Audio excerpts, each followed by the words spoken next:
I never really love, and I love myself. Jara, you wanna know how could be confessed? Everybody know. Jara, you wanna know. Always got a song, and I need myself, and I hear a voice coming in the middle of the city, and I myself. You was in the ocean, and I'm gonna see. It's just my head. Jara, you wanna know. Hey, y'all. What's up, other guys? Is what's going on? I'm just out talking to you, Chelsea. JFE Network. Are you on the strip? No. No.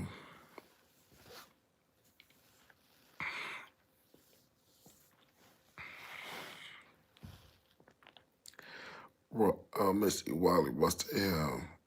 Chelsea, I could sleep. Yes, I could have. I was having a hard time going back to sleep. Damn self.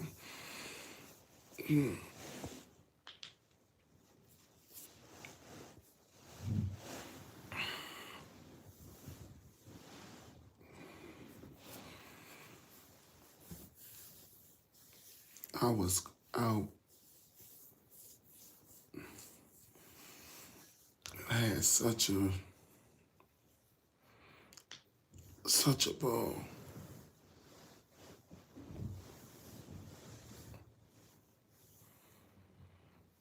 And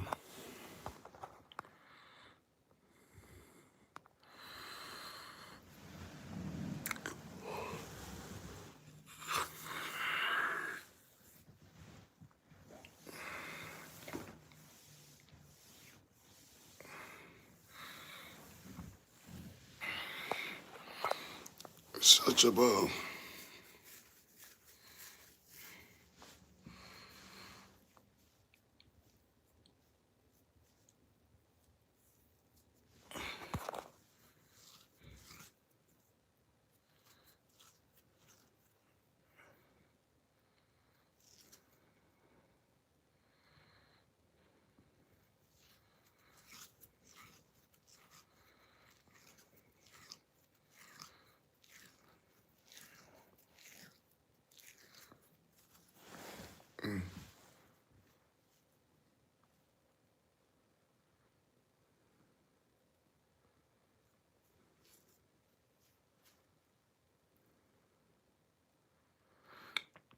I used to went on a disabled choir I still put together.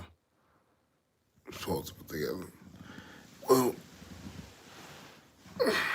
it's in all good time the choir is together. It's like it's just taking the time out for that note.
Oh, Lord have mercy.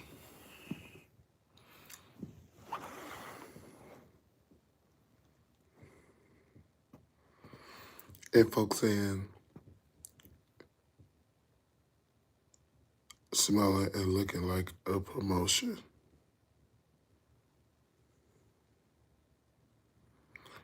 Is Wally having a cash crash out? Is Wally going to mess up the beef sector? Is Wally, oh, this is my favorite question. Is Wally banned from the beef sector?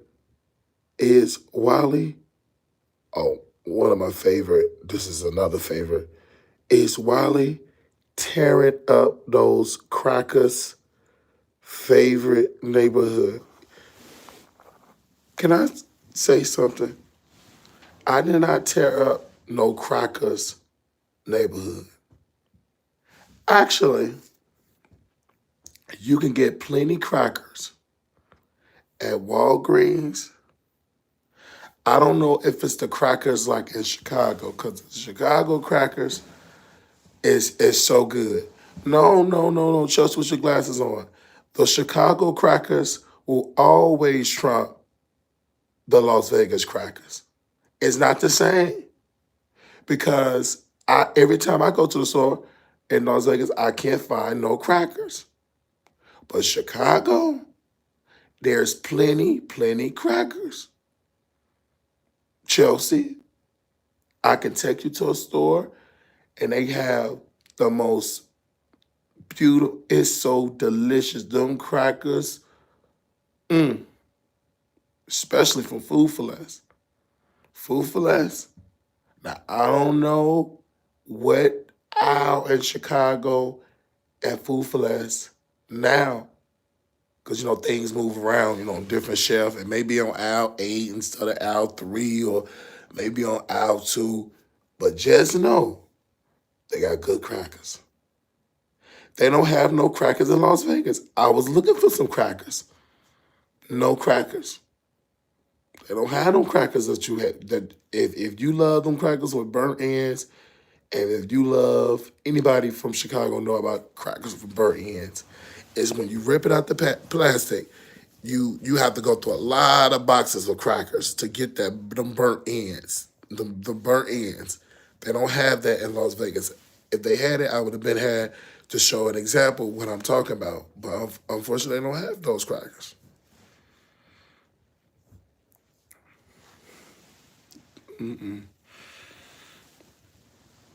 If they had it, I would give you some crackers.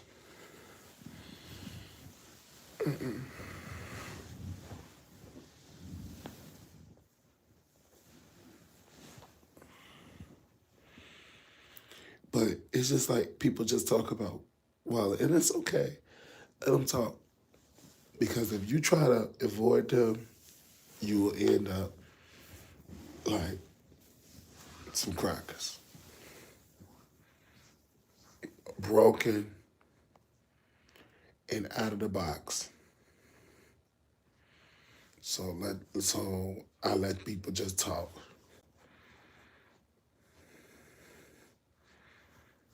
Let them talk. Question: how long did it take you to get monetized? You have any advice?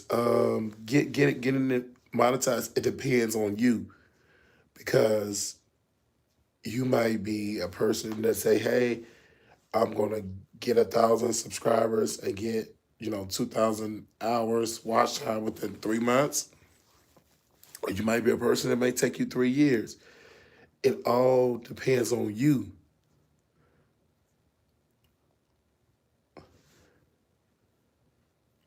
Is it prolific, RAM? It depends on you as an individual.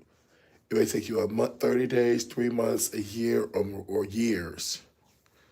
Because it took me years to get monetized. It took me years to get monetized. Meaning, it took me years to get 1,000 subscribers. It took me years to get the watch shot. So it all depends on you and what you deliver on YouTube. And that's why I tell people you can't look at one YouTuber and look at he or she's success and then you want to duplicate the same thing because your timeline is different. The only thing I can say and guarantee of you making it is being consistent. You got to consistently post. You got to consistently build. You got to consistently do it.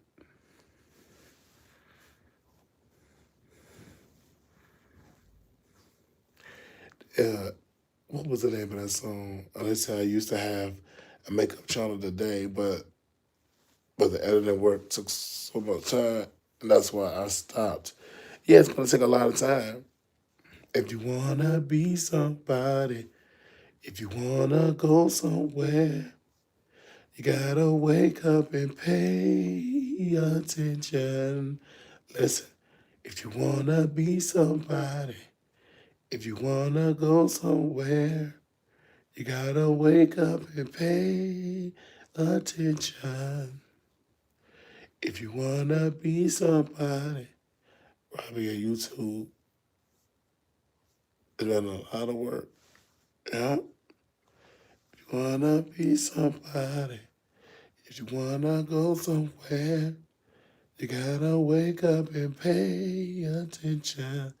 Consistency is key. And I got to work on that. I'm taking baby steps and doing short 30-second clips. Now that's a good way too.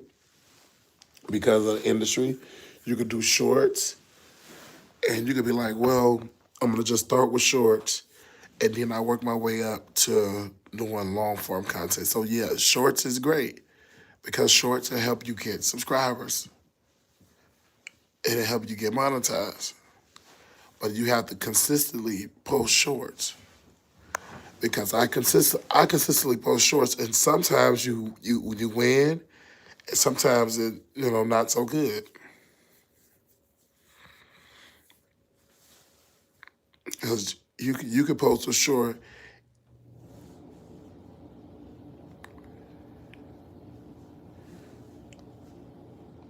I say keep it cute, and keep it cute.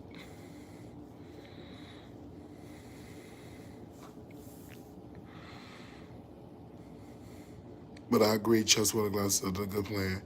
It's I want to read that comment again. Consistency is key. That consistency is a key that is not consistency that's not consistently known or people consistently do. Like people say that consistency is key. They love saying that. That sounds so good. Who consistency is key. I got to work on that. And when they say I got to work on it, that means they're not gonna do that. Because that's the most hardest key ever. Is the consistency. The most challenge if anybody asks me a question about my career or being on YouTube, is staying consistent. That's the challenge. Because you may not be making no money, but not a dollar like your competitors or your colleagues or people that you Googled, or people that you think that you should be, everybody, especially if you've been doing it more than 2 years. So yeah, that's the hardest part because I walked through that.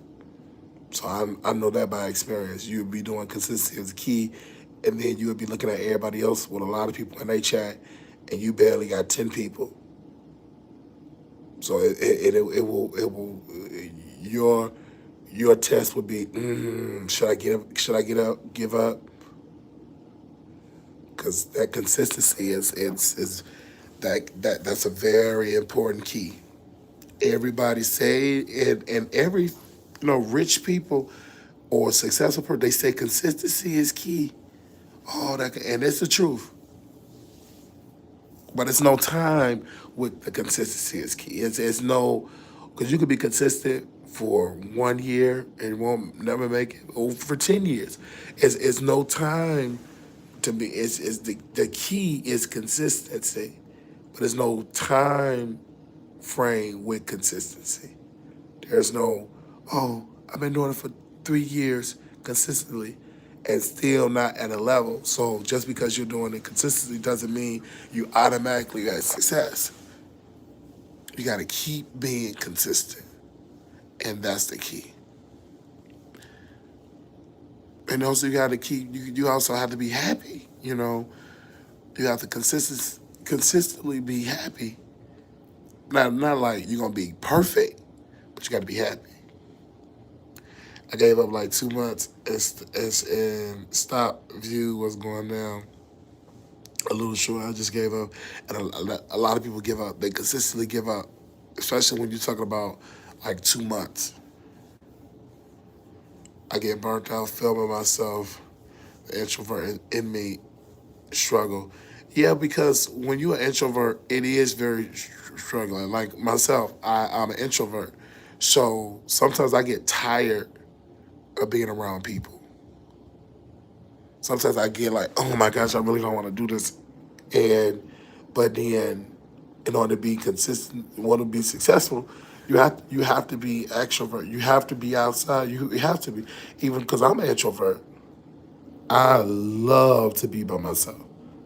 I love to just catch me in a room or catch me in my house, my feet put up, watching a movie. I love it. But if you really want to be known as a YouTuber and successful, you got to come out of your room. And that is something I consistently challenge with. And that may sound like, oh, what? How can you? But you've been knowing you so long time. I really don't like to be around people. Not like that. I really now when people say social anxiety, that is real. Or people just like, ugh, I don't really want to be around people. Because like when you in Vegas, it's gonna cause a lot of if you have it, social anxiety. But in order to get over that, you have to keep being around the public.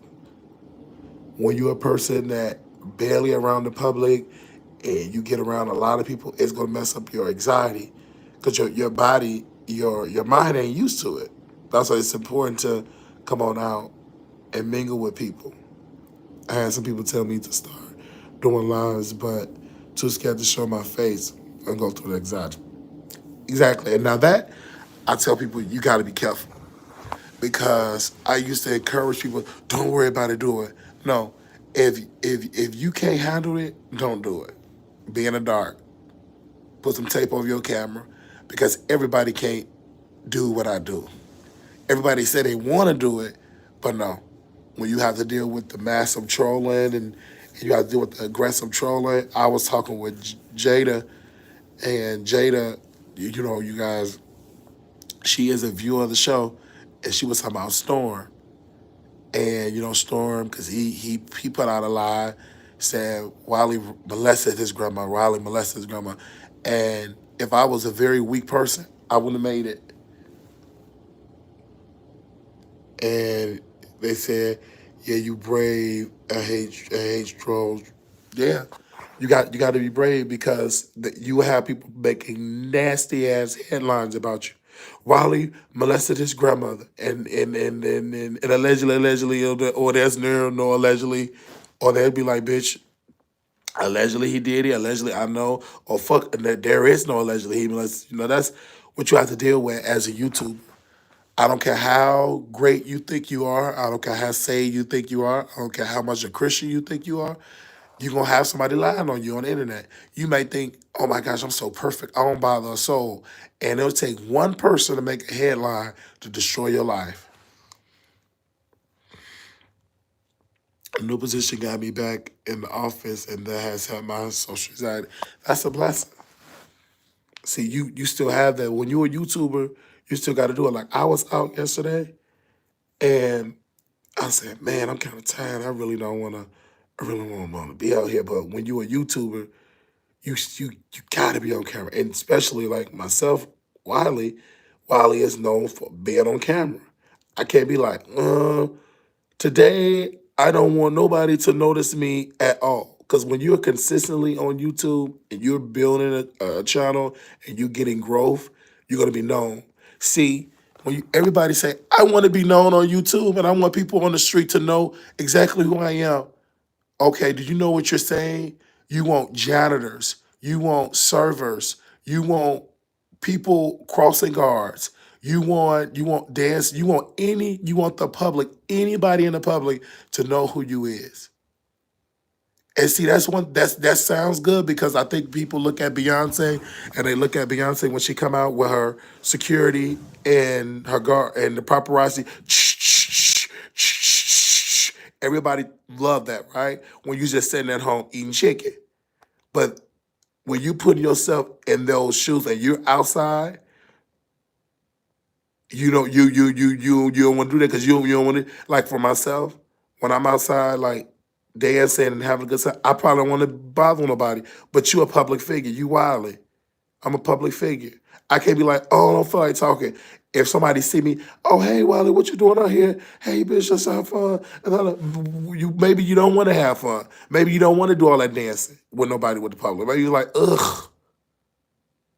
But you a public figure, so it's like you sacrifice your privacy. And that's something you're consistently, you will not be private no more. You will not be a private citizen no more. Unless you just behind a closed door and you are literally, and this went in my mind, I said, damn, it's like I'm secluded. It's like I'm secluded from people. Are you gonna be secluded from family? Because you understand, once you grow and you're consistently getting notice from the public, nobody's not gonna want to be around you. Because when you come, you attract attention. Your presence. It was a book Bishop T.D. Jakes wrote, The Great Disruptor. And he said, you are a great disruptor, meaning that when you come and sit at a dinner table, the conversation changed. So you Wiley's sister, right? What are you doing with your life? Because Wiley, he got all these people, and what are you doing? Because Wiley, you and Wiley's sister, and what if she said, well, I'm trying to get to college. Oh, okay. They compare you to a person, and my family, people compare my life on you. They compare it. Well, your grandson, Wiley, he got all these people. Why y'all ain't like Wiley? Why he ain't at the church? People deal with that. My uncle, he deal with those type of questions. Your grandson got all of this. Why you do this? Why you ain't on the level? Why you ain't got this? Why? And people get upset about that. Your name come up. It was a video that said, get off the phone with 45 minutes promo. If you Wiley and you consistently growing, my name would just be mentioned. It's just gonna come out. You are a celebrity. Many people think celebrity is, again, because I'm using an example of Holly. Oh my gosh, I want to be a celebrity. I want to be a Holly. Bitch, when you are YouTube, you constantly get tracked. Your red carpet is every time you go to the store. Every time you wake up. Like for myself, I would love to just put my phone on Do Not Disturb and don't be bothered with nobody. But when you are a YouTuber and your job is to break news and your job is to wake shit up, you can't put it on Do Not Disturb. The public got to disturb you. How would you know to break news? How would you know to go live? Especially if you do what I do, is to do news. Breaking news. You can't have your phone on Do Not Disturb. You're going to be missing some news.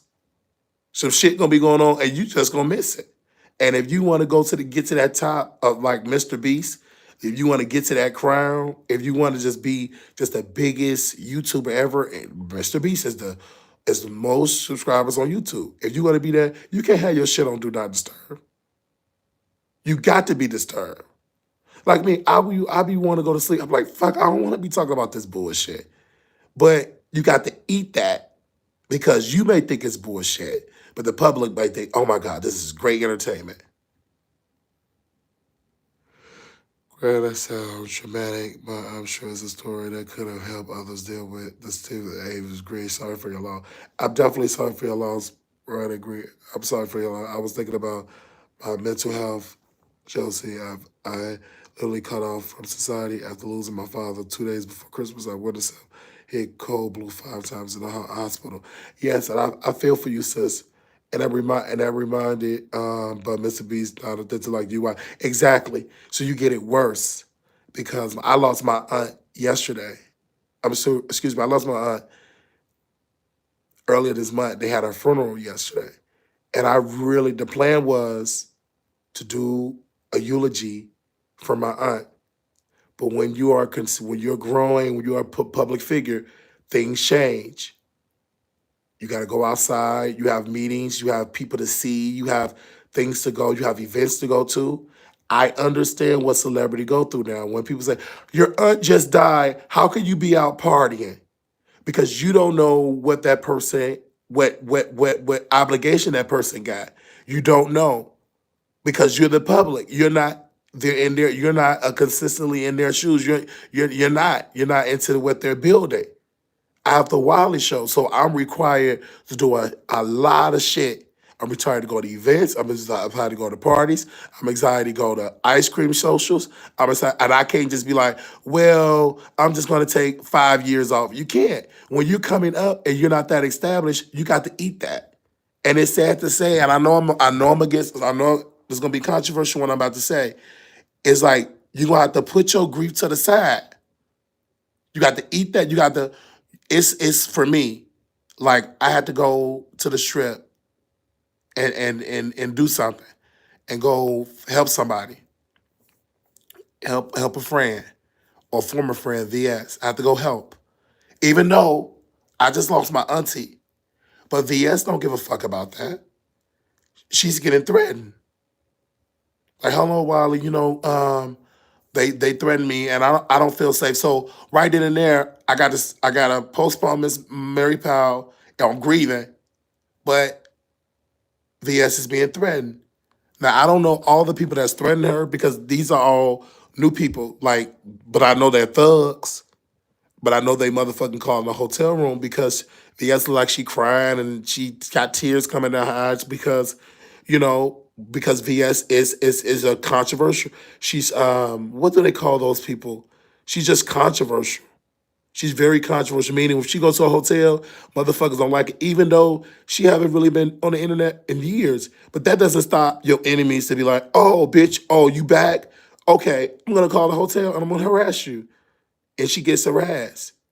And then she gets stood at by these people. I guess they call it the family, the black sector.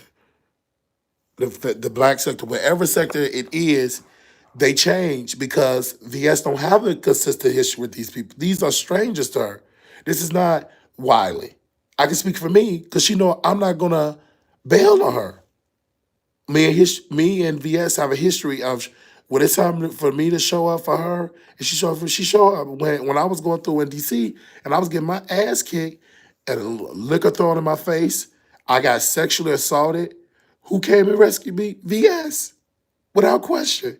Even though VS had her own crew, even though VS had her own people, even though VS had her own whatever, she ate that shit and came and rescued. So when she called me, okay, I'm gonna come and rescue her. I don't care what she going through. I'm gonna go and rescue her. Even though, bitch, I don't know shit about the strip like that. Cause the strip is motherfucking heavy. Las Vegas Strip, it is not like, oh, it's right up the street, 2 minutes away, and blah, blah, blah, blah, blah. Bitch, no. I have a strong soul, and this motherfucking strip, it's so, bitch, and then, bitch, I got a fucked up foot. So all that motherfucking walking, it hurts my foot. I have literally, you can call it a disability or whatever you want to call it. Las Vegas ain't for the weak. And bitch, I'm tired. I'm calling. And then when you say, well, sir, she's at the MGM Grand across the street from Hilton. I don't know. And then I'm saying, well, take me to the Hilton in front of the MGM, like the trolls. But there's no Hilton in front of the MGM Grand. There's no MGM Grand in front of the Hilton. So you confused. I'm confused because I don't know. I'm just confused. And I go to the MGM Grand, and MGM is big. So I'm just searching for VS. You can't go to a regular person and say, oh, have you seen VS? Have you seen a VS? They don't know what the fuck you're talking about. You know what I'm saying? Now, if VS was Beyonce, then that's different. Have you seen Beyonce? Have you seen Jay-Z? Have you seen them? For you know what I mean? And with them, attract media. You just follow the media. You will find Beyonce and Jay-Z. But VS is not on that level. Neither is Wiley. So you have to literally search. She's going live. She's here. She says she's here. She's throwing her names I do not know. I'm on her community wall. I don't know those names. I don't know. I just don't know them. So I'm confused. This is not back in the day. See, when you on today, I took a long break from the beat. These new people, motherfuckers, I don't know them. I don't. I know they crazy. I wonder the last time Beyonce been to the grocery store. A long time, because when Beyonce goes to the grocery store, she bring media. She cannot just go, Jay-Z, yeah, Beyonce, I'm on my way back. I'm going to give me some crackers and some bread. She cannot just get up and just go to no motherfucking grocery store, get no crackers and no bread. She thinks she think Beyonce is so famous. She have hundreds of news trucks, TMZ, everybody, and she don't have to call them. They gonna be out in the bushes. They gonna be Beyonce, what kind of crackers is that? What kind of crackers is that? Saltine crackers or that the brown crackers? Beyonce. They don't give a fuck if you got children. They don't give a fuck. They don't give a fuck. They don't care if you got your knee. They don't care. The public do not care about that. I was at the movies in Chicago Heights, and I was with friends and family, but they did. But do that. But do that stop. But do that stop people that when you don't want nobody to know that you outside. They don't care. You have to eat that, and you have to be wily. You have to be wily. They don't care. And it's hard to explain. Well, I'm with my cousin, I'm with my aunt. They don't care nothing about that. It's not like, and some people would care. Oh, this your auntie. Oh, okay, and then move on. No, like I was in Georgia. Who was that? Damn, was that Portia? No, that wasn't Portia. Fuck. Who was the one that sat and lied and said Candy got that sex dungeon? Said Candy got a sex dungeon. It wasn't Portia. Portia took the lie. But this Phaedra said that Phaedra told Portia that Candy got the sex dungeon. So I was in Atlanta and I seen Phaedra at the store. I believe it was Target or Walmart. It was one or the other. And Phaedra was with her two. She was with her sons. This was years ago. Because of me just doing YouTube, and I felt that it's disrespectful. Oh my gosh, Phaedra, I want to take a picture because she was with her sons. So I ate that and then go up to her because I know how I feel to be interrupted when you got people around you. This is time, I place, everybody. And I use wisdom. And I went on, and I did say, hey, like, hey, Phaedra. She said, hey. And that was it. And she was with her son. It wasn't oh, hey, Phaedra. Oh, can I take your picture? And it was a picture, and I love your Real Housewives. And she with her sons. That's disrespectful. But everybody in the motherfucking public, they don't give a fuck about that. They don't give a fuck that you with your sons. That's when you are a great disruptor. It's when your family privacy is disrupted when you come. That's why some people don't like, they love you, but they can't be around you in public. See, people keep saying, I want to be famous. I want to do what you do, Wiley. No, you don't. Do you want to? Okay, that means you got to take everything that comes with it. The trolling, the harassment, people calling you, hanging up, people showing up to your house unwarranted. You got to deal with it all. You just can't deal with, oh, hey, Wiley, hey, you taking selfies with more other famous people. Okay, you got to also deal with the psychos. You got to deal with the psychos. Like what VS is going through, I won't want to have to go. I go through it too. Harassing you, calling the cops on you, want you dead, brags about you, want you to die. So I understand. I sympathize with VS. Because I'm on the strip, they calling 911, kill him, he have guns, he's violent.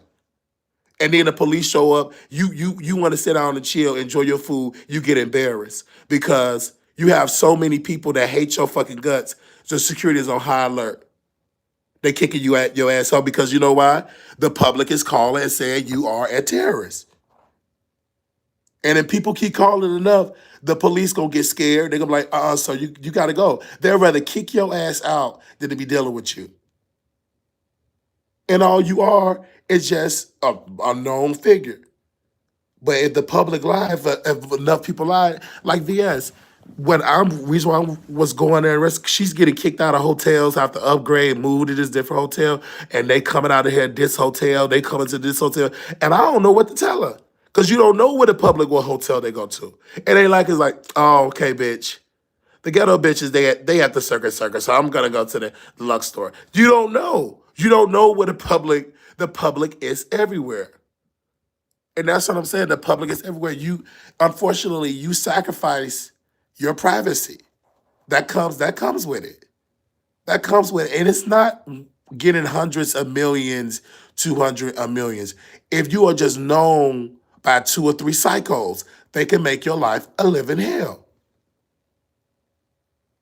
People think, oh, VS probably got 200 and 300. No, just got 2 or 3 motherfucking dirty foots. They got number motherfucking time on their hands to call the hotels, call the front desk, and they keep calling. And in my case, it's worse because I have motherfucking trolls that got thousands of troll farms. They all got phones. And they ain't got nothing but time. I'm literally, what was I? I was at one of the properties on the strip, and I get banned. Sir, we need to see your ID. I'm thinking they asked for my ID. Oh, maybe they want an autograph or something, to make sure. Oh, this one. Oh, yeah, man, let's get a picture. Maybe. They asked for my motherfucking ID to make sure I'm the Marquise L. Wiley, the YouTuber, the one that they said is a psycho, naked, crazy, got weapons, bazookas, 357 Magnum, machetes. These are all the threats. It's extreme. It's extreme. They say, oh, Marquise L. Wiley, we're here to read this statement to you that you're banned from this property per the Nevada law for trespassing. If you come back to this if you refuse to, you will get arrested per misdemeanor. They say it loud because why? You are a public figure. They have to make sure they let you know and the public know that your ass is banned because you're not no regular ass person. Then you get embarrassed. Then people say, "Oh my gosh, what's going on in this quarter?" All this good, you get embarrassed, and then you go somewhere. You cry. If you cry in public, that's more people gonna be on your business. So you got to eat that on the inside. You just got to cry. Then it leaks out to the public because the troll. Oh, he's bad. He's bad. He's bad. He's so motherfucking bad. He's crashing out. He's blah blah blah blah. And then the troll it into another level. Then when you go on the street, they misconstrue what you're doing on the strip. I go on the strip, mind my fucking business. I defend who I need to defend. I talk about who I need to talk about. But the public don't like it. You can go out there and you can defend, like say for instance, you love Beyonce. And it's like, oh, you can sing Beyonce songs all day. But that's different. They say, wow, that's disrespectful. It is disrespectful. It is. But what can you do? And you can't say, oh wow, that's disrespectful. Wow. Oh wow. It is disrespectful. It's very disrespectful to call the cops. Me personally, with my mind, I don't think we need to be wasting the police resources for or being somebody you motherfucking mad at them on YouTube because they made your ass mad. You mad because they blocked you in the chat and you calling the Las Vegas Police Department. But people do that. He blocked me in the chat, so now you pissed. He is an online terrorist, and he got guns. And watch out, he's crashing out. He's gonna kill everybody. They leave the most extreme. I go to Station Head. Now, Station Head is a radio app. You can use it for good, or you could use it for evil. So this person named Milagro. It sounds like, oh, that's a nice name. Oh, Milagro Grams. That lady sound like some graham crackers. Graham crackers, Milagro Grams. Oh man, she sounds so nice. You think so? Don't let that motherfucking name fool you, because she did a headline. In the headline, you will not believe it. 911, meaning call 911. Who are they calling on? Marquise Wiley. Wiley. And when she said he's crashing out, the police got the killer. They got the neutralizer. And and so it's nothing that you can do. It's nothing you can't stop. You can't stop the public. I never you never met her. I never met Milagro in person. Never seen her. Never, ever, never met her in person. The closest I got to seeing her in person is when I put her on my website. When she got high in Texas, it was an ice storm. She was live. She got in an accident and she smelled like weed. That was the closest I've seen her. And I didn't even call 911 on her. The police showed up because she called the police. And she said, I'm doing insurance fraud. I don't care. This white bitch ran up. And the white lady was a victim. She crashed into the white lady. It was so bad, you guys, with Milagro, because it was an ice storm in Houston. It was another accident. It was like an accident on top of accident on top of accident. And Milagro, she was mad because I put it on WileyTheTroll.com. Literally, I took a screenshot. Oh my gosh, Wiley, who high, Wiley. Wiley sitting here posting fake news. That's not fake news. You just live in an accident. You streamed it motherfucking live on Instagram.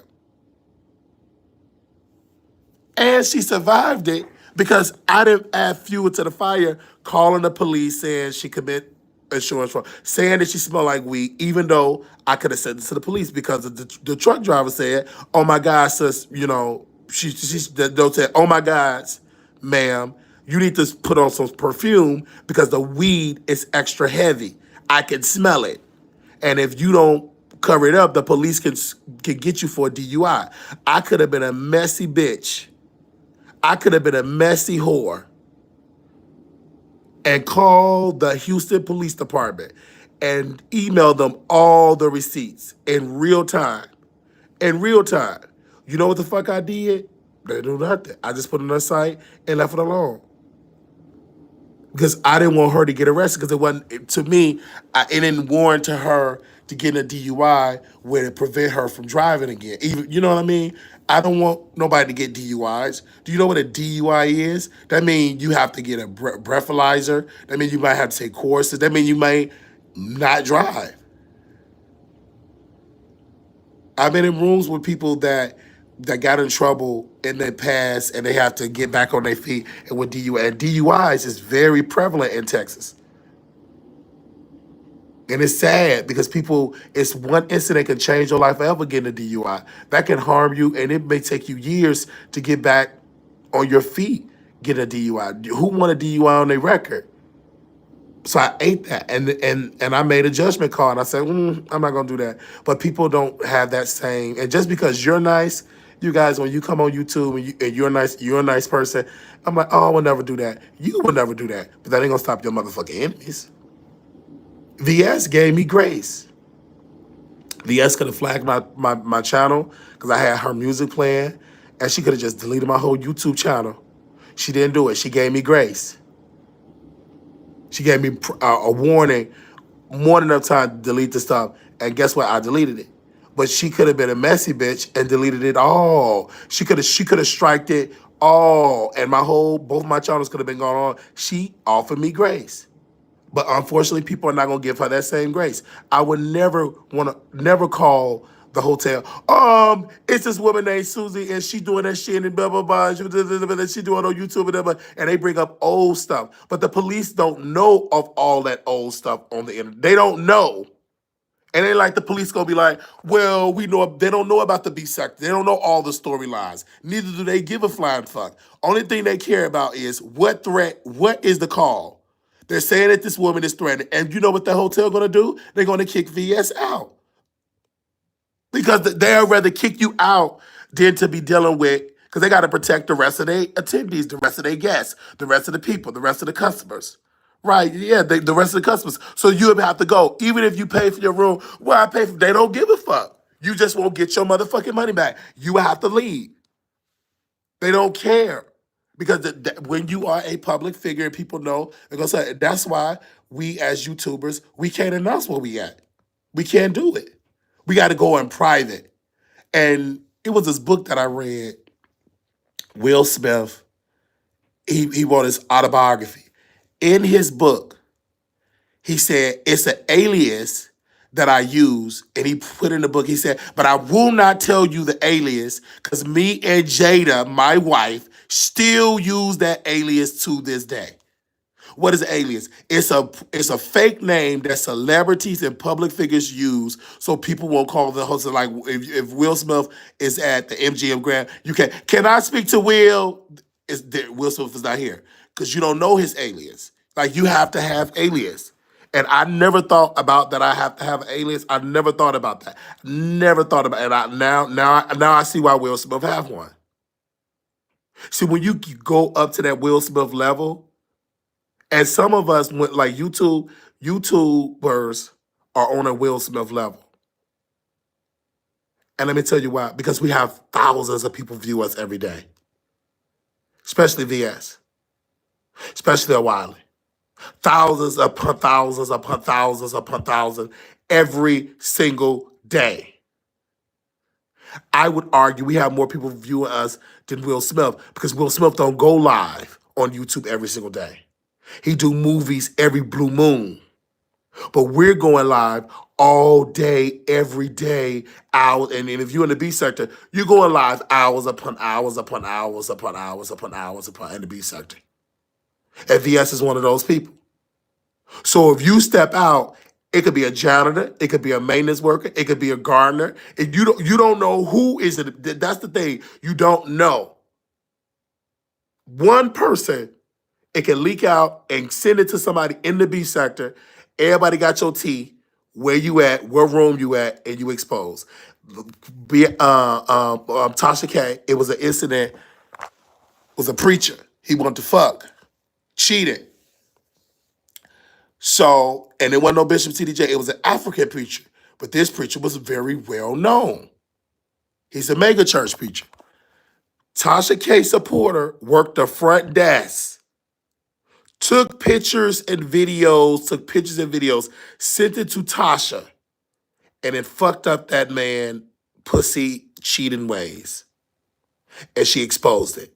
That's why you as a public figure got to be careful what you do in private because you think it's private and the public see it. They see you everywhere. You're going to be watched. You go to the bathroom, you're going to be watched. And you're going to be watched. It is that comes with the territory. They say it's camera. The Bible said the eyes of the Lord is everywhere. Yes. And if you're a public figure, especially on these YouTube streets, your enemies is everywhere. Your ops. You don't know your ops. They everywhere. You might think, damn, that was a nice lady that gave me some crackers. And that's your whole ops there. Just spread it your operation to the whole beef sector. And all they're gonna do is go live and call, and then they'll call on the air.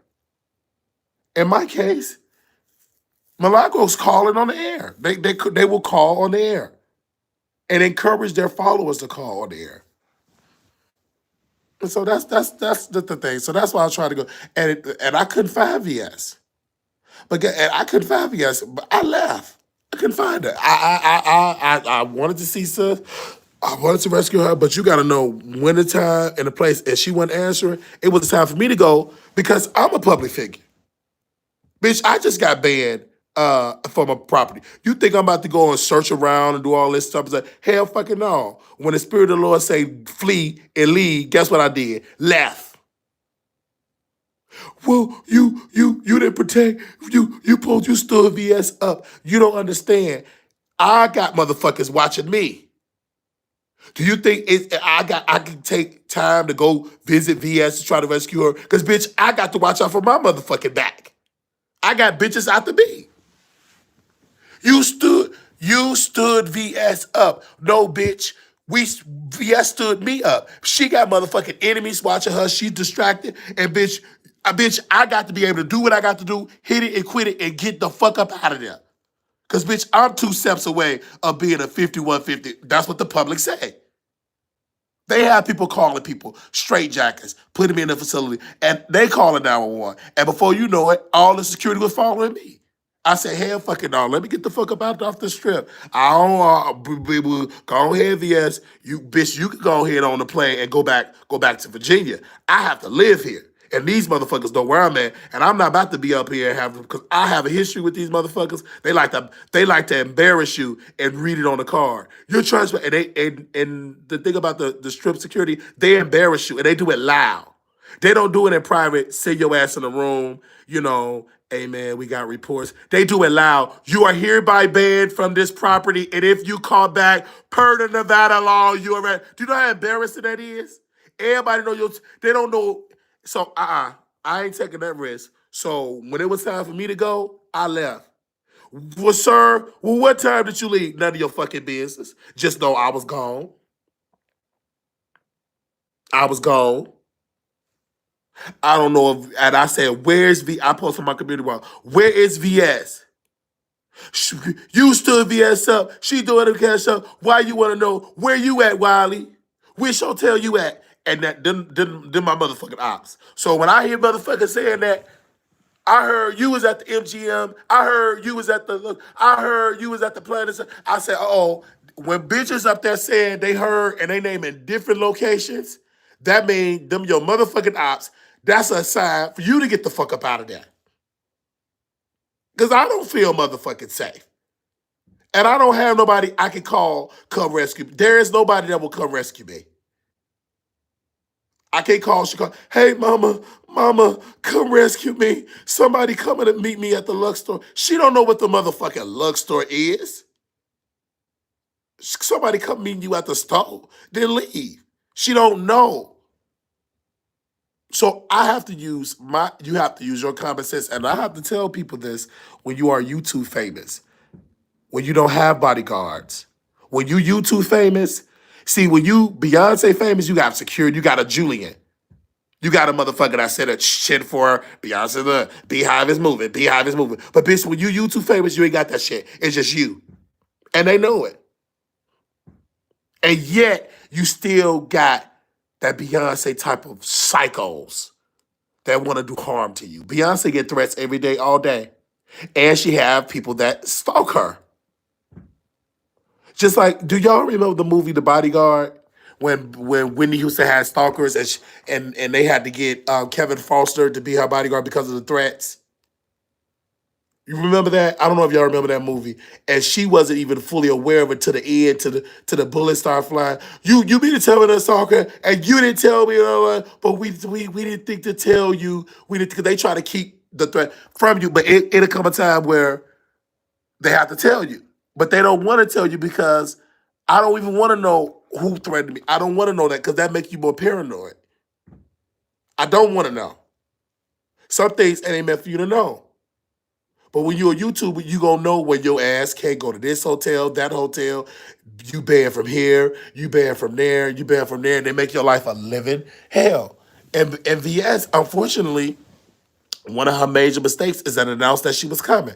She couldn't do all that streaming. She was streaming, I'm here, y'all. And all her enemies took that data and they was calling, harassing the hotel. She streamed whatever hotel she was at. They knew them logos, they know the scenery, and they made her life a living hell. You can't do that. When you go, you have to turn your phone off. You cannot show where you at, unfortunately. There was a time where I could just show people and it was no problem. And I did it for you. Now you can't do it no more. Them days are over. You cannot get up there. I'm here, y'all. Yeah, Wiley, where you? Girl, I'm at Burger King on 63rd and Ashley, girl. Oh, 63rd. Oh, yeah, girl. Blah, blah, blah, blah, blah. You can't do that. You can't be on the bus. I used to do this because I did it for years. You are on 79th and Ashland. Wiley, you on 79th and Ashland. Good morning, Wiley. Good morning. Because you had people that really love you. The threat level was, they didn't give a fuck. Now, because you motherfucking embarrassing people and your light is strong, you can't do that no more. You can't. And I understand that. Because it used to bother me because I like y'all. I'm the type of person, I like my people to know where I'm at. But not anymore because people threats. It's like people want to know where you at, not to be concerned, like to meet up with you and give you some burgers or a free meal or to pay for your meal and all that. No, they want to know so they can harass you and make your life a living hell. CSHKA streaming from where she's at. Exactly. I get that now. I didn't understand it then, though. I didn't understand it then. I didn't understand it. I used to stream everywhere and didn't give a fuck. Didn't motherfucking give.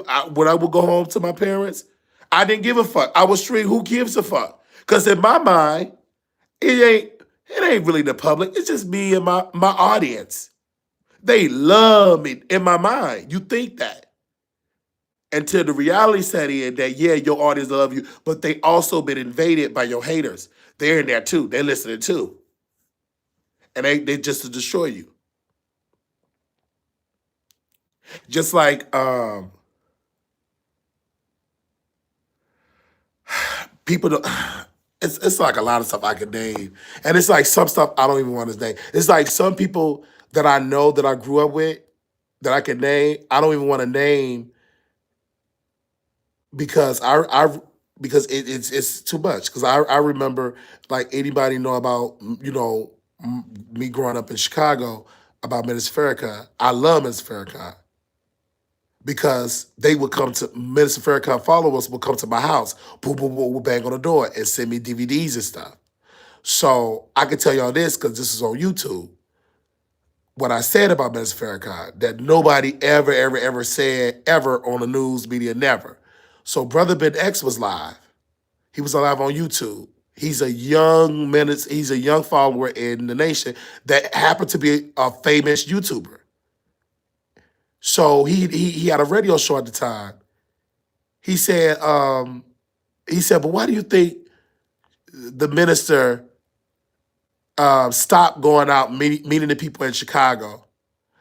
I said the reason why the minister stopped meeting people in Inglewood because soon when he come, the police would show up and he would take pictures with thugs, with criminals, and all that. And out of spite, they will arrest the thugs and criminals, and then they would say because Minister Farrakhan told us and did all that, and it create chaos. So that's why he pulled back going to the hood and stuff like that. Even though the hood loved Minister Farrakhan, even though the gang members, they let their guards down, they'll take a picture with the minister. This the minister. But the enemies, the minister ops, oh, bitch, you the game out of spite, all the people get arrested. It'll be raids that be going on. So he pulled back. Because his presence create attention. And it brings law enforcement. So it's levels. And so the minister, they sent over some DVDs. I would never forget it. I remember it was yesterday. The minister had a DVD. The minister was sitting, he had his camera. This wasn't no live stream. He said, brothers, you brothers that are in gangs, the Chicago Police Department is the biggest gang ever. You think your weapons is bigger than the Chicago Police Department? Brother, no. He was naming different weapons that they have. Everything the minister said came to pass. For the gang leaders that ignored minister advice and wisdom and prediction and prophecy, died. Because they thought they were bigger than the Chicago Police Department. And the Chicago Police Department destroyed them. Because the Chicago Police Department weapons were bigger and more powerful. And they were more warily trained. And they knew everything. So I listened to what minister said. I did not join the gang because he said they know everything. You brother, you think they don't know your name? The Chicago Police Department know your name. They know who you are. And at our church, a police officer came to church. He said, we know every criminal that exists. He said, y'all think y'all get away? We know you. We know. And that was before social media. So just now, if they knew every criminal that exists, they knew it, And because of social media, they damn sure know it. It's Instagram, Facebook, Twitter, Twitch, YouTube. They know it all. That's why a lot of when the police actually get up and do their job, it's so easy. They go to social media. A lot of crimes get solved because the person say what they did on social media. That's how stupid criminals are. It ain't like coming up our day where police have to really go do street work. Now they have to do a lot of social media work because it's all on social media. Who killed who shot who beat up who. That's why as YouTubers, when the police was calling me in Texas, it was much easier because the officers understood the type of threats Wiley get. Because they're saying Wiley crashing out, he got weapons, showing weapons online because of the great training of the Dallas Police Department. They got it right.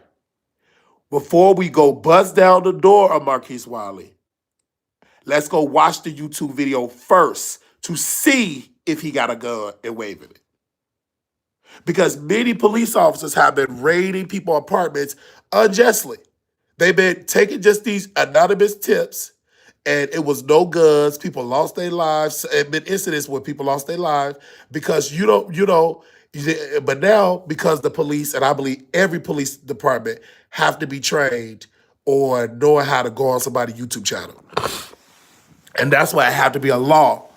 It got to be a law about police officers to educate police officers that before you do, you got to have an online detective force, whatever they call it, to go check people's YouTube channels out. They said, I can't believe someone said that you could have taken you out. You're right. They said I had guns. They said I had weapons. They said I'm arming. And so that's why the police have to be, that's why you have to be trained and you have to look at YouTube. You got to do a little legwork going on YouTube. So when they was like, Dallas Police Department, I'm live. No. Now, mind you, I'm live. So they got to say it again. Dallas Police Department, yes, who is it? And I open the door. They announced themselves as the Dallas Police Department. So I answer the door. Well, sir, we got a call from out of state that we see that you're doing a YouTube. Did you? And then I'm saying, go ahead and search. Because in my mind, I know you got to search. They probably say I got guns and drugs. They said, no. We say your YouTube. We say that you're doing a YouTube. And they just ask for the ID and everything else. Now, mind you, it's all public. You ain't got to worry about, well, sir, did they have their body cam? Yeah. And I have my body cam footage. The Wiley Show. The whole world is seeing Dallas Police Department in my apartment. The world have seen it. Anybody that's watched the Wiley Show in Amsterdam, the UK, they have seen it. And they were worried. And they was like, no, we say that we got a complaint, and we saying about YouTube, can they bring me a piece? I'm just coming against the coons and all of that. But still, the police still, out of all that what I was saying, they still took my information down. They still ran my name to make sure I'm not an online terrorist. They still got to do their job. They still got to do their job. As soon as when they left, did it stop the trolls? Hell no. When we wasn't okay, what you did not, we was done live streaming. The next day, I'm getting out of my Uber, going up to the third floor to my apartment. Guess who met me at the front door? Guess who was outside my apartment? A female Dallas police officer. She was by herself. Marquise Wiley, we got a complaint that you have not ate, that you're dangerous, that you're suicidal. Did you eat? Are you hearing voices? Do you want to commit suicide? Do you want to kill yourself? Are you hearing things that are out there? Are you seeing things that are out there? Do you hear things? I said no.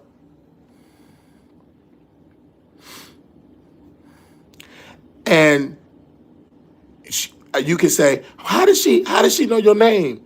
They tell them when they call, they say Marquise Wiley, the Wiley Show. Who is Wiley? That's my last name. That's not like, you know how some people have a stage name? That's my last government name. That's my last name. So there is no stage name. That's my government name. And they're going to talk to you like that. And so thank God, I want to say this, thank God of the Dallas Police Department that they're trained. Thank God. Thank God that they got it right. In Las Vegas, thank God they are trained. Because it's not the Las Vegas Police Department that they have security. Thank God they're trained. I give them that, because if they was not trained, if they wasn't used to people just calling for over against creators and influencers, we'd have been fucked up a long time ago. Especially in Texas, because they get multiple calls about Wiley that I know and that I do not know. Because sometimes the police can get so many calls, they're not gonna show up because they keep getting the same, because they know it's a false report. They know Wiley ain't on YouTube waving no weapons. They know it. But they're not gonna tell you that. They just gonna say, okay, they're gonna hang up. And then eventually some of y'all gonna keep calling and you're gonna get harassed. You're gonna get a charge. And the police gonna file the charges. Because they're gonna get tired of coming. You know that's against the law to keep keep making false calls. The police gonna get tired. And you're gonna do that. So that's why I said, you know what, I'm gonna mind my business and I'm gonna stop going live and showing people where I'm at. I'm gonna do right. And I gotta tell VS that, but VS, she still be going live and telling people where she at. She ain't learned her lesson. She still be responding to people on her community wall. That add more enemies. So if I was VS, I'd delete that shit. Well, such and such is outside and she fuckers, you can't be up there throwing out motherfucking shots at bitches that they calling now. Well, that's not gonna work. That's an outdated strategy. What that does is add gasoline to the fire. I can't believe someone said that they could have taken you out. Wow. When you live by the sword, you die by the sword. Exactly. Right. And you don't add bringing that attention. Like for myself, if I'm gonna use my example. Yeah, you call Dallas Police Department, hoe. Fuck you, such and such, you dusty motherfucking hoe. What they gonna do? Call the cops again. They say, you sound hoarse. Absolutely, I sound hoarse. Yes, because I do a show every day. And so my voice it gets hoarse. You know, I do a show. And I talk for like 8 hours a day. Sometimes 9 hours a day. And I didn't drink enough tea. I don't even think I drink. So I got to make sure I start taking care of my voice. And so, Natasha, thank you for that. But no, I don't sound hoarse. I am hoarse. And so I'm going to, once I get myself together, I'm going to get some tea and take care of my voice. That's why I have to do vocal rest for today.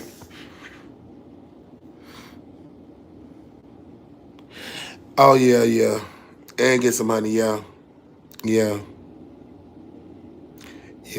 And some lemons. Honey and lemon. Yeah.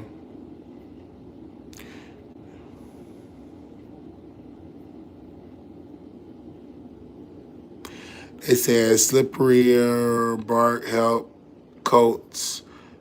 The slippery bark help coats your mouth. What is that? What is a slippery? I just looked up and two on YouTube who was 23 died from a drug overdose in Los Angeles. Wow.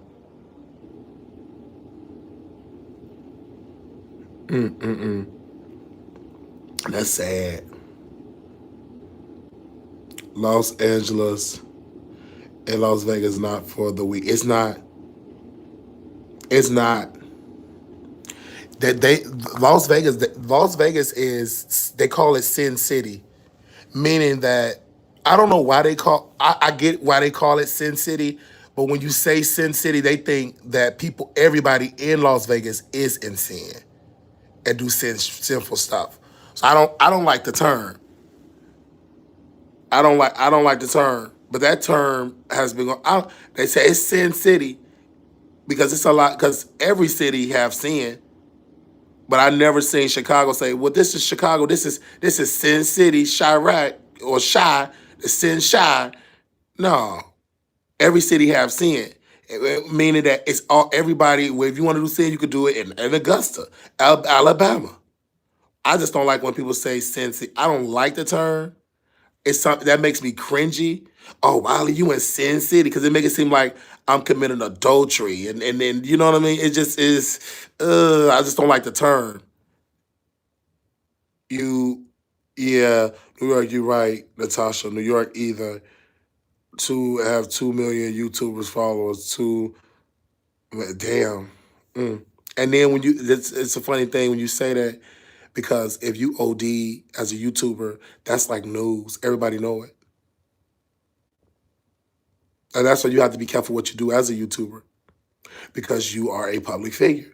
Many people keep saying the more subscribers you get on YouTube, the more of a celebrity, the more of a public figure. I like the word public figure that you are. You're on the level like a politician. They say I've been in New York for 50 years. The more you have,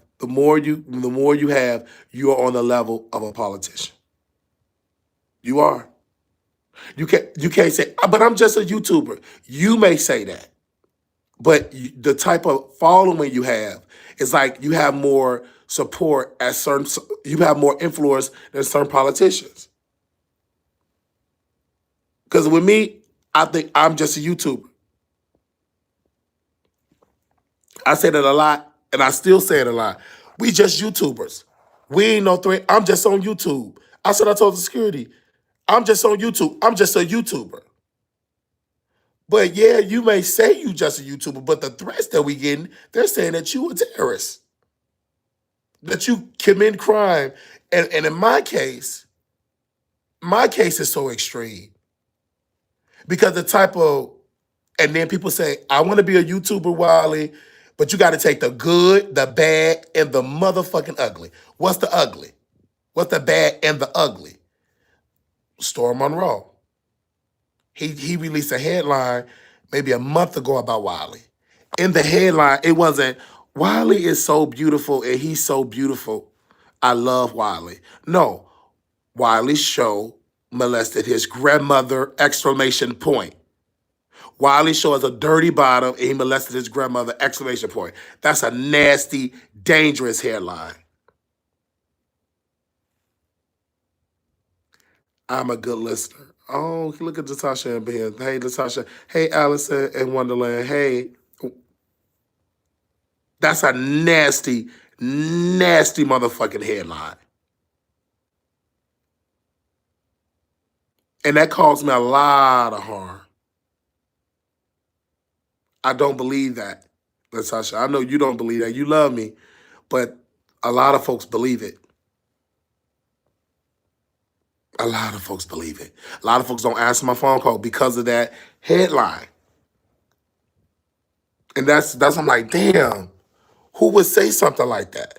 And my mother, when these rumors, this ain't the first time these rumors happened, our mom started those rumors. And I had to call my mother. And VS, she called my uncle, Bishop Melvin Conrad. He debunked it. But did it stop them? It's like the more I debunked the rumors, the more the rumors got worse. The rumors on steroids, because when these Wiley raped his grandmother rumors started, it started with Armand. Before there was a B-Sect. The B-Sect didn't exist then. It was just Armand on Facebook. Wiley, I've always been a YouTuber, but this is when the public is getting more into Wiley personal business because I brought it to the internet. And this is why, as YouTubers, as public figures, be careful bring your family business to the internet because you will never be able to take it back. The public will have your family business forever. But I brought it because at that time, I didn't have no numbers. I was just going through with my family. And I said, Armand, interview, because in my mind, oh, this is just Armand. He my friend. He's Facebook. There wasn't even a term YouTubers, influencers, social media personalities. It was just, I'm just doing a Facebook show. That was it. Oh, no, or I'm just going live on Facebook. It wasn't them terms like YouTuber, influence. That's the term now. But when you talking about going back 2016, them terms wasn't as prevalent. But anyway, so he interviewed my mother. It was a mistake for me, what I did. It was a mistake. It was a mistake for my mother to do it, go on Armand, and it was a mistake for Armand Wiggins ever meeting Wiley, and meeting my family and doing that because he's forever attached. So when he did that interview, none of us knew. I didn't know. Marquise, my mother Sheila didn't know. Armand did not know. Tamara did not know. None of us knew that in 2024 we will still be dealing with the repercussions of that infamous interview. My mother Sheila and I, we would have never knew that our beef is worldwide news. Even when me and my mother made up, it was still trauma there because she still was drinking. So when I vent about her drinking, I'm venting to the world. That's the difference than venting to somebody privately. I'm venting to the world, to worldwide. YouTube is worldwide. They should call it worldwide tube. Because when you call it YouTube, it just say you. Meaning, oh, it's just you just talking. You just doing that. If they change the shit to worldwide tube, then I think people understand how powerful YouTube is. They said, Wiley, have you thought about suing? Yeah, I thought about suing. But that takes money and that takes time. That takes money and time. And then when you sue, then you got to go tell your grandma, your family, because this is news. Because when I sue for something like that, it's news. That ain't when you sue that, it's a secret. Then you got media folk involved. Hello, Marquise. We got a report that you sued Storm Monroe for $5 million and you got Dora Cruz. And they're going to say these people government names. That's why I say they government names now. Because when I sue, the media going to say their real name. They're not going to say, we see that you're suing Grandma Wiley. They're not going to say Grandma Wiley. When you are a journalist, they're going to say, we see that they said you raped your grandmother, Dora Crusoe. They're going to say her government name. I already got my government name. They're going to say Dora Cruz. And then when you sue, the reporters is going to go find Dora Crusoe. They're going to go find Melvin Cartwright. They're going to go find Anita Cartwright. A journalist is going to find all these people. And is it true? Is it true? Is it true? Did he rape his grandmother? Did he really rape his grandmother? Dora Cruz, have she been raped? They're going to go to Bishop Cartwright. You know why they're going to go to Bishop Cartwright? It's simple. He's our power of attorney. A good journalist is going to go to him first. Because he's a pastor. They're going to go right. If they can't get to him in his house, they'll go to his church. You got to understand, media don't, it's a such thing called a media circus. They will, when he pull up to the church, they will know the schedule. They'll be, Bishop Cartwright, whoever want to get the scoop first, they said an early bird catches the worm. Whoever want to get the scoop, whoever gets first. Or Bishop Cartwright, is it true that your nephew, Marquise L. Wiley, raped his grandma, Dora Cruz? So do you have a care to have a statement? So everybody keeps saying, do you want to sue? When you sue, it's media people. It ain't going to be no motherfucking secret. Not only YouTubers going to talk about it, not only are you suing Storm, but you're suing Armand. You can't sue Storm. You cannot sue Storm only. You got to sue Armand too, because he started the rumors. You got to sue Armand Wiggins and Storm Monroe. You got to sue them both. And when you sue Armand Wiggins, he's a celebrity. Storm ain't a celebrity like Armand. Armand got he have a resume. He worked in Hollywood. Armand is not the same Armand like he was on Facebook. In his mind, he may think that, but he is a celebrity. And he is my favorite celebrity. Meaning that he is somebody that I've known before he had a resume in Hollywood. Before he was on Fox Soul. Once you attach to that, do you know what you're saying? You on Fox, you on television. You a celebrity. I'm a Gemini, the sun said be something. I've been around who wants their grandmother. He a Gemini. It's not about he a Gemini. That's evil. Because people, can y'all please stop saying that he a Gemini? There's plenty of Geminis out here in the world that's not saying people rape their grandmother, putting out rumors saying people rape their grandmother, fuck their grandma. Can we please retire that in 2024 saying that Armand is a Gemini? No, that's dangerous because when you put that out there, that means, oh, you a Gemini, so that means you can just lie on folks. And everybody give Armand Wiggins grace when you ain't the motherfucker that's being accused of rape. Until you get like that, don't speak. Because you don't know how that feel. That's stressful. That's harmful to me and my family and to my reputation. It doesn't matter. You keep talking. Natasha, you keep talking about Gemini two sides. And if they do got two sides, you said somebody raped both them sides as liars.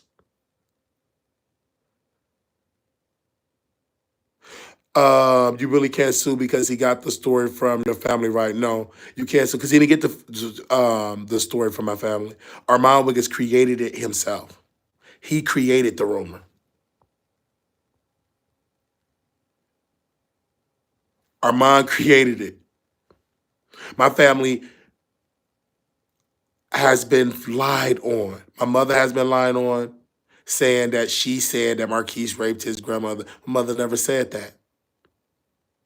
But due to Armand Wiggins is popular and he's a celebrity and he used to work on Fox Soul, he's being believed.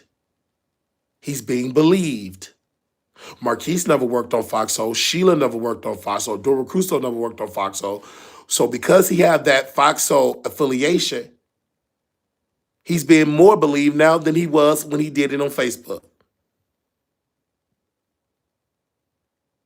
I dealt with that Gemini. They said, "Oh, sorry about that." No, thank you, Danny, for answering the question, and thank you. The whole show, yeah, the whole show, Natasha, the whole show got canceled. Yeah, the whole show got shut. Yeah, TGIF got canceled, but Armand Wiggins is still more dangerous with TGIF being canceled than it was on the air, because even Fox Soul is being harassed by Armand. He just did a whole broadcast telling Fox people to kiss his ass. The only reason why they not out here crying, I've been broke, I've been short, because they got money. They're not Wiley. They don't have Wiley. Wiley is suffering. Fox ain't suffering. It doesn't bother what Armand say about Fox, but it bothers it bothers Wiley because it affect my bank account. It affect my reputation on YouTube. That's why I cry all day. That's when I get on the air and I think about grandma and I think about it. I break down in tears. That's why when I was on King Roman and I'm apologizing to him and I'm crying about I'm just hurt because my reputation has been severely damaged and I'm crying. This ain't no time for me to be partying, dancing. I be crying. I may think about partying, and then I may think about all the stress and being abused and broke and all that, and I cry. And I can't turn it off. And people say, "Stop! Don't let your enemy see you cry." That's easy to say. Until you get that, you're gonna be crying because that's all I'm saying is you better not let your enemy see you sweat. Baby, you get the strong allegation, not only that they see you sweat, you'll be crying. Especially if they invested, like Armand Wiggins did, into troll farming, harassing your growth, suppressing your growth, and putting out a sexual allegation. And letting Storm do it. So now you added more fire, more gasoline to the fire. And I'm just motherfucking burning. Then you have to grieve for your aunt. Then when you grieve about that, you got these allegations still running rapid even more.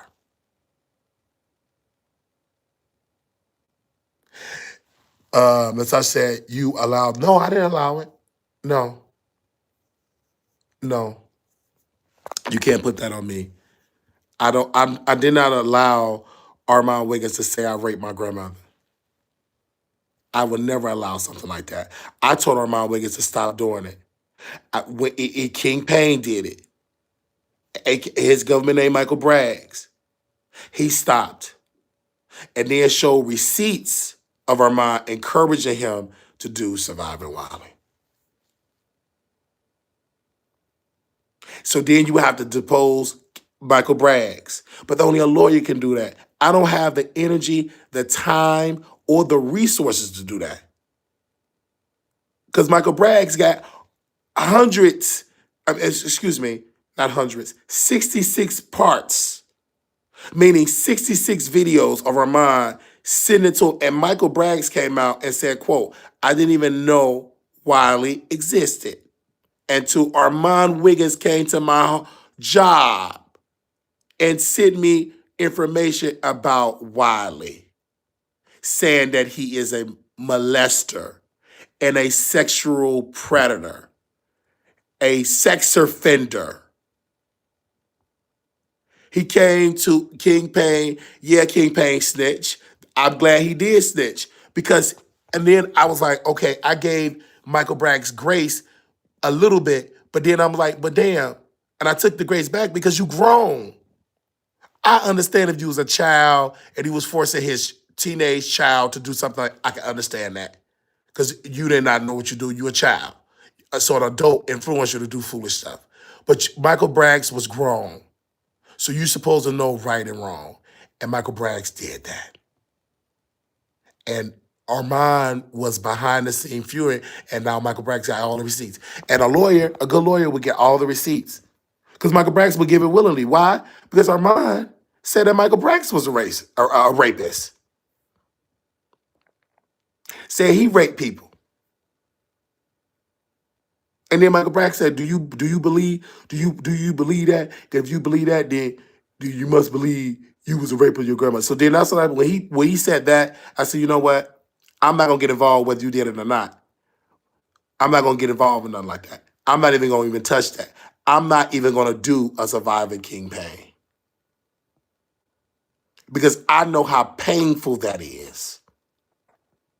I would never do that knowing that you don't got no evidence. You just creating it out your asshole because that's harmful. And I never did a Surviving King Payne Part 1, a Surviving King Payne Part 2, putting out false lies. But King Payne did not give me that grace. He did it. And from my understanding, he said he put it on members only. So I don't even know if that's true or not true. Because because a couple of months ago, he said he could always put it public, meaning that he said he either got it on members only or private it. You know, YouTube with a private video, meaning they can public it, put it on public anytime. And Storm, he was more dangerous. And shout out to Sean Davy Way, because Sean Davy Way said something in this video that Storm Monroe do Armand Wiggins' bidding to impress Armand Wiggins. But Sean Davy Way so jealous of Wiley, he can't even say Wiley's name. Because y'all talking about lying on Cardi B, that's small pebbles. At least he didn't say Cardi B raped her mother-in-law. Or Cardi B raped her child. He just said Cardi B beat up the mother-in-law. Oh, too much going on. It is. Natasha, it's a lot going on. And when Storm got up and he said what he said, and when Sean Davy Way said what he said, I listened to Sean Davy Way. I'm like, oh, that's a good point. Because people forget that Storm Monroe was dragged by Armand.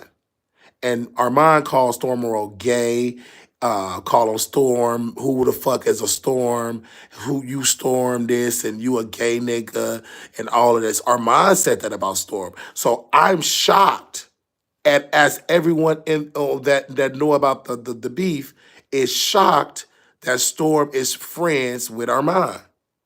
Because Armand came out and the video got over 100-some thousand views, almost 200-some thousand views, and dragged Storm. Storm was actually working with Wiley on Too Bad a Lady. We was doing an episode that night. That night or the next day after the roast that Armand did to Storm.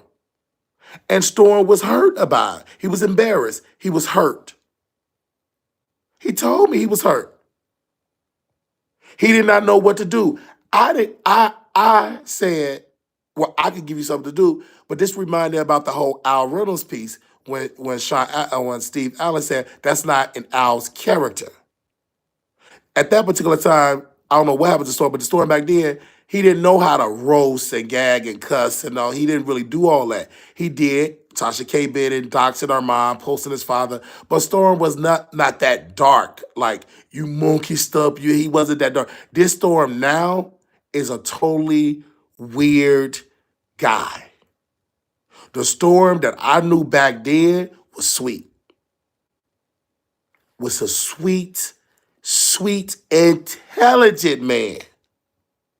Storm was so sweet and intelligent. We did Two Man and Lady. He was so sweet. We interviewed a comedian, Hope Flood, together. When Hope Flood was in the news, we got the interview, and Storm was right there, interviewing Hope, and got paid. Sweet, intelligent. And this Storm now, after I always judge this Storm after he broke up with Tasha, he changed. He got worse. I would argue, he's worse than Tasha K. Because even Tasha K never said Marquise raped his grandmother. So I would argue he's more dangerous than Tasha K.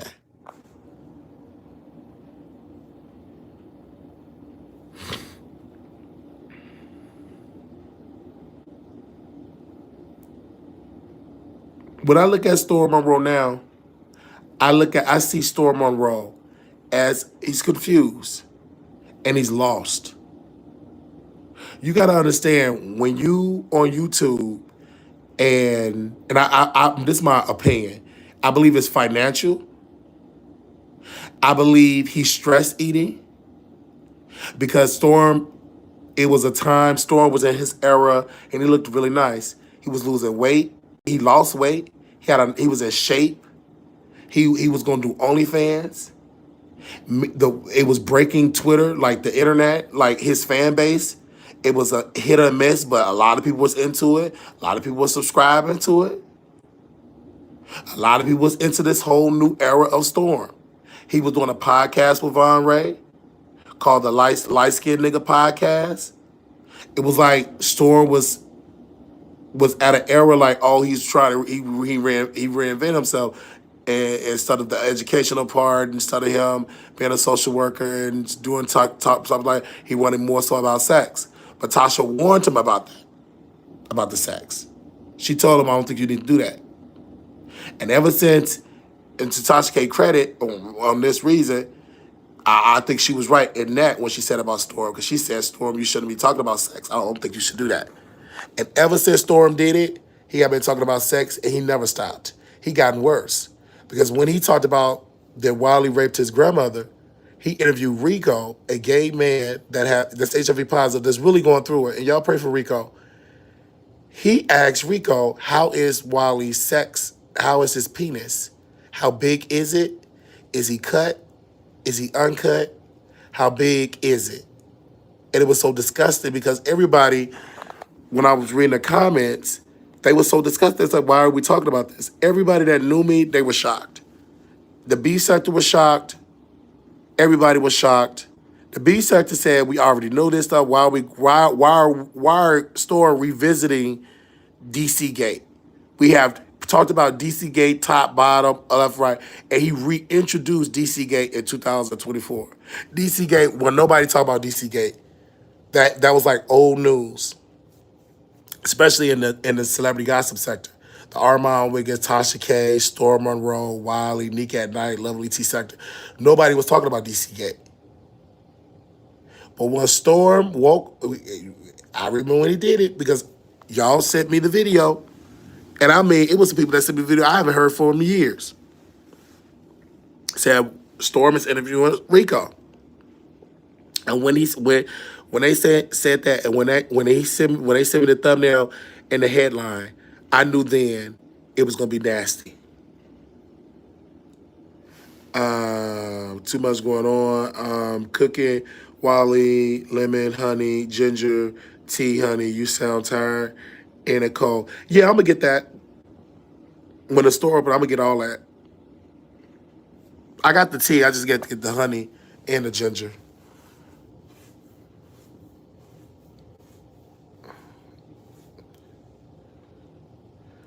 Thank you, Diamond. Yeah, so Is I'm tired.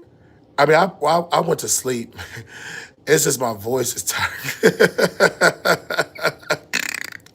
It's my voice tired. You're welcome, honey. Yeah, thank you, Diamond Jones. Like my voice tired. My voice is tired. If my voice sound tired, if that makes sense. That's weird. Cause I went to sleep and I had woke up and I said let me hit the live. Collard greens, macaroni and cheese and chicken. Oh, that's what you cooking, Natasha? You gotta have you're gonna have to rest your voice for like a day or two. Oh yeah, absolutely, absolutely. Are you cooking collard greens and macaroni and cheese and chicken? Oh, that's some good eating. That's some good eating. Actually, I love collard green and macaroni and cheese and chicken, baked or fried. And if you added cornbread to that, that's really a good meal. And if you making that on Sunday, that means you making a Sunday meal. That's a good Sunday meal. Collard greens, macaroni and cheese, and chicken. And if you add some cornbread on there, oh baby, that's a perfect Sunday meal. I just got hired for a new job. Oh, congratulations, Natasha. So that's you're celebrating with your family. That's a good that well, congratulations. Now that's a meal to celebrate. That's a good meal. Amen. Congratulations on this. Amen. I love that. That's what I'm talking about.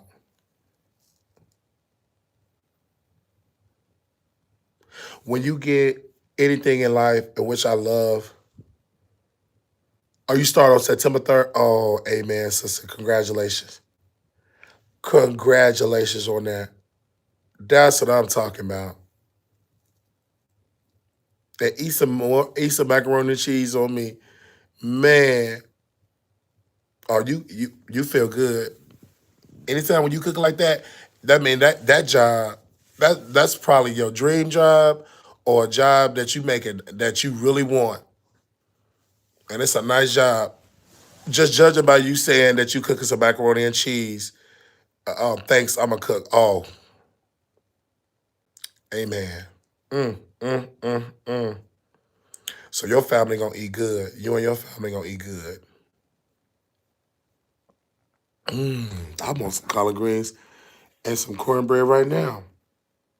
And some macaroni and cheese. My God, today. And that's what I was like. I'm thinking about my grandmother's cooking because oh, now I don't know how to cook like that, Natasha, but my grandmother does. Back when I was living with her, and I didn't even get a job. It's funny that you say that, Natasha. When you got a job to celebrate, I remember my grandmother told me to come home. I was looking for a job, didn't get no job because it was a recession. And my grandma said, Marquis, you're gonna come home. And I came home and it was cornbread, chicken, fried chicken, because she would cook. I don't know if they still got these chicken now, but it was it's not chicken wings. You got the flats, you got the drum, not the little baby drumsticks, like the baby drumsticks, and she fried that. And she made me some cornbread on the skillet. I don't know if anybody know what I'm talking about. That's some good eating. Cause she knew that was my favorite. And that's still my favorite to my say, fried chicken and cornbread on the skillet. And it's that sweet cornbread on the skillet. I have cornbread, I'm on paper. Wow. What you mean you on more paper? Oh, so you cooking cornbread? Are you gonna make it in the oven or you making it on the stove? Because it's different type of cornbread. You got people that make it in the oven, and like my grandmother, she would whip it up that Jiffy mix, and she would put it in the skillet. So what kind of cornbread you making, Natasha? Because it's levels. I'm gonna see what kind of cornbread. Either or is good. But you make a hot water cornbread or you make the cornbread, or you a certified cook? So what kind of cornbread you making? Are you making some hot water cornbread or you making cornbread on the skillet? Or you make a jiffy mix or cornbread from scratch? It's different ways with cornbread, you guys. So if anybody that's listening, it's levels with cornbread. Because they got the hot water cornbread. They got you could make the cornbread on the skillet, and then they got the jiffy mix. That's a Chicago thing. They got the jiffy mix on cornmeal. Okay, whatever it is, you a certified cook. So I feel in my spirit that's good. And congratulations, enjoy your meal, and you cooking early too. Wait a minute, what time is it? You cooking early too.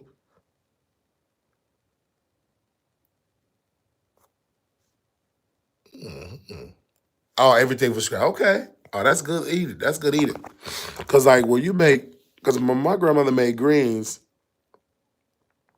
she would have it. She'll cook it like the night before, and she'll put the heat on low, like really, really, really low, and then let it cook. And I would get up and I would turn it off, and cause today is Sunday, so back in the day when I was with my grandmother, I would turn off the greens, I would turn it off, and I would give me a bowl and I would eat some. Before we would have to take it to the church, I would eat some. It was delicious. My God, my God, my God, my God, my God, my God. Cause man, that's some good eating. I didn't test, like the cornbread or the, but the greens I did. Oh yes. Them greens be so good. Man, it'd be tender. And my grandmother, we would get up and it smelled so good. It smelled the whole house. Like I can tell when I stay with my grandmother, I was upstairs. And I can tell what she's cooking by the smell. Greens, cornbread, chicken, it all have a scent. And because it's Sunday, I can tell I didn't even have to know the day of the week. Like a calendar. I could just judge by what my grandmother is watching on television. Because on Sundays, she would watch Bishop Brazier. I'm talking about his father, not the current pastor of the church, of that church. I believe on Bishop Brazier Senior. My grandma would watch, and then it was another uh, pastor she would watch back in the day. Lord, it's holiness of hell. Good God Almighty, what is that man name? Oh Lord, Old Landmark Church. Old Landmark Church. She watched Old Landmark Church. The founder of that church. You're on your way to hell. And that was a good preacher. That because Chicago is known for pastors. Chicago, I don't care what nobody say, that Chicago, we gonna get some good teaching and preaching. And they're on television. So my grandmother will watch Bishop Brazier, because they would come on Channel 9. She would watch Old Landmark Church. And then my grandmother would we even watch at one point Bishop Patterson, may he rest in, they are all ancestors now. She would have Bishop Patterson on there. That's some that was my grandma, and she would be getting ready. She'd be ironing and everything. And I would have to take all the food and put it in the car. Because my grandmother couldn't carry all that. And I want to say this about my Aunt Mary, because this is just a thought just came in my mind. So it was my grandmother. She had to go to cook. And so me and my grandmother had a disagreement. She said, Marquise, I gotta get some forks and spoons. I said, Grandma, she said, I can get some forks, I can get some forks and spoons from this store. I said, Grandma, no, we can get it from that store. So I called my Aunt Mary. And she said, Marquise, you know Dora. She stuck her way. She gonna do it her way. And that's one thing I love about Mary, my Aunt Mary. She always would tell like about about her sister Dora, like she stuck in her ways. I never knew what that meant until I started working for elderly people. When I started working for people in a nursing home, I get what that means. They do it their way. Even if I come in, it may be a way that be easier, but elderly people, they have their own way. They have their own, I call it now, their own system. And so you can't change it. You got to follow their system. So my grandmother had her own system. She had her own particular. So even though the stores that I knew were much cheaper, but she liked that particular store. And I would get in, and my grandma would drive, and I would be in a car, and I'd be on the phone with my Aunt Mary, and because we went, and she was like, "Don't worry about that." And she said, "Well, I call my sister when later on when y'all come from church, because Aunt Mary, she get out of church much earlier than when we get out of church. Well, our church, we get out of church late, real late. Our day on Sunday will start at 10 a.m. Sunday school, and we would get home maybe 7 o'clock at night, 8, sometimes 9 o'clock at night. It all depends on when my uncle, Bishop Overcarver, done talking, preaching. You know, my friends, they would get out at 1:30, 2 o'clock. At your church, we would still be at Sunday school at 2 o'clock. From 10 a.m. to 2 o'clock to 2. Sometimes we get done at Sunday school at 3 o'clock, at 4 o'clock. And then we would do the first service. And then we would eat in the basement. And then we get up and do the second service. So that's so when people say Marquise is long-winded, because I was trained to be long-winded. I don't think I will ever stop being long-winded. I don't know how to stop being long-winded because my uncle trained me to be to talk. Because when my uncle was out preaching and teaching for hours, I'm listening. I'm up for hours, and every word I would grasp. I'm like, "Oh Lord, yes, preach, teach. You preach it, you teach it, you preach it, you teach it," until I would fall asleep because it'd be late. I would, good God Almighty, and don't even, oh Lord, don't let me fall asleep. Marquise, wake up. You doing all that sleeping? You too young to do all that sleeping. I'm too young to be doing all that sleeping. What? Because my uncle was like, he was like, you too young to be doing all that sleeping. I'm too young to be doing all that sleeping. Okay, well, so young people, so because my uncle he would do it, and you guys don't know this if you're not from that background, but they used to have in the church they used to call it shut-ins, and a shut-in, and my grandmother she would make the shut-in soup. So we would fast and pray Friday, Saturday, and Sunday. Some of the saints will not eat and drink on that Thursday night, and they won't eat or drink until Sunday afternoon. So my grandmother and my auntie, Bishop's wife, they would make the soup, the shut-in soup. They would start on a Saturday night. They would start doing a shut-in soup. And so all the saints would break their fast by eating some shut-in soup and some jello. And that soup was so good. And I could count on my hands how many times I did the fast because the way Bishop do the fast, two churches that do the fast, there is no eating and drinking. I know some churches you can drink a little tea, you can drink some honey tea, but in two churches, the way I was trained to fast, no eating or drinking. If he said go on a fast for 3 days, you go on a fast for 3 days, meaning you got to eat no food or can't drink no water. And there was something about that fast. It was powerful too. and you felt different. You felt like, oh Lord, I got the Holy Ghost. And you felt that anointed with that fast. And my grandmother would make the shut-in soup, and it would be good.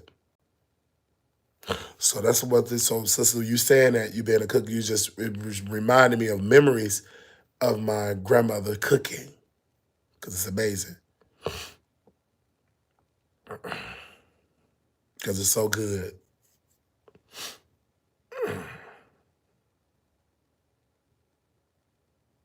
Even like it's a sister. She had a garden with her collard greens. She grew in the garden. It was the best ever. Now I see why people say growing your own food is the best because that food is. Ooh, them greens were so good. This had to be like I would say last year. So the boo brought from my grandma some collard greens, and she said, "Marquise, put that in the refrigerator. That's my mother Cruz." I said, "Okay." So my mother, she said, "I already cleaned it. The only thing you got to do is season it and put it in the pot." And my mother put them greens in there. We ate good.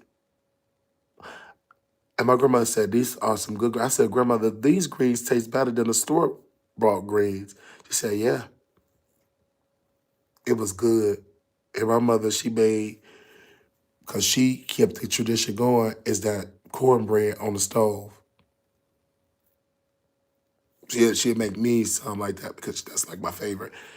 And the rest of them, they like in the oven. I like mine's like you whip it up in a bowl like pancakes and you put it in there. And that's how I like my cornbread. I love my cornbread that way. I don't know how to make it myself because I always tried it. I never could do it like my mother or my grandmother.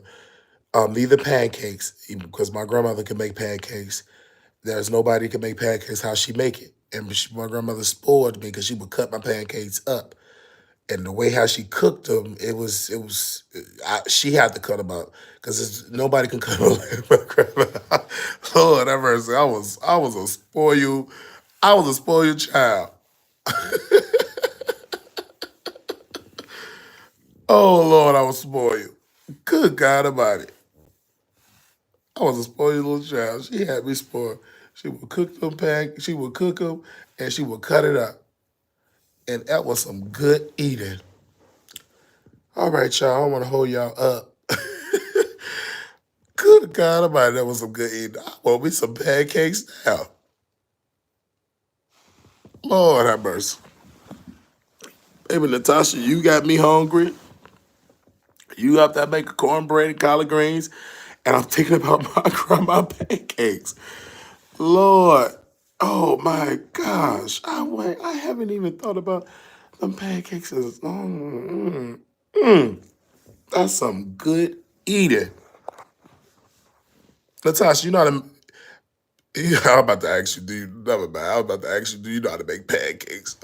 If you a certified cook, you probably do know how to make pancakes. Lord have mercy. Let me get up out of here.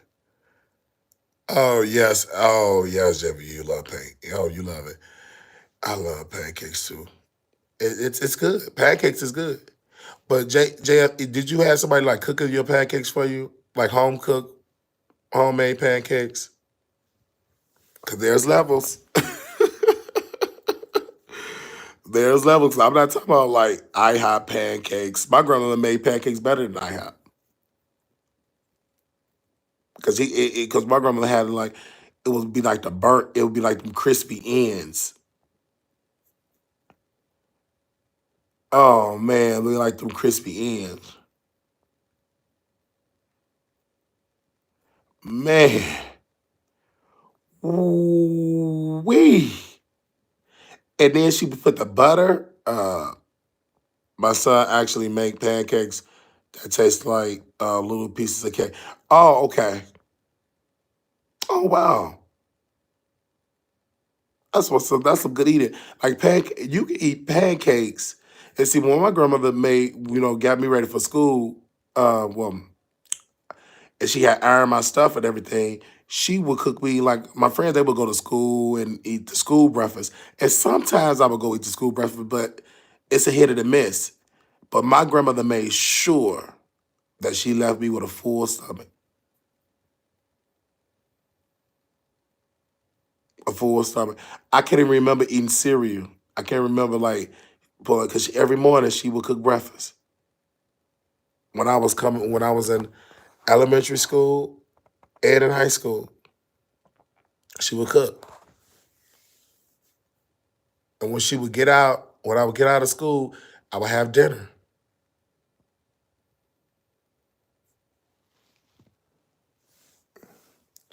And so I couldn't eat breakfast as a kid. I would fall asleep in class. Oh well, you will. You have my grandmother's though. You'd have fell asleep in class. Cause my grandma, she would cook. She would cook. Cause they would say, cause I remember coming up in school, they said if make sure you eat a full meal because they help you test better. And I didn't have to worry about that because my grandmother made sure I ate. I mean, good food. My God. And turkey wings. I can remember my grandma making some turkey wings. She would season them turkey wings up. Ooh, I don't know. Everybody know how to make some turkey wings. And then some turkey necks. Because turkey was cheaper than chicken during that time. Um, man, turkey wings. I love turkey wings. Baby, them turkey wings. And she would cook. She would cook for church. It's just good eating. And it would be them big turkey. It'd be so good. And my grandmother, my mother know how to make it like my grandma because my grandmother would tell her what to put in there and what different season, and it still got the taste. Like my mother, she can make it like my grandmother. I would say if I had to put it like 1 through 10, I'm like my mother turkey was about 8 or 9. It's really really really close to my grandma. Like, but it's really good. Well, turkey wings are really good, and it's healthier than to eat that than fried chicken. So and it was good eating. And then she would make turkey necks with gravy. Oh Lord, hallelujah! That's some good eating. Turkey necks with gravy. Oh my God. Oh, you about to eat some turkey? Oh Lord. Oh Lord. Don't get me started. And my grandmother, I would say, Grandma, you know, she said, oh, Marquise, stop talking. Stop talking. 'Cause I was at the nurse home visit my grandma. And she said, you're making me hungry. You're making me hungry right now. You're making me hungry right because I would like I'm talking to y'all. I was like, Grandma, you know, yeah, I made her hungry. She be like, I be like, Lord Jesus, because, I love to eat. And people like, why do you always eat chicken drumsticks? Why you always eat chicken drumsticks? Why you always eat chicken drumsticks? Why you always eat chicken drumsticks? Because I'm cooking for myself. I don't have grandma. Uh, I'm an adult now, so I cook what I do. So I don't have that somebody cooking me food and preparing me food and preparing for the stuff like that. You do eat it. I eat it. Now coming up, when I was a child, I ate full course meals. As an adult, I don't, number one, I don't feel like cooking all them sides and stuff like that. And then stuff is too expensive now. Like you talking about collard greens, you talking about cornbread. That's a high grocery bill. Every day you put chicken in it. Every day, exactly. Because the air fryer, every day you put chicken in the air fryer, is because it's effective. It's cost effective. Because when you put it in the air fryer, you just got an air fryer, put it in. Now, if you were to do what my grandmother did, it's more expensive. You have to get the chicken. You have to get the turkey. You have to get the size. If you do green beans, if you do this, all that. Then my grandma will make noodles and chicken and all that. That's more money, meaning that's more grocery bills. And how do I know that? It's because she cooked for the church. Help me, Holy Ghost. She would cook for the church, and everybody didn't pay for their dinners. Yeah, you get frozen vegetables, and my grandmother, she would get the frozen vegetables too, or she would get like broccoli and then cauliflower, and then she would mix it all together. She would chop it up and put it in the mix all together. She didn't really care about. Sometimes she'd get the frozen vegetables, sometimes, but she would cook it all for sure. She would get broccoli, cauliflower, carrots, chop it up and put it in there in a bowl. Now they do have frozen vegetables; they got all that now. But I'm just talking about how I came up. How I came up. Because I tried JFE. Listen, I tried to do the frozen vegetables and stuff like that, but I got so lazy in that kitchen. I got so lazy. Whoever invented that air fryer, they invented a good thing, because it's time effective. Like you can literally put all that in the air fryer, like your chicken, and now I got like the pork chops, or I put that in the air fryer. It is so easy. Then to put it in the oven, make sure it's tender, make sure it's brown. If you put it in the oven, you gotta have it for it to be brown. I get lazy and I use two air fryer once to cook multiple things. You get lazy. Like air fryers, it just made you lazy. Now before the air fryer, I like chicken drumsticks. I will put it in the oven. I will put like different. I will put it in the oven. Like my grandmother taught me, you would season it, put the aluminum foil over it. Then you will remove the aluminum foil to make it brown, to make it crispy like it brown. You know what I'm saying? If you're a cook, so um, hey Wiley and hey True, well, look at True up in the building. It makes you. I'm talking about True. We talking about some good eating here. We talking about food. My chicken just never came out. My chicken just never come out crispy.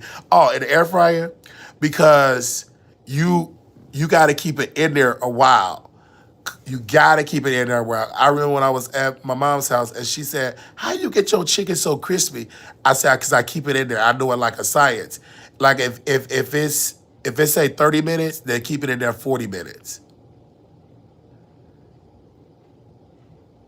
It's out here. I remember you were in the air fryer in Texas. Yes, in the air fryer, and you hear it, and then you guys, True, if you hear me, you hear that crunchy meat, you hear the crispy meat, you hear it crispy. Oh, wow, that be so crispy because I kept it in a long time. I know how to do it. I got it down to a science. I got it down to a science. Even here in Las Vegas, I got it down to a science. Okay, cause I never had crispy chicken. I'd be like, how to do that? Cause you got to keep it in there longer. Everybody was like, well, you should do a cooking. I need to do a course on that just to show y'all a demonstration. So True, just remind me, cause I have to do it. Cause I pretty much put stuff in the air fryer almost every day. I just have to remind myself to get my phone.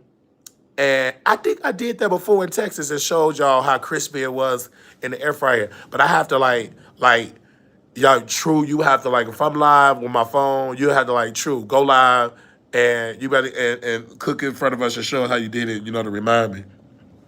Cause I'll be so hungry. I don't be thinking about going live, getting no click and no view when I'm making my chicken. When I'm making, when I'm making my chicken. Oh my God. Baby. They be like, can you go live, Wiley, and do a cooking show? That was a thought.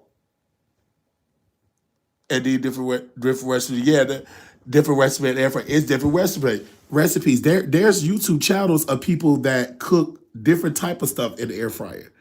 I never got that extensive because I got lazy. It's so simple. I season my chicken and whatever. I just put it in there, and I'm so lazy. I don't even like to do sides. I do sides every blue moon. Every, every, every blue moon, I do a side. And it may be frozen vegetables in the pot. But yeah, I got really lazy. I can't say that. Give me 1 second, y'all.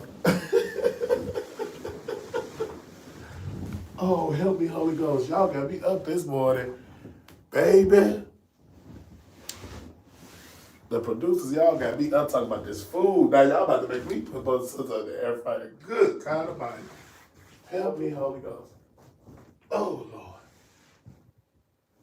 Oh Jesus. Hold on, y'all.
Good God Almighty.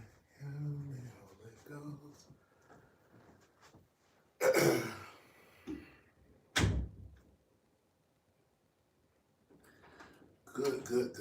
Good eating. I'm talking about some good eating.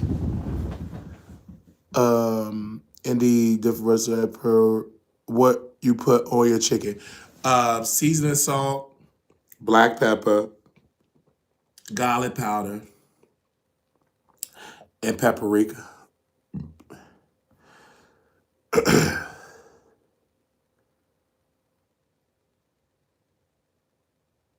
What you put on yours?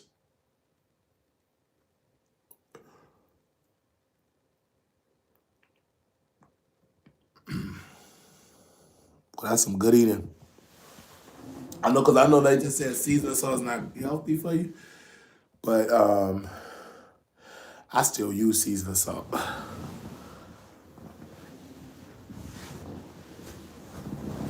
A seasoning salt and that garlic powder and an onion powder. That's some good eating. I'm talking about.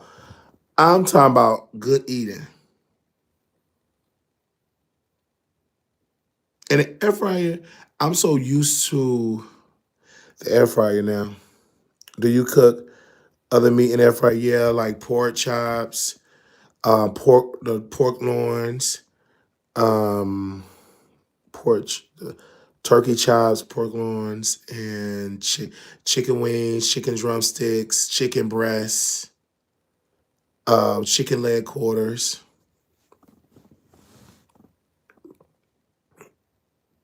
I believe that's all the meats I put in there. I use olive oil and garlic powder, onion powder, salt, pepper, garlic paste, ginger paste, and paprika. Oh, wow. Damn, while you be cooking. Yes, I be cooking. Yes. Because that's how I was raised. Like I could make collard greens if I just don't want to make it. Because you gotta clean it, and then you gotta have the right meats. You know what I'm saying? And then I don't know in Las Vegas, like the stores they carry, like Chicago, I know which stores to go because in Chicago they have, what do they call that? The meat place, the meat stores. They call it it's not the slaughterhouse, the meat house. I don't see my girl in here that's from Chicago. The butcher, yeah, go to the butcher, and it's cold in there. It's on the south side of Chicago. It's freezing cold up in there, but they butcher the meats in there because my grandma we would go there almost every Saturday to get the food for church. Lord have mercy. What's the name of that store? I can't think of the name of the store right now. But it's freezing cold up in there, and they would have on them white coats, and they would be butchering the meat. Butchering the animals, and that's some good eating. I could just remember because I don't know if y'all know about Moore and Oinks and all of that. Moore and Oinks was a great store that my grandmother and I we visit many times to get food for church and for the house. Now they got like food for that and meat packages. That's what I want to say too. Meat packages. I learned that through my mother. Meat packages, they don't have that in Las Vegas. They don't have meat packages in Las Vegas, and I don't think they have it in Texas. I've never seen it. And in Chicago, they have a meat packages where you can get maybe $50 for all these meat. It's like a list that you can get, and then you get a case of pop.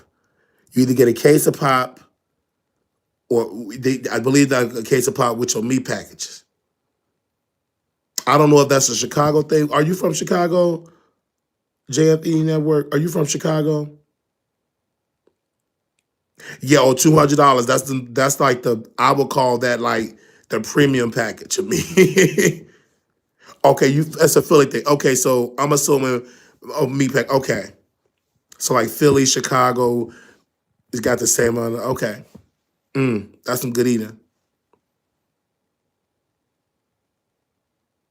Okay, true. They have it everywhere. Okay, but I want to know. I'm gonna ask one of my producers that's here.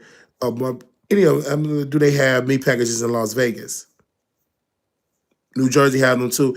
I've never seen it in Texas though. I've never seen meat packages in Texas. And I'm talking about when you go to the grocery store, it's like a list. They give you it's on a like it look like it comes out in the news. So it's a list, and it's the meat packages, and you have to go to the guy in the meat department, and he will get the cart, and he will put all the meat in the cart. You would get breakfast meat, you would get chicken, beef, chicken, and pork. Whatever on that list that you pay for, if you pay for the $50, $75, or the $200, whatever package you get, they'll put it in there. Even in Las Vegas and in Texas, I never seen until I go to Chicago because when I go with my mom, we went to the store in Harvey. It's a store in Harvey where you can get bacon and they will weigh it. You can get 5 pounds of bacon, 10 pounds of bacon, and I would get I'm gonna just say 10 pounds of bacon, and that's some good eating because at my mom's house I cooked a little bit more because she have a kitchen, a full kitchen, and she have a stove, and culturally it's just you just feel like cooking. And my nieces they love bacon, and I love bacon, so I would get 10 pounds of the bacon, and I would put the bacon in the oven. They would eat bacon. I would eat bacon. They won't like scramble. I would eat scrambled eggs. They would eat scrambled. It was just culturally so because there's kids in the house. Now when I'm by myself, I ain't studying no bacon. I don't care about because I don't think about putting it in the oven. I can count on my hands in Texas how many times I used that stove in that apartment, like making bacon, eggs, and all that. I do that in my mom's house because my nieces and all of them they there. So they want to eat. They just can't eat chicken every day. Kids are not like that. Kids won't, especially these kids today. They want different types of food. You know, when we were coming up, whatever we ate, whatever our parents cooked, that's what we ate. When my grandmother cooked that, I couldn't say, I don't want this. I want McDonald's.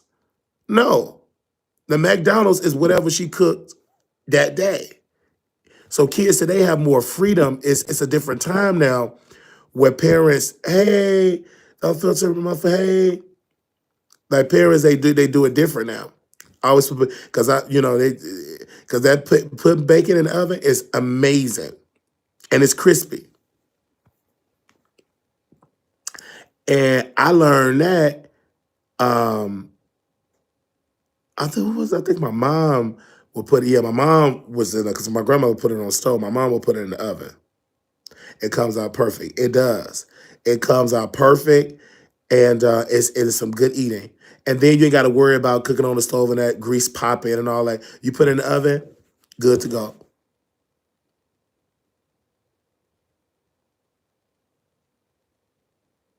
And I love the scrambled eggs.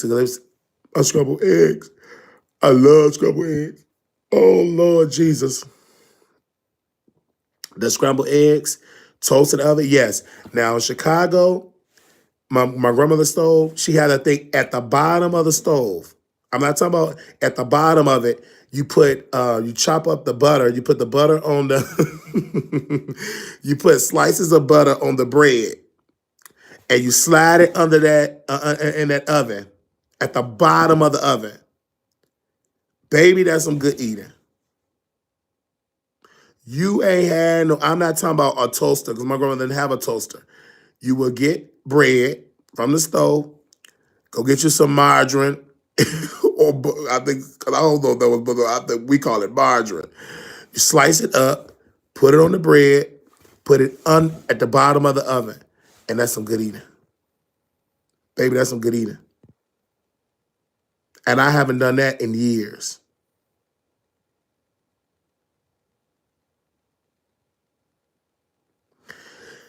They said that's why bacon containers be so good. What is that? Bacon containers. I hope I'm saying it right. Toasted oven is good too. It is. They said child put everything in the oven. When my kids were small, I would put the pancake mix in the round cake pan and back on the sheet pan and let it cook for 22 minutes. When it's almost done, make eggs. Wow. I'm telling you, perfect breakfast. And I would do like with the scrambled eggs because everybody don't know how to make eggs. Because the way my mom partner make eggs, he got to scrape it off the pan. No, I learned this from my grandmother. She would put grease. She would have a skillet hot, put grease in there, scramble it up, and put it in there. That's how I make my scrambled eggs. And then as soon as you put it, and then like that little seasoning, that like oh, that's some good eating. I learned that from my grandmother. Cause before my grandmother, so I used to do that, and then you just have to scrape it. You know how some people make eggs, and it's almost all the eggs is stuck at the bottom. In Maryland, we call that a country breakfast. Okay, yeah. Because it is a country breakfast. My grandma's from the South. Yeah. Oh, yes. Oh, good God Almighty. I would take for a country breakfast this morning. This morning, I want me a country breakfast. And see, this the thing, and that I miss is having breakfast. That type of breakfast. Because you felt better. My grandma from Florida, like I know a lot of people would sit boy hit me up. They say you felt better like having that type of food and cooking like that. You feel better. Like going home, when I go home for like Thanksgiving, you feel better going home. Like, and I just hate that some of us in the black community, we have only meet up on Thanksgiving. I do not like that. Because I feel like we should have Thanksgiving every Sunday. You deserve it when you walking and dancing all afternoon and night yesterday. Yes, I deserve. Now, if this if this was Chicago, and if my grandmother, and if I was telling my grandmother I'm out dancing, my grandmother and I had to go to church because you're still going to church. Because if you were grandma, I don't care if you're dancing all night. You could be grown, you still going to church. So say for instance, I did dance all night. Boom, boom, boom, boom, boom. Um, grandma, she had a whole food, and it'll be good. And let's not even get into the leftovers. Because, baby, it wasn't no Uber Eats. Baby, the leftovers will even be better. That's when you know you're a good cook. When the leftovers is better than the fresh food. That's when you know you got somebody that really know how to cook. when your leftovers is just as better when you just cooked it fresh. Because baby, that dancing, I am tired. My foot feel tired too. I know that's soul food. Oh yes.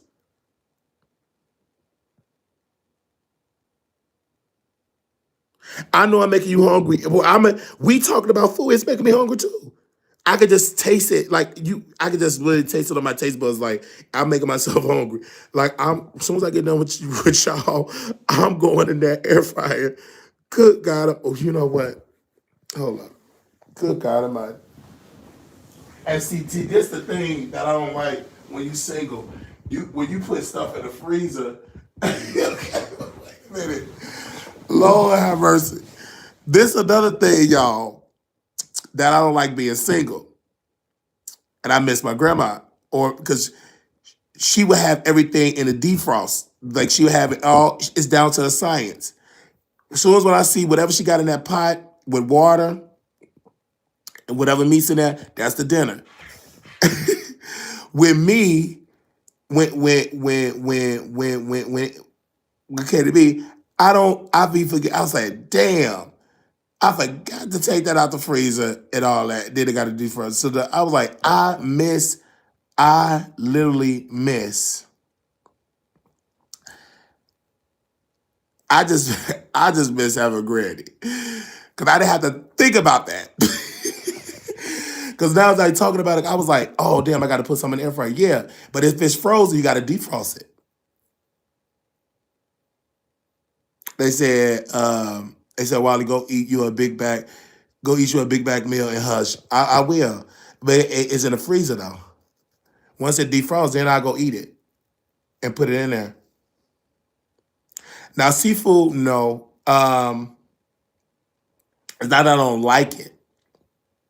Now shrimp, yes. That's it. Shrimp, yes. Because my grandmother, seafood was expensive. So she never made seafood. At only thing that came close to seafood, I would say, was shrimps. No, crab legs, no. Mm-mm. I think I tried crab legs one time and I didn't like it. Because it's too much work to eat it. It's too much work to eat it. I don't know why people like crab legs. It's too much work. I'm cooking grilled salmon, steak, asparagus, mashed potatoes for dinner. Oh, I love me some salmon. And that's another thing I put in the air fryer too, you guys, is salmon. Oh, baby. But that's expensive. I thought you and Malago went to eat crab. No, crab legs. I don't like crab legs because I had it one time. It's too much work to eat. Yeah, that's what I'm saying. You just crack it and eat it. No, I don't like that because I feel like I just want to eat it. I don't want to crack it. And that's what I'm saying. That's the work. Because if you hungry, you shouldn't have to, man, you gotta crack it. And then some people have to use like hammers and all. I don't wanna have to do all that. Hell no. It looks messy. And then you gotta put like bills like it's messy. You gotta crack it. And then some people put their mouth and crack. I don't wanna do all that to eat. By the time you do all that, you don't even want it no more. It's too much work. And then in Maryland, I know in Maryland they have like the blue crabs. Um, and one of the producers here wanted me to go eat blue crab. They said, you never had blue crab? They said, you ain't having it. I will try it. I will try and see. But it's been a long time since I had crabs. I can count on my hands how many times I had crabs. Maybe one or two times. Because it's too much work to eat. And it stink. Absolutely. It's like your hands smell. Yeah, it does stink. It makes, you can tell who eats it. It smells bad because it lingers. The smell lingers. And I hate food like when the smell lingers. Ugh. Like chitlins. I don't like chitlins because it lingers and it's a foul smell. Yuck. But my grandmother loved it. And I only smell that for Thanksgiving. She loved chitlins. My mother loved chitlins. They love them. I can't stand it. And I can't stand when they cook it. Now I can deal with the smell now because my mother and my granny, they know how to make it without it smelling too bad. It still smell bad, but it ain't like a 10. It may be like a 4. But yeah, but Chitlins it's older with that. Chitlins is older, y'all. But people love it. People love chitlins. Whoever love it, they love it. I don't love it. Mm-mm. But I do love though is I love me some chicken noodles. I love them chicken noodles with the chicken breast. I love that. I love dressing. I love me some dress, and I haven't had dressing since Thanksgiving. I mean, and it's been a while since I had something like dressing with cranberry. I eat that. I love that, and everybody don't know how to make dressing. Um, I can't describe the cell challenge. Yeah, I never ate that. They said it depends on who dressing because it can go wrong. It depends on. That's what I'm saying. You can't eat everybody dressing. It depends on who make it. But I'm talking like my grandmother. She makes great dressing. My mother make great dressing. But you can't eat everybody dressing. What we talking about? We talking about food. But no, yeah, you right, Jay. Yeah, you can't eat everybody dressing. Everybody don't know how to make it. And if you use some good eating, you're gonna judge that food by how you was raised, by your good eating habits. And if you was raised by somebody from the South and that know how to cook from the South, oh man, that's how when my roommate at the time, he said, "Why you never ate none of my Thanksgiving food?" Because it didn't have no taste. It said I make my grandmother homemade dressing. Oh, see, oh, that's good eating. With the what's they call that? Not bell peppers. Oh Lord, what do they call that? Jesus, the celery. I think I want to say celery. I can't think of what they. Oh Lord, Lord, because you have to cut it up, and it was green. You cut it up. Good God about. And but yeah, and then you get the crumbling it up. Yeah, dressing is good, but you got to know how to cook it. And I can eat dressing when it's not Thanksgiving, but typically dressing was only for Thanksgiving. And then every once in a while, my grandmother would make dressing like for like Sunday dinner for church. Celery, yes, okay, sage, sausage, and all that. Yeah, that's good eating. Yeah, celery green. Okay, that's what it was. Celery, green peppers, and onions. Good eating. We talking about good eating. You talking about corn? You is like corn on the cob? Corn on the cob. Good eating. Are you going back to Chicago for Thanksgiving? I would love to. Oh, absolutely.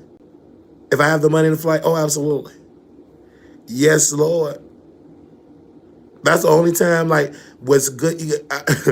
Good eating. Good eating.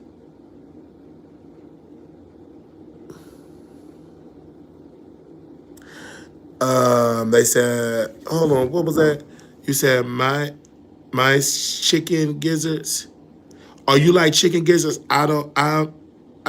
You eat chicken gizzards, the unfiltered. You like chicken gizzards? I'm not. I don't too much care for chicken gizzards.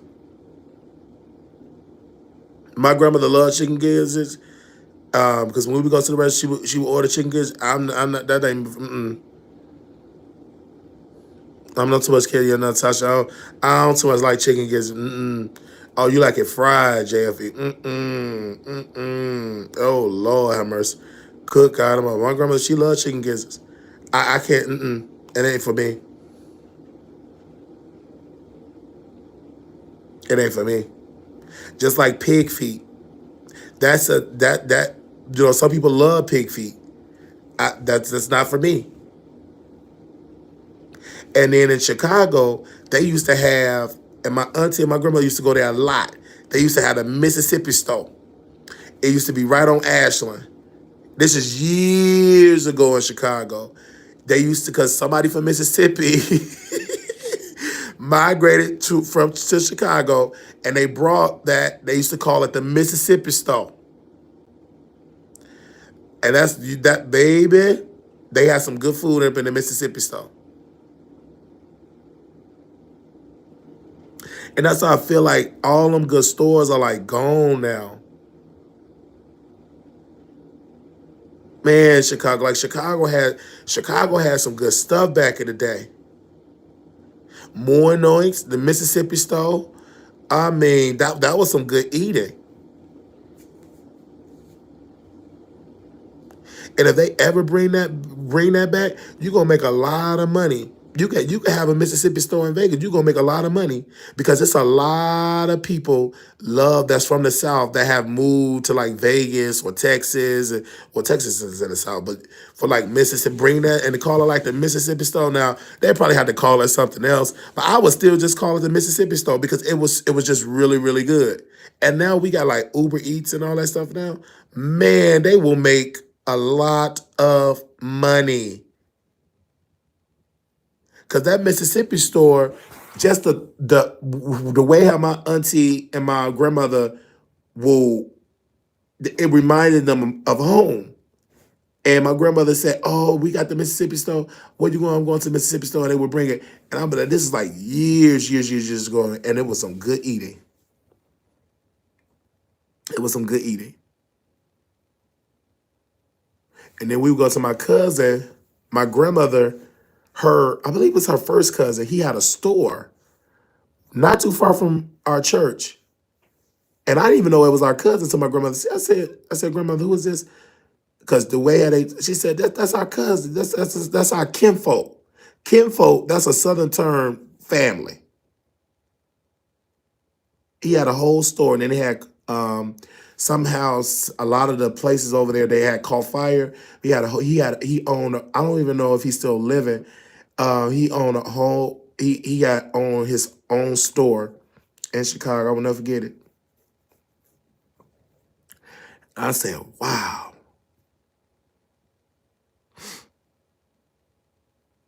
They had to feed the eggs. Yeah, my grandmother, I don't know if she loved pig ears, but pig feet, yes. That's like a Southern thing. And they bring it, they bring those Southern traditions to the North, and you bring that. And some of those Southern traditions, I love, like my grandmother, like when my foot be hurting, she said, "Go rub your foot in some alcohol, and my foot will feel better." And I will never forget, I had went to the doctor, and I said, she said, "Do you want to pain pill for your foot?" I said, "No, I just rub it in alcohol, rubbing alcohol."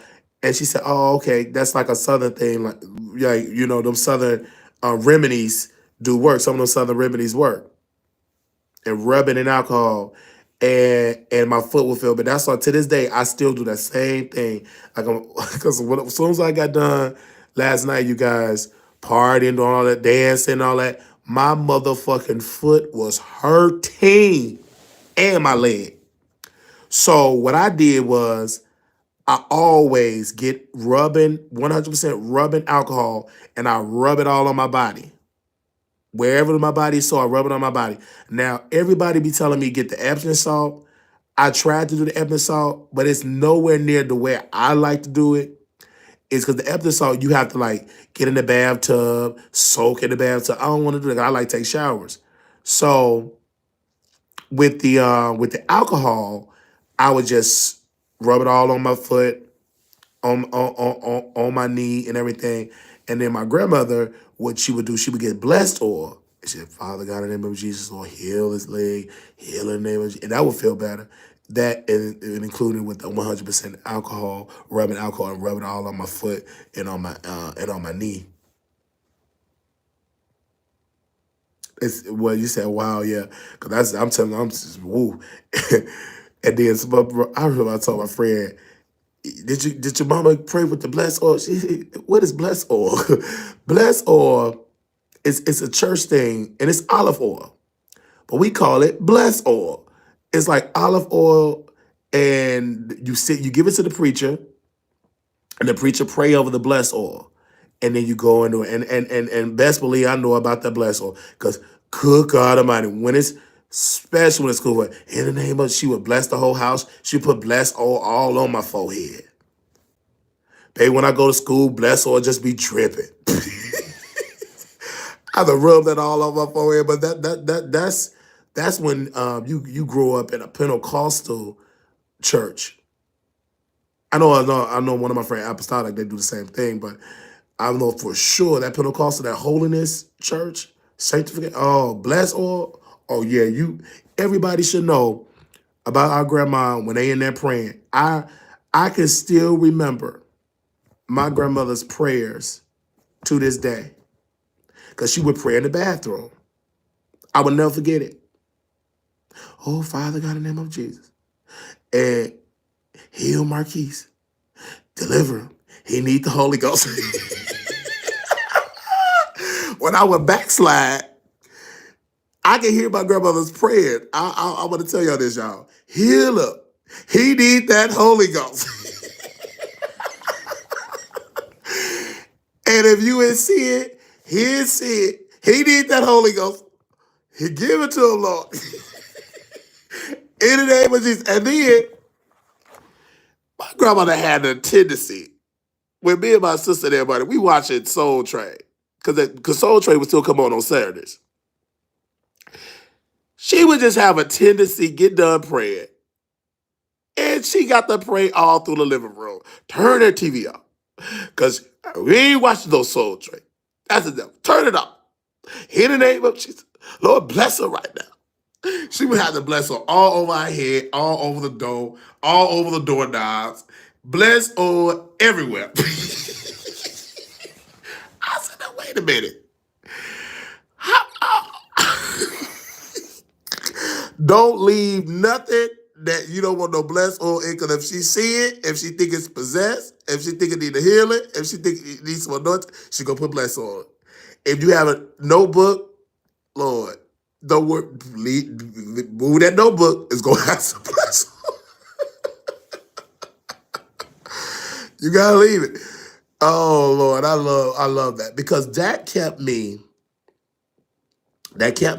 I can laugh about it, and I thank God for my grandma for that, because that kept me as an adult. I'm still living on them prayers that she prayed for me when I was a child. Well, I can still hear that. I can still hear it. So regardless of that, I can still hear those prayers. And my grandmother said something to me, I would never forget it. I said, Grandma, why you do all this stuff for people? She said, I'm doing this for other people. So when I'm long and gone, people would remember what I did for them and help you.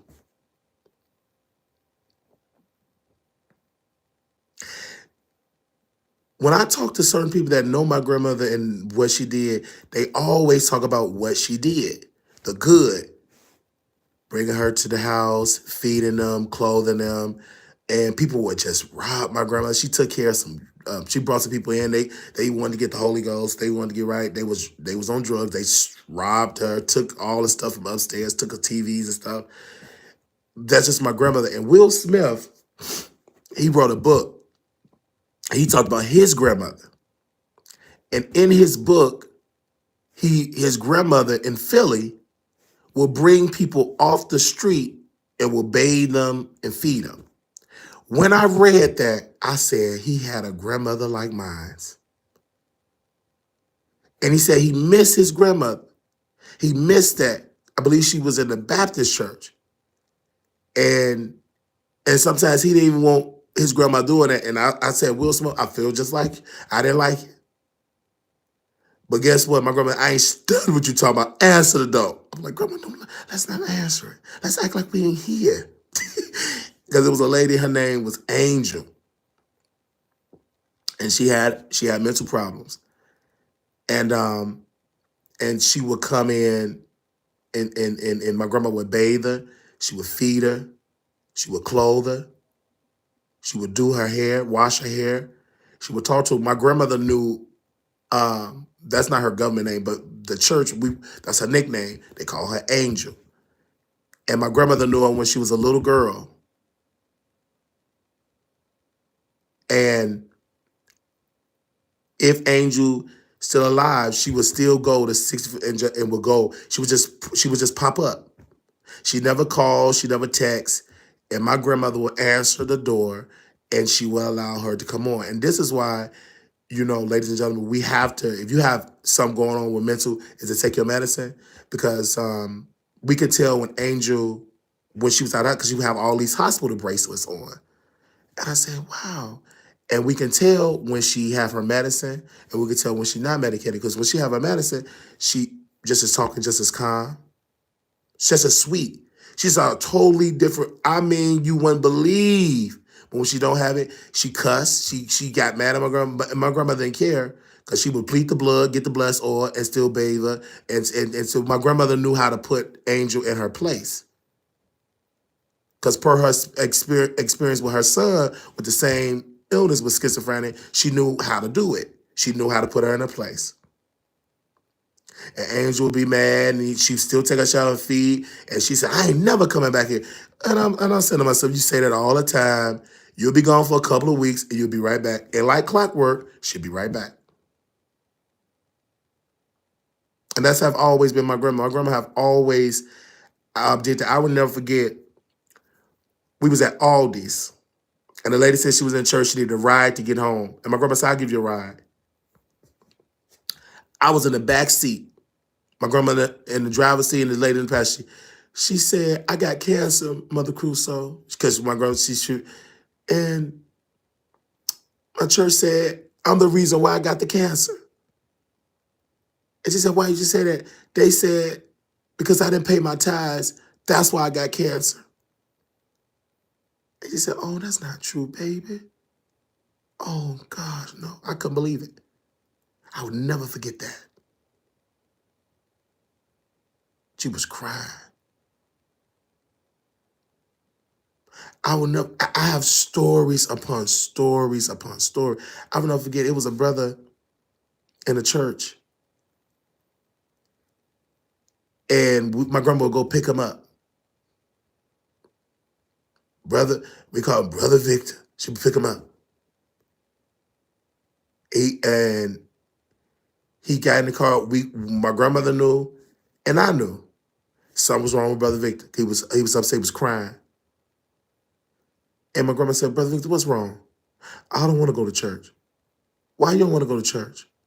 Because I don't have an offering. And my grandmother said, Brother Victor, with that thought, it looked like I won't be going to church either with that thought, because I ain't got no offering either. Don't worry about that. You go to church. But what my grandmother did not know, and I understood what Brother Victor was saying. I got what he was saying. I understood what he was saying. Because they do at church to this day, they make people feel bad when they don't have money. And Brother Victor, he was on a he's on disability. He got paid on the 3rd. And he didn't have the money. And he would write checks, post-dated checks. Post-dated checks is only deposit that check on that date. It's a post-dated check. Don't do it before that date because it's going to bounce. It's a post-dated check. And my uncle said, well, we ain't going to be doing we ain't going to deposit on post-dated check. We can't put it in there because some folks will write a post-dated check and the check will bounce on the post-dated check. So they won't add that in the offering. So Brother Victor would feel bad. And many people, they would say, but why you don't go to church with him? I understand because I was there when he was being mistreated.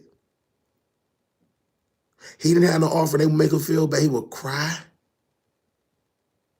Because my uncle made him feel bad. I'm like, he's on a fixed income. He can't give $100 every Sunday. $100 every Sunday, if it's 4 Sundays in a month, that's $400. And if your check, let's say for instance, your check is $700, your Social Security check $700, you gave $400 to the church. That's $300 to live, and he got to pay rent at the place he was at. That place wasn't free. He had to pay rent out of his Social Security check, out of his out of his disability check, Social Security disability check. So I didn't like what my uncle did. I didn't understand it then. I remember when before Brother Victor left the church completely. He said, "I'm not coming back to the church. I'm leaving." He said, y'all don't talk to me. Because Brother Victor was very emotional. And I told my mother this, I said, because Bishop Cartwright would make him feel bad when he would go to his family reunions.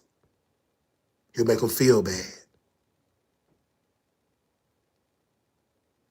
Brother Victor would have, and his family, shout out to my auntie Glennis, that's Glennis' sister. She's my aunt through marriage. They would have family reunions. And baby, when he would come back, it would be on a Sunday. When he would come back on that next Sunday, my uncle would throw out at it, y'all going to family reunion with these people that y'all need to be in church. That's what you're going through in right there. He would throw out at him in the pulpit. And we knew he was talking about, because he was the only one that would go to family reunions. And then my uncle, the reason why me and my mother relationship is at a standstill, it's not where it needs to be. It's not only for the drinking, it's because this started before. She have always been drinking, but it really went bad when I joined True Church, and my uncle said, don't go, follow me. Your mama on her way to hell. Follow your uncle. No, he didn't say uncle. Follow your pastor. She on her way to hell. And it broke my mama's heart. It broke her heart. Because everybody said they thought, oh, Marquise, he don't F with his family. I cut my mother completely off like she didn't exist. She would have events, birthday party, be sick. I wouldn't answer. I said, she need the Holy Ghost. She ain't saved. Get the Holy Ghost. And I would come every blue moon and come and to her partner, to his credit, this years ago. He said, man, your mama miss you. I ain't worried about that. She needs to get the Holy Ghost. And I didn't know how much my mother heard it about that. I didn't know it until she told me years later how much hurt she was, until she posted on Facebook. But my uncle did. He helped. And then when I fell out with my uncle, he turned my mother against me. He almost turned. He did. Because she always take his side.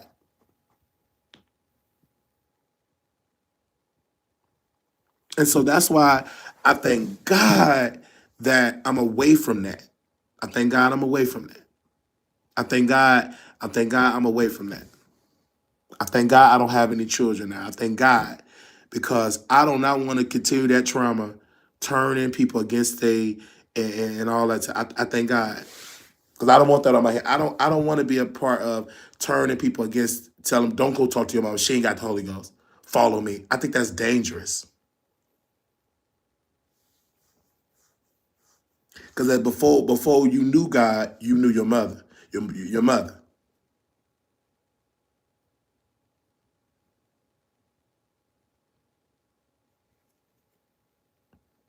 And so I love my family. God knows I love them. But it's some problems, issue that we all have to work through. I'm working through it. And it took me a while to understand how toxic my family, because I didn't think my family was toxic. I thought we all was just Holy Ghost filled, fire baptized. I didn't know how toxic it was until I got out of it. And I said, ooh, good God Almighty, that was toxic. That was toxic.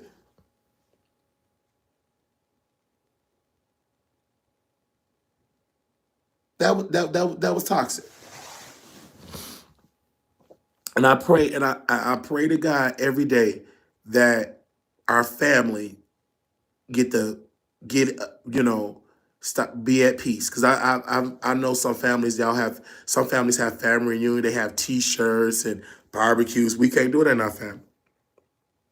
They too messy and they throw out, and everybody think they better than everybody. And Marquise definitely won't be welcome at the family reunion.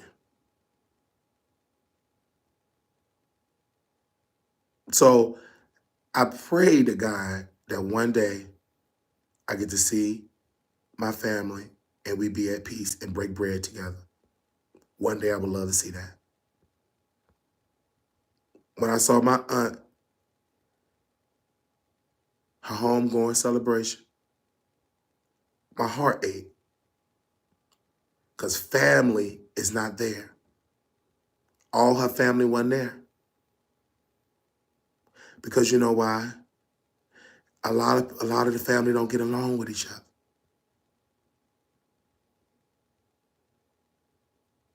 And my uncle, he have a lot to answer for, because he got a lot of power as the bishop. And shout out to my Aunt Mary, her pastor. One thing I honor about that man, when I heard his sermon, when he eulogized my aunt, I said one thing about him: he did not get messy. I said he did not get messy. Yeah, he said my aunt, my Mary loved her nephew. She did. She loved her nephew, Melvin Cartwright. And she loved going to the church, to the anniversaries. But it was one anniversary. My uncle said something so controversial, I was shocked. And so was Aunt Mary. My uncle said, Aunt Mary is my sister and my auntie. We all turned our heads like, what are you saying? Are you saying, let me explain. My mother had me when I was 13, and my grandmother had to adopt us. So technically, and Mary is like, I'm your auntie, honey. I'm your auntie, meaning like, don't share this information. This ain't for the public to know. And my uncle overruled her. Let me explain it. I know she don't want to hear this. And she kept saying, I'm your auntie, honey. I'm your auntie. My Aunt Mary ain't messy. She was not a messy woman.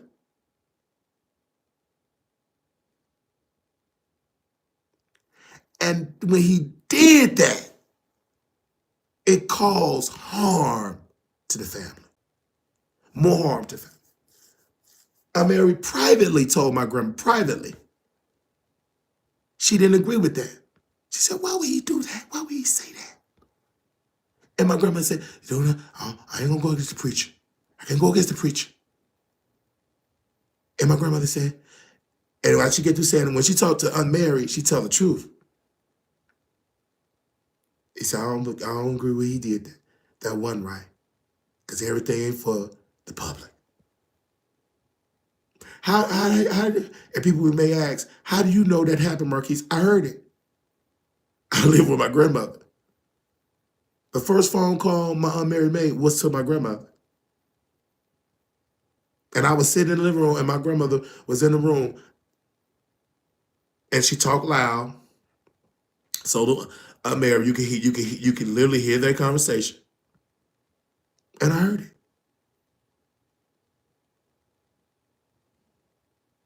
My Aunt Mary, I can go back with my Aunt Mary about the history of Aunt Mary, of how she loved my grandmother and True Church. She loved True Church so much that she joined a group, a women's social group at True Church, and they was raising money, they was cooking, and Mary Powell is on the record. My grandmother had it in her attic, True Church records, that Mary Powell, my aunt, joined an organization at True Church for her sister. Did of her sister work, but this one under Melvin. This is under my grandmother's first pastor. That would have been Bishop Cohill.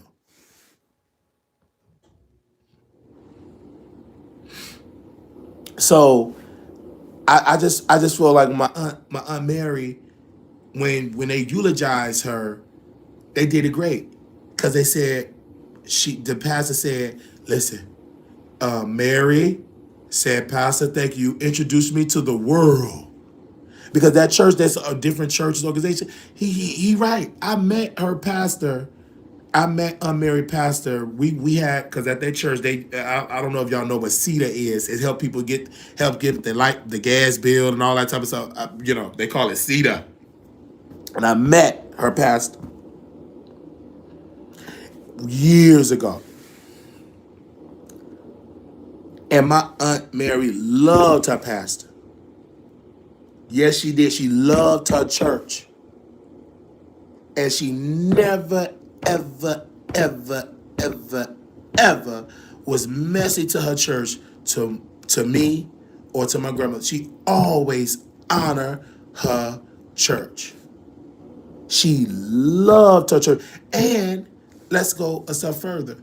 My Aunt Mary loved her community. Now, that's one thing I would have loved for them to really, really talk about is my auntie activism work, how she worked in the election, how she worked at the polling place. That's one thing they ain't get into. But she loved this country. My aunt had Democrat friends, Republican. She was very well respected in her community. I love that about my Aunt Mary. I love pig feet rice and gravy, yes. I love it. Oh, you some of the food? So I just had to say that, you guys. I love Aunt Mary. And like talking about food and stuff like that, just bringing it in. Like when my Aunt Mary, when she would come and my grandma would cook and my Aunt Mary eat and they would just talk. And I would listen. Them as coming up in Georgia, speaking about food, my great grandmother have a restaurant named after her in Georgia. I think they call it Stella Restaurant.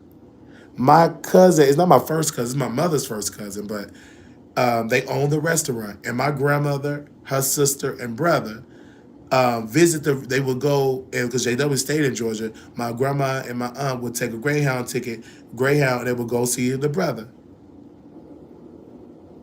She loved her family. She loves her nephew. I have a picture of myself when I graduate.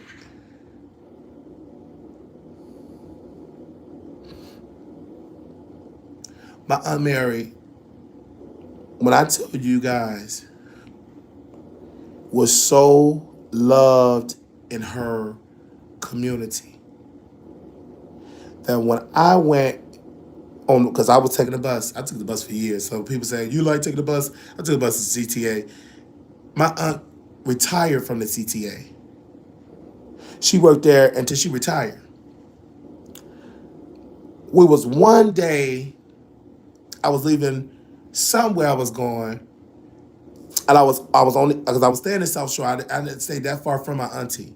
I stayed on Jeffrey. She stayed in a little area. She didn't stay that far from me. I stayed in South Shore because my aunt stayed in South Shore. She stayed for years. I was on the bus.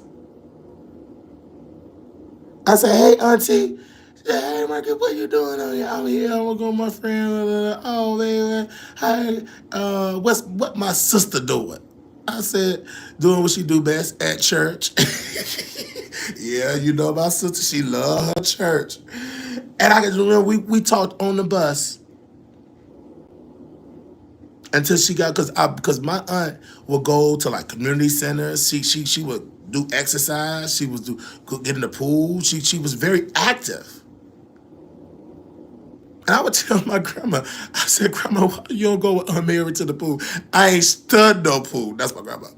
So all that, when I be saying I ain't stud stern, because I'm a very stern man, and stuck in my ways, I get that from my grandma Dora. Because my grandma Dora stuck her way, and she say, I ain't stun you. So that's where I get that from. And it's because someone told me, you sound like you got an old soul. Yes. I was raised by my grandmother. So a lot of her ways, I got it. So when y'all call into my show, and y'all, I say, I ain't studying. What did he just say? You hussy. I even know that word heifer and hussy exists, but that's an old Southern term. Like Patty, that heifer, like you when Patty said heifer, that's the generation. They used them terms. Cause when Patty, she was over there, what show she was at? Lord help me, Holy Ghost. She was on the show, and and the white lady said, don't touch it with your head. Oh no, it's paper. Oh no, don't eat the paper. I'm not gonna eat that paper. What's wrong with her? So here's like when they asked her about Patty. Patty said, I wanted to get that half up. I said, because that white lady said, don't eat that paper. Patty said, it is paper. I'm not eating no paper. What's wrong with her? Like, Lord help me, Holy Ghost. I love Patty LaBelle because she reminds me of my grandmother. You cannot, they from the old school. You cannot insult people from the old school and they not gonna get you back. They gonna say something back. They got a way of they got a way of doing it. And my auntie, she was very stern. Baby, one day my brothers and us, we was doing too much to my grandma. We was acting up, and my auntie brought them cussing words. No, she didn't cuss. She said she loved that nigga word. You niggas, y'all like gonna be taking over my sister. You low down dirty niggas. I was like, wait, now mind you. I wasn't here when she went off like that. Charmin said that to me, and I said, that's Aunt Mary. She said, Marquise, your auntie went off on your brothers and sisters to them. She said, you niggas ain't gonna be taking over. I said, that's Aunt Mary. She love her sister. You ain't gonna take over. And you know, Tamara, she was younger then. Auntie, what you talking about? We live. That's our grandma. We live it. She don't have to do you low down dirty niggas. Go to your mama's house. You ain't taking over my sister's house. You low down dirty niggas. I love it because you know my sister Tamara. She always got to ask a question, and she got to respond. She ain't gonna take nothing.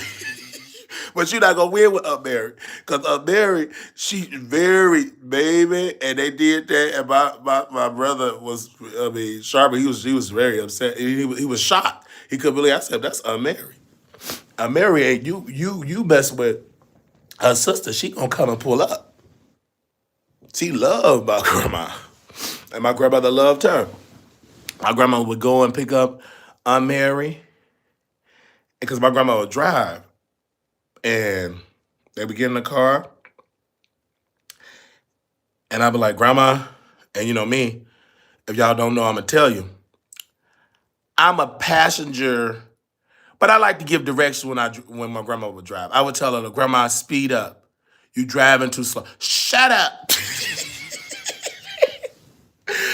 Don't tell me how I need to drive. I never had no tickets. Every time I tell her that she driving too slow, my grandmother's favorite saying, I never had no boot. Your mama had a boot. Your daddy had a boot. I never had it, so shut up. So, I'm going to say this and I'm going to go. But I finally got my driver's license. I'm a passenger driver. I finally got my driver's license. So my grandma would let me drive. Everybody was jealous at the church because they grandmas, my grandma let me drive. But her and Tamara in that car, you're driving too fast. Grandma, he driving too fast. And she do it on purpose to trigger my grandmother. Yeah, you is driving too fast. Slow down. I said, Grandma, I'm not. Stop driving too fast, boy. Slow down. I said, Grandma, you better slow down. I said, Grandma, we hardly moving. So when I watch everybody, when I work at this particular job, I will always watch Driving Miss Daisy. A lot of people, they said, why do you like it? Because Miss Daisy reminded me of my grandmother when she said, um, drive slow. Did you pay for the gas? We might as well walk to the Piggly Wiggly. What was that? So my grandmother didn't play. But one thing I love about my grandmother, and love about her, some days she let me drive. Like when I felt good. Like this one particular time, we was at church. We had to go to a visiting church, and so my grandmother don't like driving on the highways like that. So she let me drive on the highway, and they was just so jealous that I said I felt so. But I'm trying to keep up with the saints because Sister Williams, all of them, they drive fast. And my uncle, they hitting the highway. And I'm trying to keep up with the saints. But unfortunately, I'm with Grandma Wiley. Grandma Wiley said, slow down. I said, Grandma, we on the high. I don't care, we on the highway. Slow down. So all the saints, they made it to the visitor church. We still on the highway getting to the visitor church. So finally we get there. They said, what take y'all so long? And then here go Bishop Curry. I love him. Why y'all just getting here? I said, bitch, you know, good grandma. She won't be driving, man. She won't be driving fast. Lord have mercy. It's. I love my grandmother. I love my family. I don't care how toxic I say they are. I still love because I remember the good. Because it ain't been toxic like it's toxic all day, every day. It's been some good days, and I love. And in closing about my Aunt Mary, because she stayed on the third floor and she was getting older and up in age. So all the family, this is a memory I hold to my heart. We all came, all the cousins, we all came, my mama and her siblings all came to move Aunt Mary from the third floor to the second floor. I will never forget that moment. We all moved her. And because we had packed, it was her son Jamie and we all had packed her stuff to move her from the third floor to the second floor because she gotten older and going up them stairs. And I believe that's the reason what made her survive so long. She was walking up them stairs all for years, for decades. And she sat on that third floor, and I mean them are some stairs. And shout out, to her landlord, because safe, I mean quiet, and I mean, if I ever become a landlord, I would love to have senior citizens that retirees, that's not into no mess, no drama, that paid it, because he had all his neighbors, when it's a vacancy, it's because they transition, not because they got evicted. And he's a former police officer, and I shout out to that brother because he loved my auntie. He loved my auntie because she said, I love Mary. She's a great tenant. She's a friend.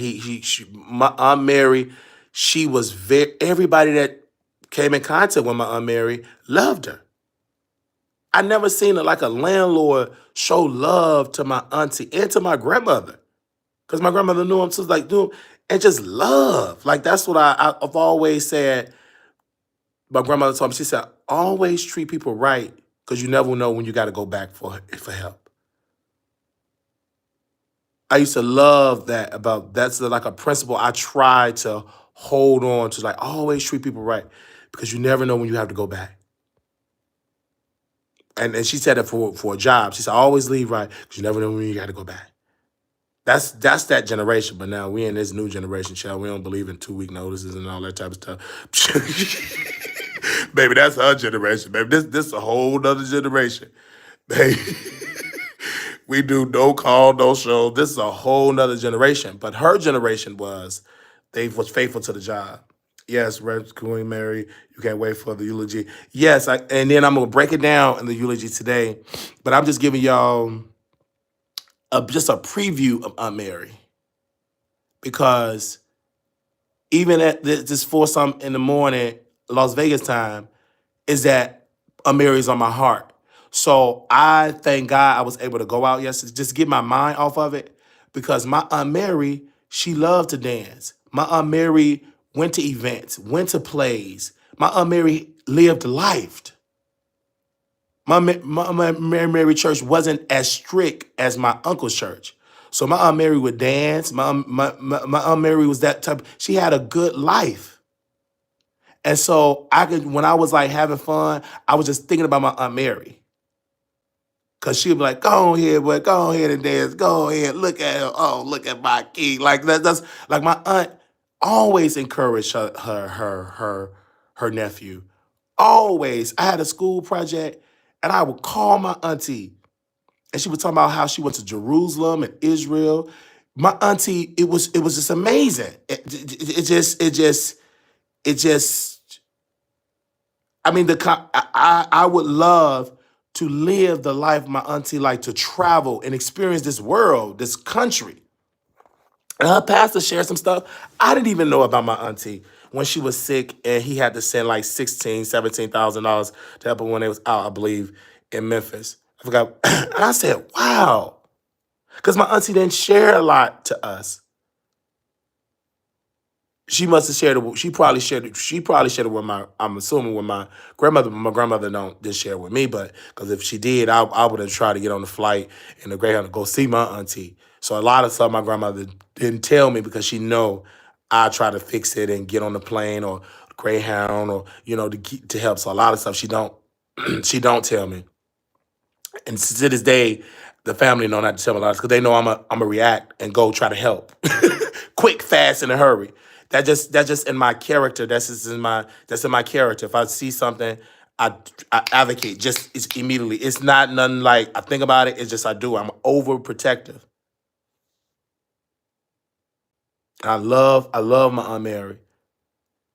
I love her. Aunt Mary, and she is in rest.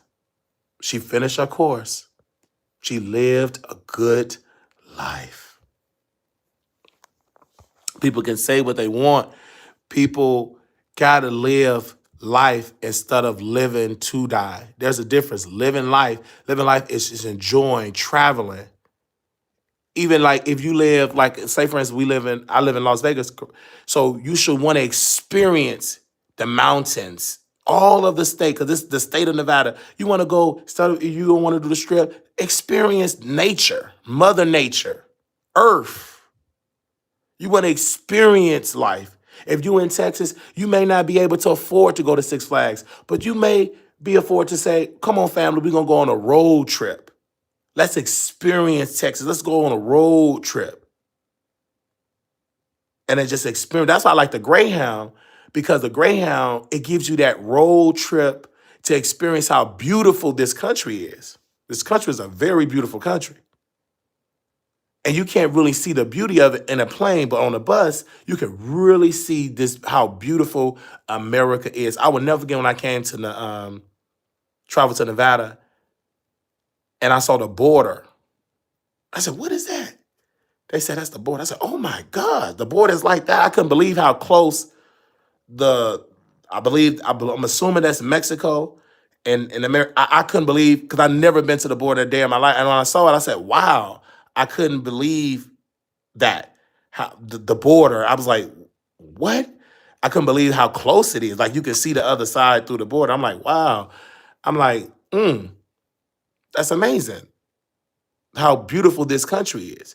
And then all the mountains and the open fields. And it's just like, this country is a very beautiful country. And I thank God that I'm able to, travel to see, even if it is Greyhound. Because, the average person say, oh, he take Greyhound, he's poor. I don't care what they say. Because Greyhound, you can really experience this country. Even the train, I love the train. You can experience this country. My auntie will even tell me about the train. Because that's the generation they from, taking trains and Greyhounds. I told you I have an old soul, and my grandmother said she loved the Greyhound. She loved the train. She loved that. When Emmett Till, she gave me oral history about that train station that Emmett Till mother dropped him off at. My grandma said, I've been in that train station a lot of time. You can get a train to Georgia and all that. That train station don't exist anymore. But she talked about that. She knew about the funeral home, the funeral director that Emmett Till body was at, that the funeral home. My grandmother knew about all of that. And it's just that's why I love talk to our elderly, the seniors, because you get history. That's why we as in this country, you guys, we gotta uplift our elderly. We got to honor them instead of discarding them. So I'm going to close out with that. We got to honor our elderly instead of discarding them like they're trash. That's an honor because it's a blessing to get old. You bless when you got gray hair. Because there's many people without gray hair. That means my grandma said, if you don't have gray hair, you ain't living. You dead. Because she said, you keep on living, you're going to get some gray hair. And I love that when she talked, that's why I appreciate the elderly. Because I was raised by elderly people. Senior citizens, seasoned saints. I call them seasoned saints. I didn't start saying senior citizens until I worked in healthcare. All the seasoned saints. Because seasoned saints mean that they're the old, like the mothers, they're up in age. But that's what seasoned saints mean. So I honor the elderly because I feel like the elderly, definitely if you take care of the elderly, you bless. It's like, if you take care of children, elderly, right, you bless because that's a blessing. That's a blessing. And that's why I love my aunt. I love her. Even shout out to you, Messi, and shout out to the people here. Just shout out to the team. Just shout out to everybody that have said rest in peace, Mary. Like y'all really shout out to people that say I'm sending my condolences to you. Just thank you because y'all didn't have to say that. Thank you for saying that. Just thank you for that. I love each and every one of y'all, and I'm gonna let y'all go because I know some of y'all is on y'all way to work, and I know some of you are on your way to church. I would never curse you out and can't stand a passenger driver. Now you going nowhere. Yes, right. Queen Mary. What time is the service you keep playing? Oh, the service going to be, give me a second because it's a different time zone. Help me, Holy Ghost. I'm going to do it 8 o'clock my time. So that's like 10 y'all time. 10 your time. If you Central, 11 Eastern. I'm going to do it 8 my time. Yeah, yesterday I changed it. And I'm glad to do it on a Sunday. Because I think it's fitting to do it on a Sunday. Yeah, I went to sleep. I was tired. And then, like I told you, message, I had an event of me just enjoying having fun, you know? I said, I had to go advocate. I said, let me see what VS is at. And me and VS will, and since she, whatever, didn't show up or whatever, I'm going to enjoy my life. And then somebody posted in the comment, who had fun by themselves? Brother Wiley. You ain't had no fun if you can't enjoy yourself. You don't need people to have fun. They said you go to sleep. So 8 hours. No, 8 my time is, which Vegas time is 8 a.m. And then if you on the Central, 9, 10, that's 10 a.m. And then East Coast is 11 a.m. You gotta be able, I enjoy myself. I love being by myself. Because in the Saints would testify, he said, I think I'm alone, but I ain't lonely. I'm alone, but I'm not lonely. I don't be in a, oh man, I wish I had friends. Baby, go. If you live in Vegas, baby, go there and have fun, and you would get friends. Your energy will attract. They'll be like, come on, baby. Oh, hey. And you will get friends. Like if you don't have friends, get up and go. Get outside. Go to events. They have plenty of events out there, and you will get friends. If you in the house lonely, it's because you want to be lonely. If I don't have a car, but the bus run, Morgan Freeman said, but the bus run. Get up and get on the bus. Get on the bus. I get on the bus and go out and just take the bus ride and just take the bus and just sit down and just take the bus. It's people that take the bus, and you will and do that every day. And I can guarantee you, you will find people that on the same schedule, and you will build a relationship. There's people out here that's built relationship of just taking the bus every day. Even myself when I in Texas, I would go to the movies, and you would see the same folks that go to the movies or the gym, the same folks, and you would build a friendship. But you got to get out your house. I'm so lonely, Wiley. I ain't been out of my house since the pandemic. Well, that's why you're lonely. You got to go outside. I ain't been out since COVID. Baby, if you ain't been out since COVID, good God Almighty.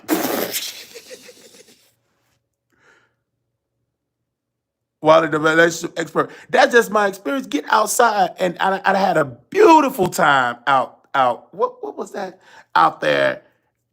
Just having fun on the strip. I had a ball. You couldn't tell me I wasn't no millionaire. You thought I had $20 million in my pocket. Didn't have nothing because it's not about the money. See, the issue is with people, and this is why you're going to F up, is that you need money to have fun. If you can't have fun with $2 and just enjoy life with $2, then how would you know? It's because it's not about the money. It's about what's your spirit. My spirit is wealthy. And I love having fun. I was with I was on the live with people that the B sector. Hey, they said, what's going on with Wiley? They said Wiley drunk. No, I ain't drunk. I'm drinking none but cranberry juice. I just have I have a joyous spirit. Money does help. Amen. And that's something I have to start saying because I've been raised so much to say, don't worry about all that money, just to get God in your life. So money, the Bible said money answered all things. Money answered all things. So money does help because it would sure would have been nice if I could have went on and got like a hotel for that whole weekend. That would have been nice. Money is nice if you can go outside and you get a private driver. That's when money come in. That's what I would love money. Because after you get doing all that dancing, then you gotta get your Ubers. Where you at? I'm over here. Where you at? Like you gotta go all that walking. Man, if you got money and all of that, your private driver can come pick you up anywhere. You gotta worry about Uber Lyft pickup spot. Man, that's so confusing. Where you at? Sir, I'm right here. Where are you? Oh, where you at? Like, I'm so tired of that. See, when my grandma came, it was simple. There was no Uber and Lyft pickup spot. Ever since they got it, good God Almighty, and these hotels, baby, the Uber and Lyft pickups, it always got to be somewhere far. I would love to be like, by the time you walk to the Uber and Lyft pickup spot, you tired. You ready to go to sleep? Just to walk, baby, just to walk into your Uber and Lyft, and we ain't even gonna talk about the bus. That's a whole nother marathon walk. That's why that strip is big. In one hotel, you done burn about 500 calories. It's a lot of walking. It's a lot. I don't know why people stop that talking about the strip. Like you could be on the strip and you will not bump into each other because it's so big. They said they have their hotel shuttles right in front. Yeah, they got their hotel shuttles right in front, but you have to walk to get to the shuttle. It ain't like they got it. Hey man, Wiley, you got to walk to get to the shuttle. It's a lot of walking. And I love walking because Prophet Bernard Jordan said, for exercising, he said, you don't have to be worrying about all them gym memberships. He said, walk. And my doctor told me when I was at, good God Almighty, in Texas for the medicine. Because I said, I'm telling her, I can't afford no gym membership. And she said, you don't need a gym membership. She said, Mr. Wiley, walk at least about 10 minutes a day, 15 minutes a day, 20 minutes a day, 25 minutes a day, 30 minutes a day. And that's why I'm addicted to walking now. Because once you start walking and it just becomes a habit. I love walking. God is good. God is good. God is good. I will never forget it. I was out walking, and this was in Texas, and it was a gentleman here. And this is why it's not good to always complain about where you at, because you could be in worse shape. And it was a man. He was dragging his feet on. He had his crutches there. He was pushing it, and I took a picture and I told my mom and and I said, look at this. He said, man, that's an honor. And I said, yeah. And he said, y'all have walking trails out in Texas? I said, yeah. He said, it's not violent. I said, no. Because, in Chicago, they don't have all, they have that, but it's quite dangerous to be outside walking. And I would go out and walk, and you would meet the same people. Oh, how you doing, sir? Oh, yeah, yes, ma'am. How you doing? You meet the same people as you go out and walk and have a good time. But I love walking, because I feel like walking is essential to health. Because I think if I'm not mistaken, they said walking helps the heart. It's good for your heart to walk. I believe someone said that. It says walking is really good for the heart. It's really good for the heart. So it's good to walk, and then it's good to sweat. Yeah. Thank you, thank you, thank you. So yeah, we're gonna get ready for the that. Y'all. Love you, Messy, Leslie bitch, Portia. Going inside. They said whatever is going on inside of you will be projected in a year experience. Yeah. Amen. Yes, it is. Sunlight is nurturing. Amen. Amen. Amen. Amen. What time is it? What time where I'm at is 4:26 a.m. 4:26 a.m. But sunlight is nurturing. The sun is very important. Amen. I love the sun. And then and Mr. Barney, it was a song that they were singing. Barney, they said, "Oh, Mr. Sun, Sun, Mr. Golden Sun, please shine down on me. Oh, Mr. Sun, Sun, Mr. Golden Sun, why you hiding behind a tree?" I'm like, Wiley, is VS safe? I don't know if VS safe, because when I called her yesterday, no answer. And I text, no answer. Now, she said, where you at, Wiley? You need to answer my phone, because I'm dancing. And it was loud in that place. Like the DJ playing, it was loud. So I can't hear the phone. Um, and she did call me, and I didn't answer. And then I respond back to her, and there's no word. And then I went on my community wall. I said, "Where's VS?" And I don't know why I put that out on the thing, because I keep forgetting. Number trolls. Don't worry about it. Shut up, Wiley. She doing that for scamming people. And then I had to block some people. You banned from the strip. They're like, I don't know why I even put that on. I forgot. I putting that on the wall. It's just like, but I put that on the wall, you guys, so she can see it. Or at least some of her followers could tell her, hey, hey, hey, hey, hey. But I probably need to delete it, because I'm tired of y'all trolling me. Is she going to meet up with you now? I can't say that. She haven't responded. I don't know where to meet her at. Because I text her yesterday, and I called her. No answer. But once I'm done with here, I text her and call her again.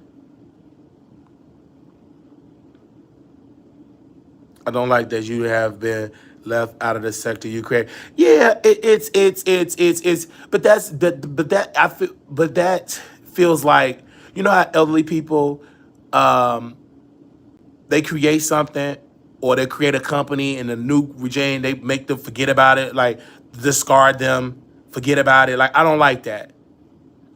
Because what they do is, you forget about the legends. You forget about people that was in the sector, and then get away, shut up. I don't care. Like, I don't. Oh, that makes me cringy. Get away, Wiley. Shut up. You old.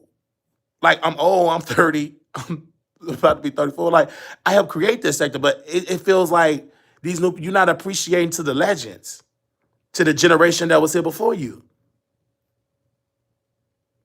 She was with a guy named Cam. He better keep her safe. That's what I'm saying. I don't even know who is this Cam.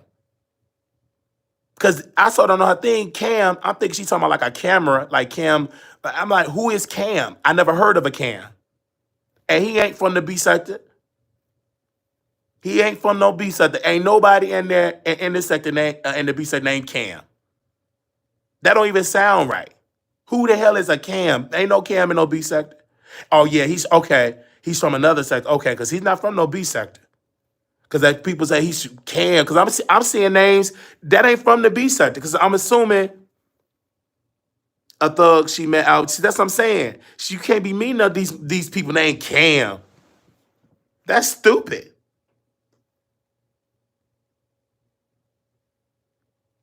They know it's nothing wrong with you, so pretending is making me mad. Yeah, it's no different than YouTube in the T sector. Pretend like Wiley don't exist. Don't put Wiley name in the title. Act like Wiley don't exist. Act like Wiley didn't break the exclusive with Storm Monroe. He don't exist. Wiley didn't put that on Wiley the Troll. Even with the Fox Soul stuff, everybody ignored Wiley. He didn't say that. Everybody, only one person, Messy Sweet Spot, and read the article. Everybody else act like, and it's on the website. I mean, I know you read it. You can't tell me to read. In this sector, let me tell y'all something. We all watch each other. We all see what each other posts. We all down each other. Armand down the timeline, VS, and then when I got to the B sector, let me tell you about the algorithm. All VS Icon down the timeline. Philly Field down my timeline. Jay Wilson down the timeline now. Because you keep blowing out, they're going to be down the timeline. We all family. So you see what we post. This ain't nothing like you got 80 million people you just don't see. You see it. But you ain't gonna give me the credit. And this the gag, Lazy Real. This the gag. They be repeating word for word what I say in the website and won't give me credit. And they be so inspired by the website, they want a website. But they don't want to get a website because then they're gonna say you being like Wiley. That's the gag. That's the gag. And then each Storm and Armand both want websites. They won't get one because they don't want the narrative to be you copying Wiley. That's sick.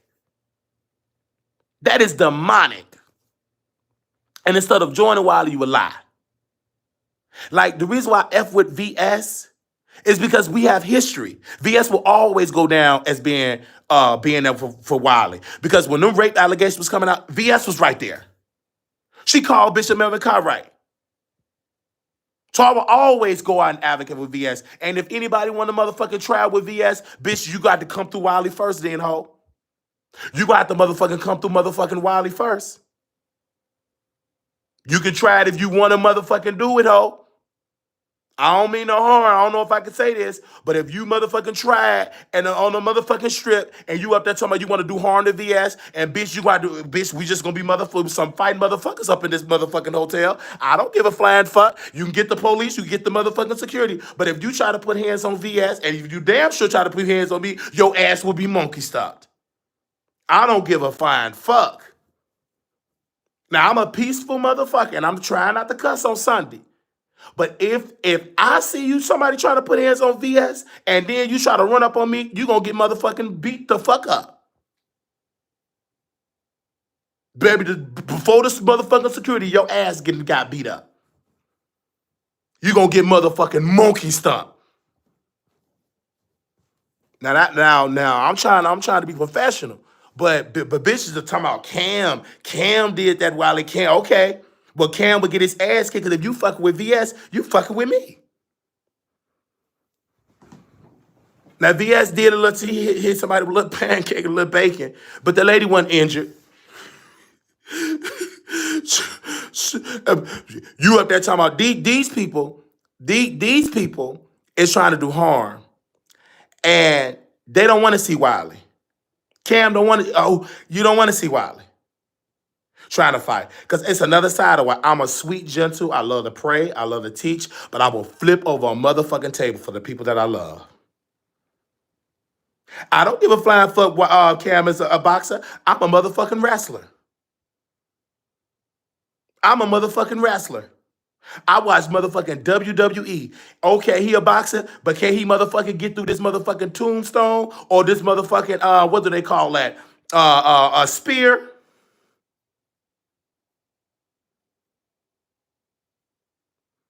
Don't fucking play with me. The way I would love to choke slam a motherfucker through a table, and I'm motherfucking broke, and you trying it with Wiley. That's the wrong. You know what I mean? Let me tell y'all something. That's the wrong thing to do, to fuck with somebody when they broke, and you fucking with their friends. That means all that aggression that I have on the bitches that made me, I'm gonna take it out on you. And they will have to get. I got $4.54 in my account, and you up there want to try me, your ass gonna get beat up so bad that they gonna have to send a National Guard to remove me off of you. Cause you gonna get this broke. You ain't get your ass kicked till somebody broke kick your ass. Cause when somebody broke kick your ass, they have no money, they have nothing to lose, they don't give a fuck about jail, cause they broke. Broke people love to go to jail. You get 3 meals, you get to eat, you got AC, you get to sleep. You're gonna get your ass kicked. People keep playing games with Wiley. I let shit slide on YouTube, but I don't let shit slide in person. Do not try me. And do not try VS. And if I see it, that's why I'm like, where is it at? Everybody all the time about Wiley, shut up. She doing this for fun. She doing this to go viral. She scamming other people, but they don't want to tell me. And then I don't know anything about the strip. So yesterday I said, where's she at? She at the Hilton Hotel in front of the MGM. So I'm telling motherfucker, oh, take me to the Hilton in front of MGM. There is no Hilton in front of MGM. There is no Hilton in front of MGM. Damn, what's the T? There is no Hilton in front. I don't know. But I'm just taking y'all word. Y'all say y'all watch video. Y'all say y'all love us. Y'all giving me word. And what's the T? If it's not, then tell me what's going on so I can be true. You can tell me what area is area. So I said, well, just take me to the MGM. So I'm not gonna sit here and bother with these people, because these people, BS. I just wish she would just go back home. To be honest, ain't nowhere in the world I would just come and get to this. What I don't understand. Why do people come out of town with strangers? See, when I came to DC, I came to stay with Rico, and VS she stayed in Virginia, so all of her people at the hotel. I'm with Rico. And I always got a plan B. VS was my plan B because VS had extra rooms. So if Rico fucked up, I could have stayed in an extra room. So you always have a plan B. And then if Rico would have kicked me out, I would have went home. I would have got on the flight. Though I would have to spend everything, I would have got on the flight, I would have went home. Or the Greyhound. Whichever one would have got me out of DC back to Texas, I would have got out of there. Because you always take some spending money. You never go nowhere broke. Especially if you traveling out of state. Now, you ain't say you can be broke, you know. But if you traveling out of state, then I'm seeing that she had to raise money to get into the hotel, and she to get an upgrade. I'm like, if you ain't got money for don't come. Stay at home. It's been said Shakim stood her up and went with Lip. But Shakim, I've been trying to tell y'all Shakim is a liar and a scammer. Stop trying to meet up with this Shakim. I never met the dude. I never met Ness. I never met her, the Lip. Only thing I saw her, she just dragging on the internet, saying we stupid, we need to sit down. But then, I wonder why he do that. Because Shakim is a scammer. He do what he do best. He lied. He stood up on Honest Row. He stood Honest Row up. Honest Row was sitting there minding his own. They said he was at the BET Experience. That's what they said. He was at the BET Experience. And Shakim was supposed to fly in LA to meet him, and he didn't meet him. Then they said Honest Row is nowhere to be found. He ain't got no money. He just got to be in his hotel room because he ain't got no spending money to go out and eat. Well, then why the fuck he come? I don't understand why y'all do stupid shit like that. Y'all, whoever travels to Vegas with no money, has to be in a hotel, you stupid. You need to be working double shifts, get you a couple of jobs, black jobs, get you a couple of shifts, then you come with some money. I'm not coming to no motherfucking Vegas and then have to stay in my hotel room and my stomach growling. That's stupid. That's dumb. Do you know how stupid you look? You and everybody else having fun. You in a hotel room because you can't afford to spend no money. That's stupid. But them the ones, and I don't understand how. I'm assuming they just raised money for Honest, because they was raising money for Honest Road. So I'm assuming they just raised money for him just for his room and board. I guess they forgot about the food package and the drinking package and the Uber and Lyft package and chicken, ribs, bacon. Like I guess they forgot about that. And when you come to the strip, you gotta have money because the food on the strip is expensive. It's not the same off the strip. I learned that just by having locals tell me. They said, Wiley, baby, the food is cheaper off the strip. He slept on her hotel couch. On VS Hotel, that's crazy. On VS Hotel couch, that's crazy.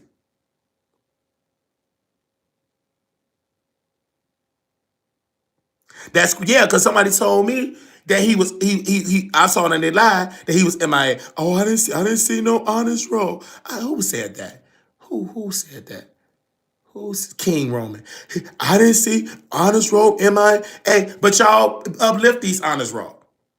King Roman, you uplift these people.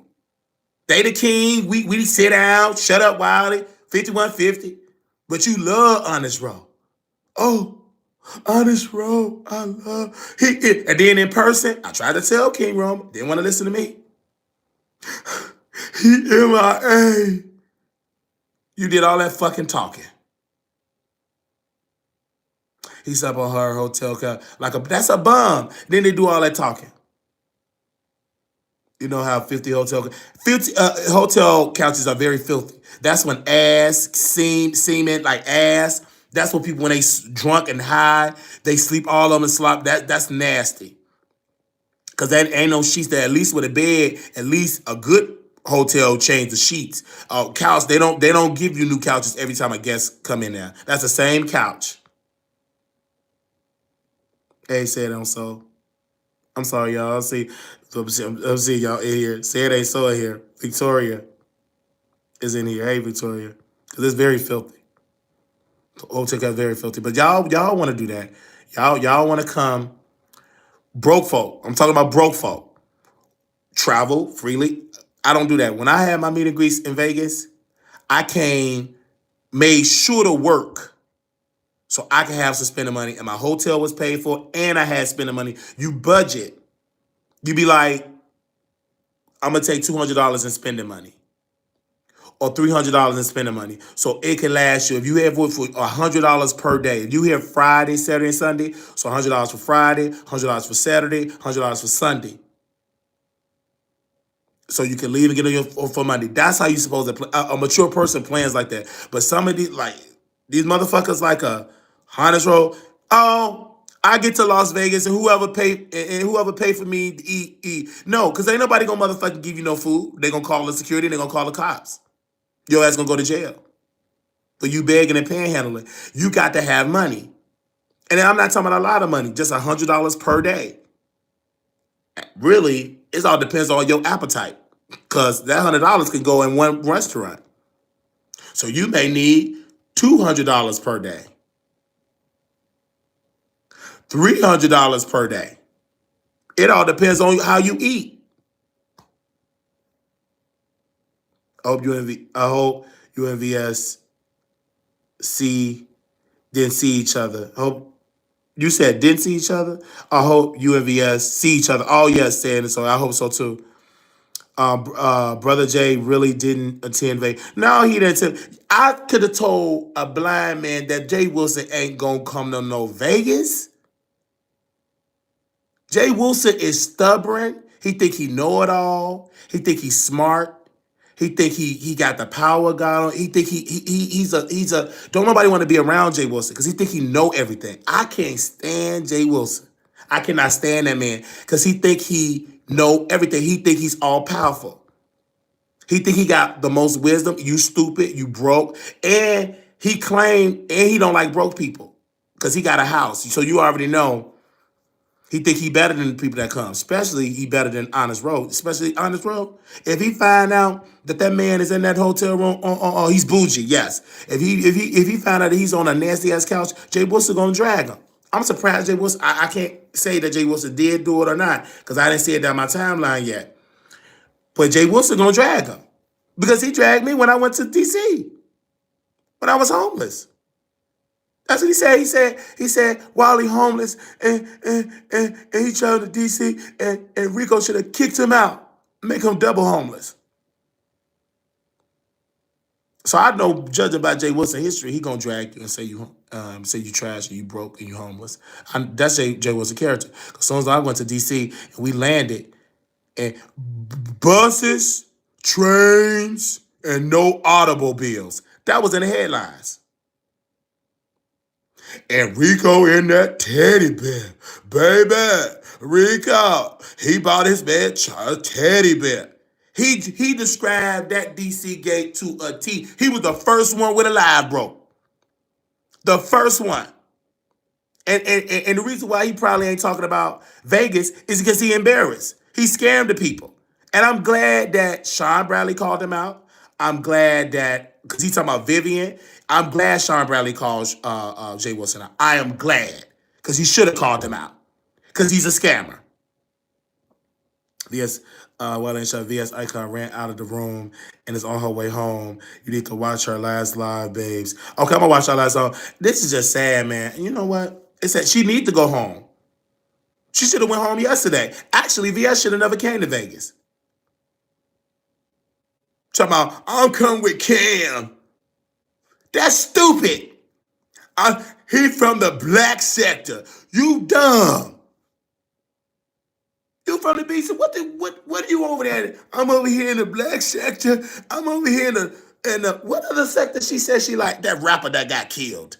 Good God about it. She said she over there. I said, VS, you ain't hear no nothing now. I can't think of that man's name, but he's out in Texas and he got murdered. And that's the sector that VS is in. So VS is in 3 different sectors. Black sector, a rapper that got killed sector, in the beef sector. The MO3 sector. Thank you. MO3. I said, what you doing over there to myself? The MO3 sector. You don't know nothing about hip hop. You don't know nothing about how that guy died. Why you? Oh, and that I wouldn't really even want to be in no MO3 sector. A rapper that got killed, and that's a sector that you in. That's why you going through the mess that you're going through. I'm in the black MO3 sector. That's why you suffering. And that's why you ain't hardly got no MONEY. You got to upgrade your. Thank y'all for helping me raise the money to upgrade my room. Because you over there at the MO3 sector. That's why you MONEY out of MONEY sector. And you suffer. You come to Las Vegas to suffer. Ain't no way. Where's the VS that was in DC, had money, had cars, SUVs? This VS, baby, bye. You should have just stayed in Virginia. Ain't nowhere in the world I would come to Las Vegas and embarrass myself like that. And I really thought VS was the queen. I'm going to have to take that crown back. Because this heifer, she's suffering. I really thought VS had some sense. I really thought, because she had 1,000 people in the chat. I said, oh, yeah, she did that. But now I'm looking at it. This bitch, she don't need no crown. She need prayer to get her mind back, because she like to travel with no money and with thugs that dump her. She'd have came out better bringing QI. At least QI would have paid for a room. That's one thing about QI. She gonna pay for a room.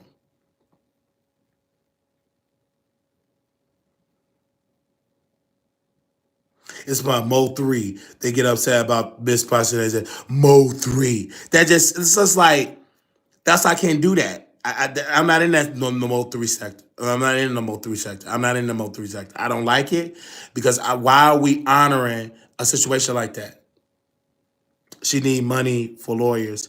Well, but that's a VS problem. Because if you couldn't get no lawyer without 3 years and all that type of stuff, that's a you problem.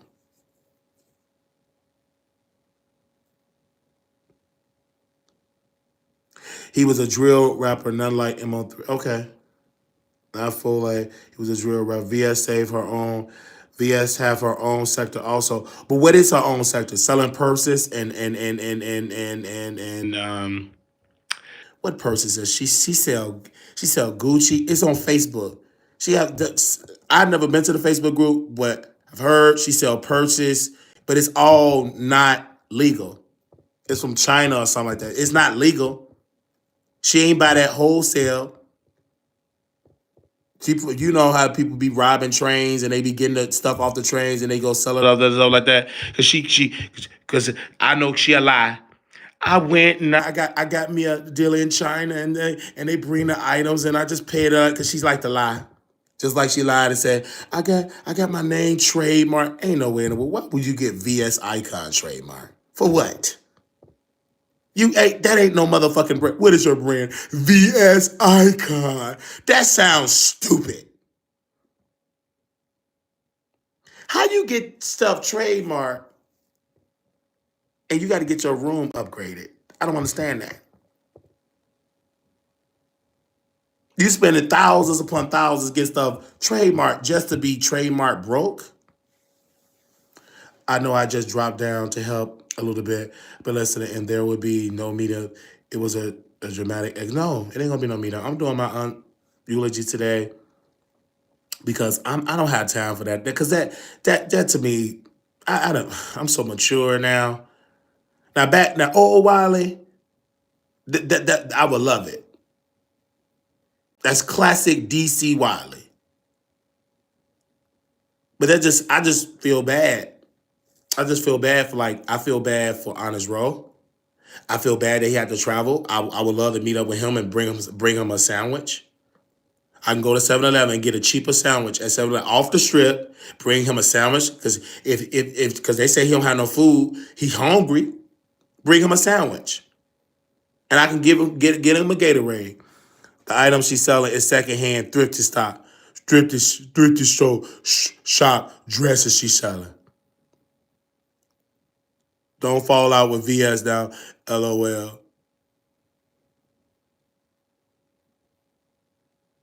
Don't fall out with VS. Somebody telling me don't fall out with VS. LOL, don't fall out. How am I falling out with VS? It's just, I'm not falling out with VS. The reason why I'm not falling out with VS is because I'm just calling her out of her foolish ways. I'm calling her out to call her up. Stop doing that stupid shit. That's dumb. Cam, Shy Kim. I call them Lie Kim. Scam Kim. Stop hanging around those fools. Even out there with Ness and that lip, a disaster. She only got 500 views. They said this trip don't go on like no other y'all OG trips at all. No, the OG trips like of DC, it was more because it happened naturally. The DC trip is, I didn't know that Rico was gonna bring some baked chicken. I didn't know he was gonna be in a place without having a kitchen. It was just organic. It just happened organically.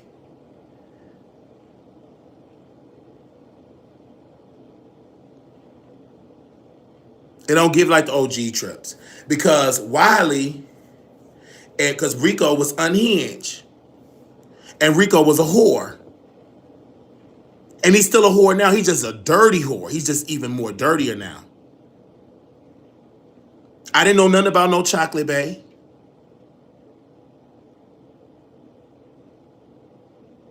They said, oh, I watch King Roman News. Yeah, that's another. You said no, a whore. Yeah, King Roman News.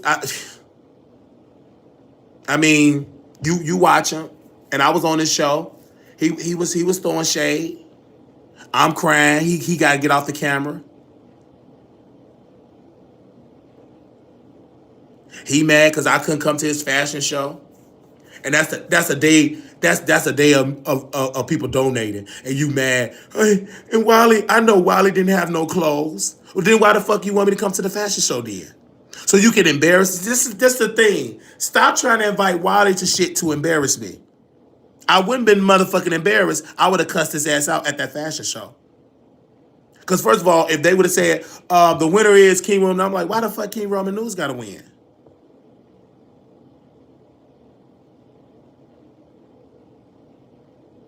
And the only reason I apologized to King Roman because of this. Because after I got done dragging, blah, blah, blah, blah, blah, blah. And I shout out to my moderator. Shout out to Dover Queen. Shout out to Day. Shout out to Day. Because that sister said, I think King Roman News is upset and hurt that you didn't show up. And it took that woman to, because you know me, y'all, I'm a little ignorant. I don't think I did nothing wrong. I'm stubborn. But it takes somebody with some sense to call me offline. Don't try to tell me publicly. I get embarrassed. I don't like when you try to correct me. Scold me publicly. And you better do it in a good spirit or you're going to get rebuked. So she said it's sweet. She said, I think that King Roman News is upset. And all of that. And they said, why you ain't cuss him out yesterday in his face, a bunch of talk? Because he's attractive. He's attractive. Rico, he's attractive. He smelt good. He's attractive. You dirty. There's a difference. He didn't show up in that motherfucker dirty, filthy, said he was gonna motherfucking bite me and give me AIDS. Your dirty ass said that. King Roman, he's nice. He's attractive. He's clean.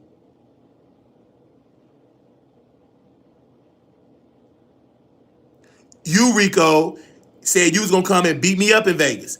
Then you, I breaking news, I can't come. I locked my key in my apartment. You did that.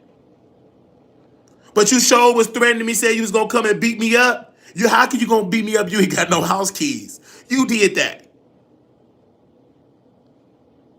You was over that Storm Monroe doing a press tour and broke. Talking about me. And your ass not even in Vegas. Neither is Storm in Vegas. His fat ass up there removing videos. And Courtney, and she like to sue, you fat fuck.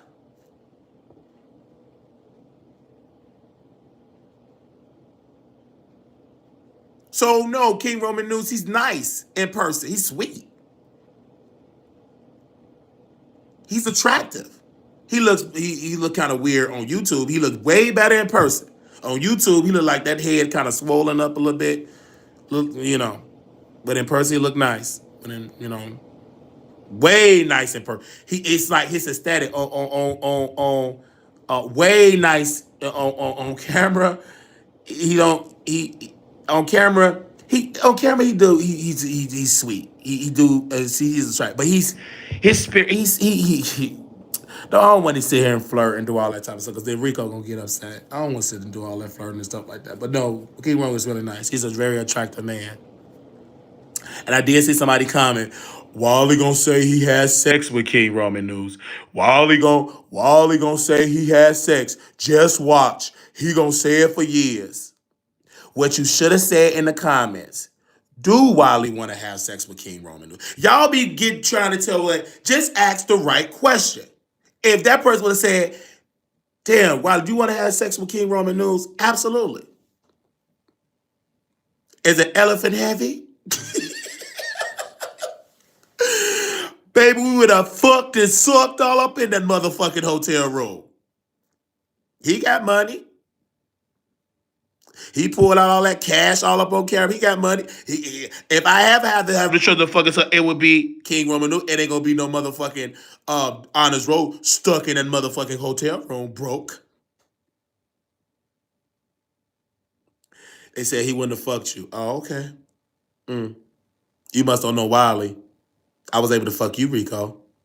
So if I was able to get you, I can get King Roman News. I was able to fuck you. And you still miss my dick. You still miss it. You still reminiscing of it. Yeah, his dick is big. It's thick. That's what you told Storm. He got a big dick and it's thick. Oh, wait. This is a story. And so is it thick? Is it cut? Is it cut? Yeah, it's cut and it's thick. That's what you said. I heard that. Did y'all hear that? They said law, raw. Did y'all hear that old down there? They just talked about my dick. But when I talk about the dick, oh Wiley, don't do this. But they did that shit got 40,000 views off of Wiley dick. All they talk about how good Wiley dick is. Yeah, Rico, it was so good. It's thick. And Wiley didn't smell. He smelled good. And then he go Rico. He get. And I fucked him in the shower and he shitted on my dick. I'm like, see, this is why I don't fool with Rico. He did good. He could have said the dick is big. The dick is big. It's thick. His ass had to get up on that motherfucking platform, and I fucked him, and he shitted all up on my dick. That's the lies he be telling. That's why I don't fuck with Rico. He just had to say the most extreme stuff. He could have just said the truth. He threw a drink in my face. I got finger fucked. He threw a drink in my face. He said he was gonna kick my ass. I was afraid. That's true. That would have been all facts. But he have to say the most nastiest thing, and he think that's a good thing. And then now I stink like spit. Now. But back then, he smelled good. We was in the shower bathing each other. He did not put his dick up my ass and I shitted on his dick. That's all lie. What we did in the shower, we bathed each other. We showered each other. We was in there kissing and showered each other with soap and stuff. He don't want to share that story because he mad that we moved on with our life. He mad that he's stuck in New York City. That's a you problem. You got a free apartment. It ain't like you paying market rent. Say amen or say ouch. It ain't like cut Riley a check. Yeah, cut me a check. And cut Rico a check. Because Rico got stormed all them views. He need to cut 2 checks. One for Marquise Wiley and one for DeRico Barber.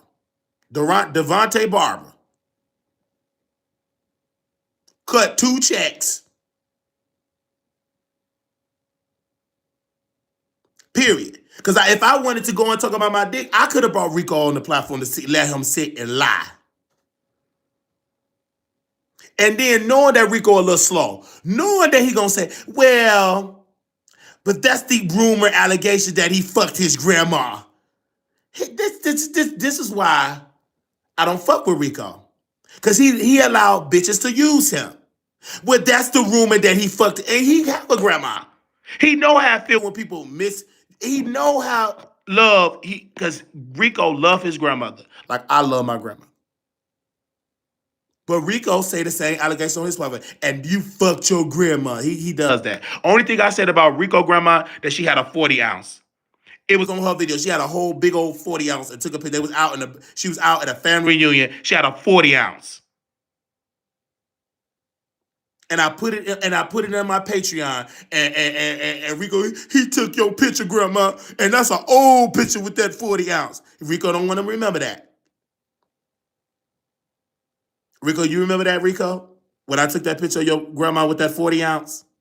Do you remember when I took that picture of your grandma with that 40 ounce off her Facebook page? May she rest in peace. I send my condolences to your grandmother. But I'm talking about when she was alive and we were beefing in the beef sector, and I took a picture of I took that off and I put it in my Patreon. Do you remember, Rico? Do you remember? And then I saw her sister name. And then I said, I'm going to call her sister such and such, whatever her name. I ain't going to say her name because I don't remember. But I said, I'm going to call sister. And then you called your grandma on the air. He said he's going to call auntie such and such and such. And your grandma said, if he called auntie, so she going to cuss his ass out. And then Rico cousin, before she passed, she was cussing out Wiley. Said, "Ooh, we arguing on Rico show."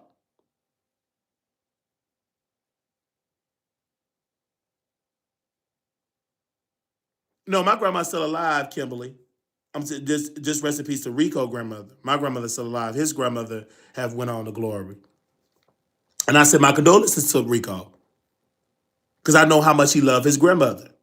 I know when he went to go visit his grandmother. I know how much he loved his grandmother. I would never say he did no harm to his grandmother. Rico loved his grandmother. When he would go visit Detroit, he would go stay at his grandma's house, stay in the basement. He loved his grandma. He talked about his grandma. He loved his grandma. His grandma was on his show.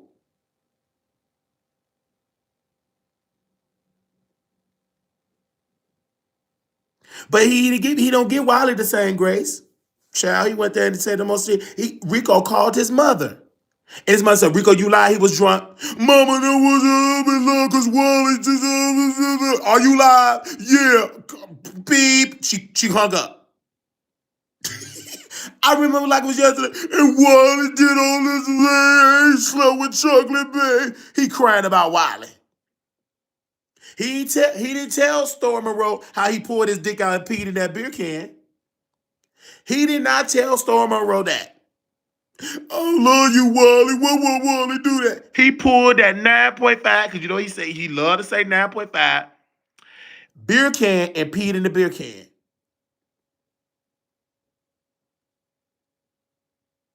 He pulled his dick out and pissed in a beer can live on camera. A 211 live on camera. He did it. I saw with my own two eyes.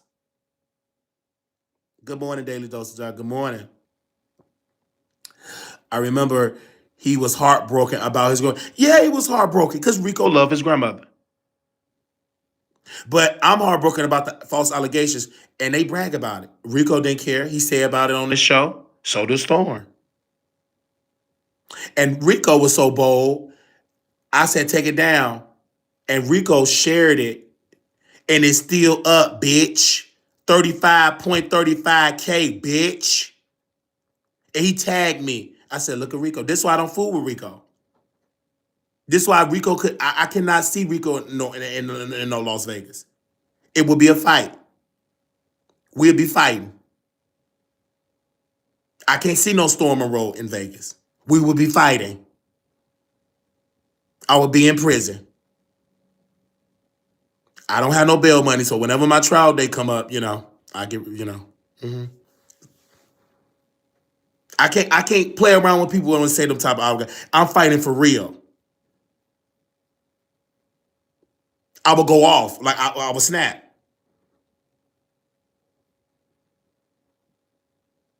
Y'all don't get that anymore. No, Rico, you still do it. You was just making motherfucking you was just making noodles and nasty ass beans and all that filthy ass nasty stove, and you need to be cleaning up your apartment. You doing all this mess in a filthy ass apartment. I don't understand. You coming towards Wiley in a filthy, dirty apartment. The first thing you need to do before you sweep around somebody's front door is to clean your front door, disinfect that motherfucker, and disrespect that motherfucking walls, and motherfucking get some pine salt and clean up your motherfucking apartment. How the world you gonna try to sweep around my motherfucking front door and your door is infested with motherfucking bugs, roaches, and filth? How? You worried about my motherfucking life. And then this is what gets me about Storm and Rico. And I heard he lived in Las Vegas. Why he live in Las Vegas? Oh, this is Rico. Because he think he motherfucking know my business, that dirty bitch. He's in Las Vegas because of the show. Get your dirty ass off the line before I spray your ass with some soap and water. This is why I can't fool with Rico. He be trying to tell my bitch, and then Storm. And Las Vegas is not even that expensive.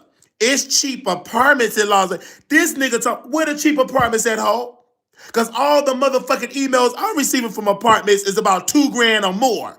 How the fuck? And it's so cheap, especially the Northeast side is so cheap. It ain't motherfucking cheap in Las Vegas, you motherfucking down. See, this, I get triggered. Because every time I go back to that interview, I get motherfucking triggered. Because they trying to talk about my business. And neither one of them dropped me a link for me to respond. He posted a nasty ass photo of me when I'm crying, with snot coming out. That's in his thumbnail. The nasty ass headline, Wiley Dirty bottom, filthy, dirty, shitty bottom. Wiley is a dirty bottom, shitty bottom, and he molested his grandmother. Exclamation point. And Rico talking about he coming to Vegas. Do you know you better thank God that you ain't able to come to Vegas? You thank God he saved you. He saved you again. You remember you lied on VS about I'm gonna spit on you. The car got towed. Then you said you gonna come beat me up. Then you got locked out of your apartment. Good. God saved you twice. God saved you. God saved you. Because you like to threaten people.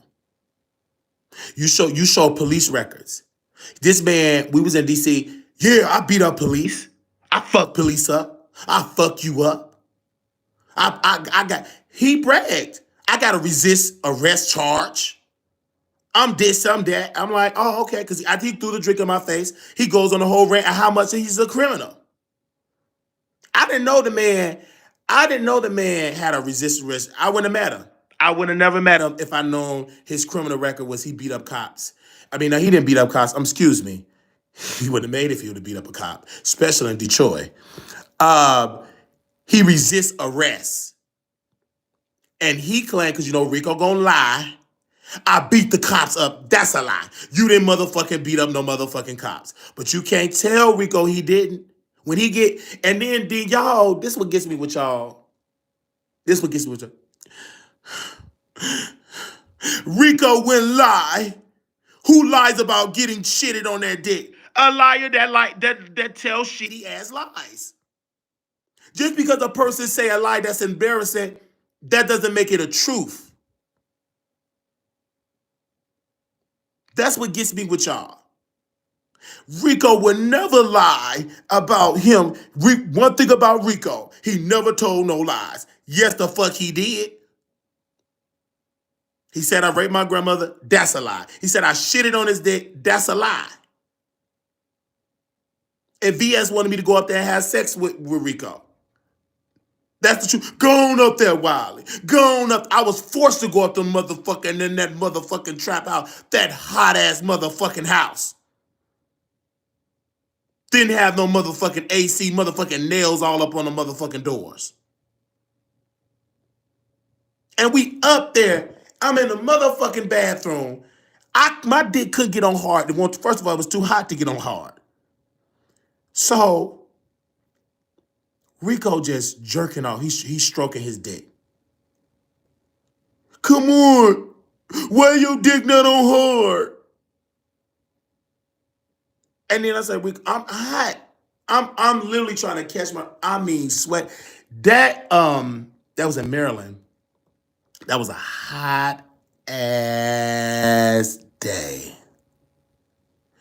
Baby, it was so motherfucking hot. I got dizzy because that's how hot it was.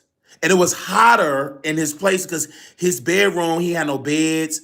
The doors was all, he had no beds. It was like a trap room and board house. I forgot the YouTuber that was in the B sector. That was Rico's roommate. The one with them fucked up teeth.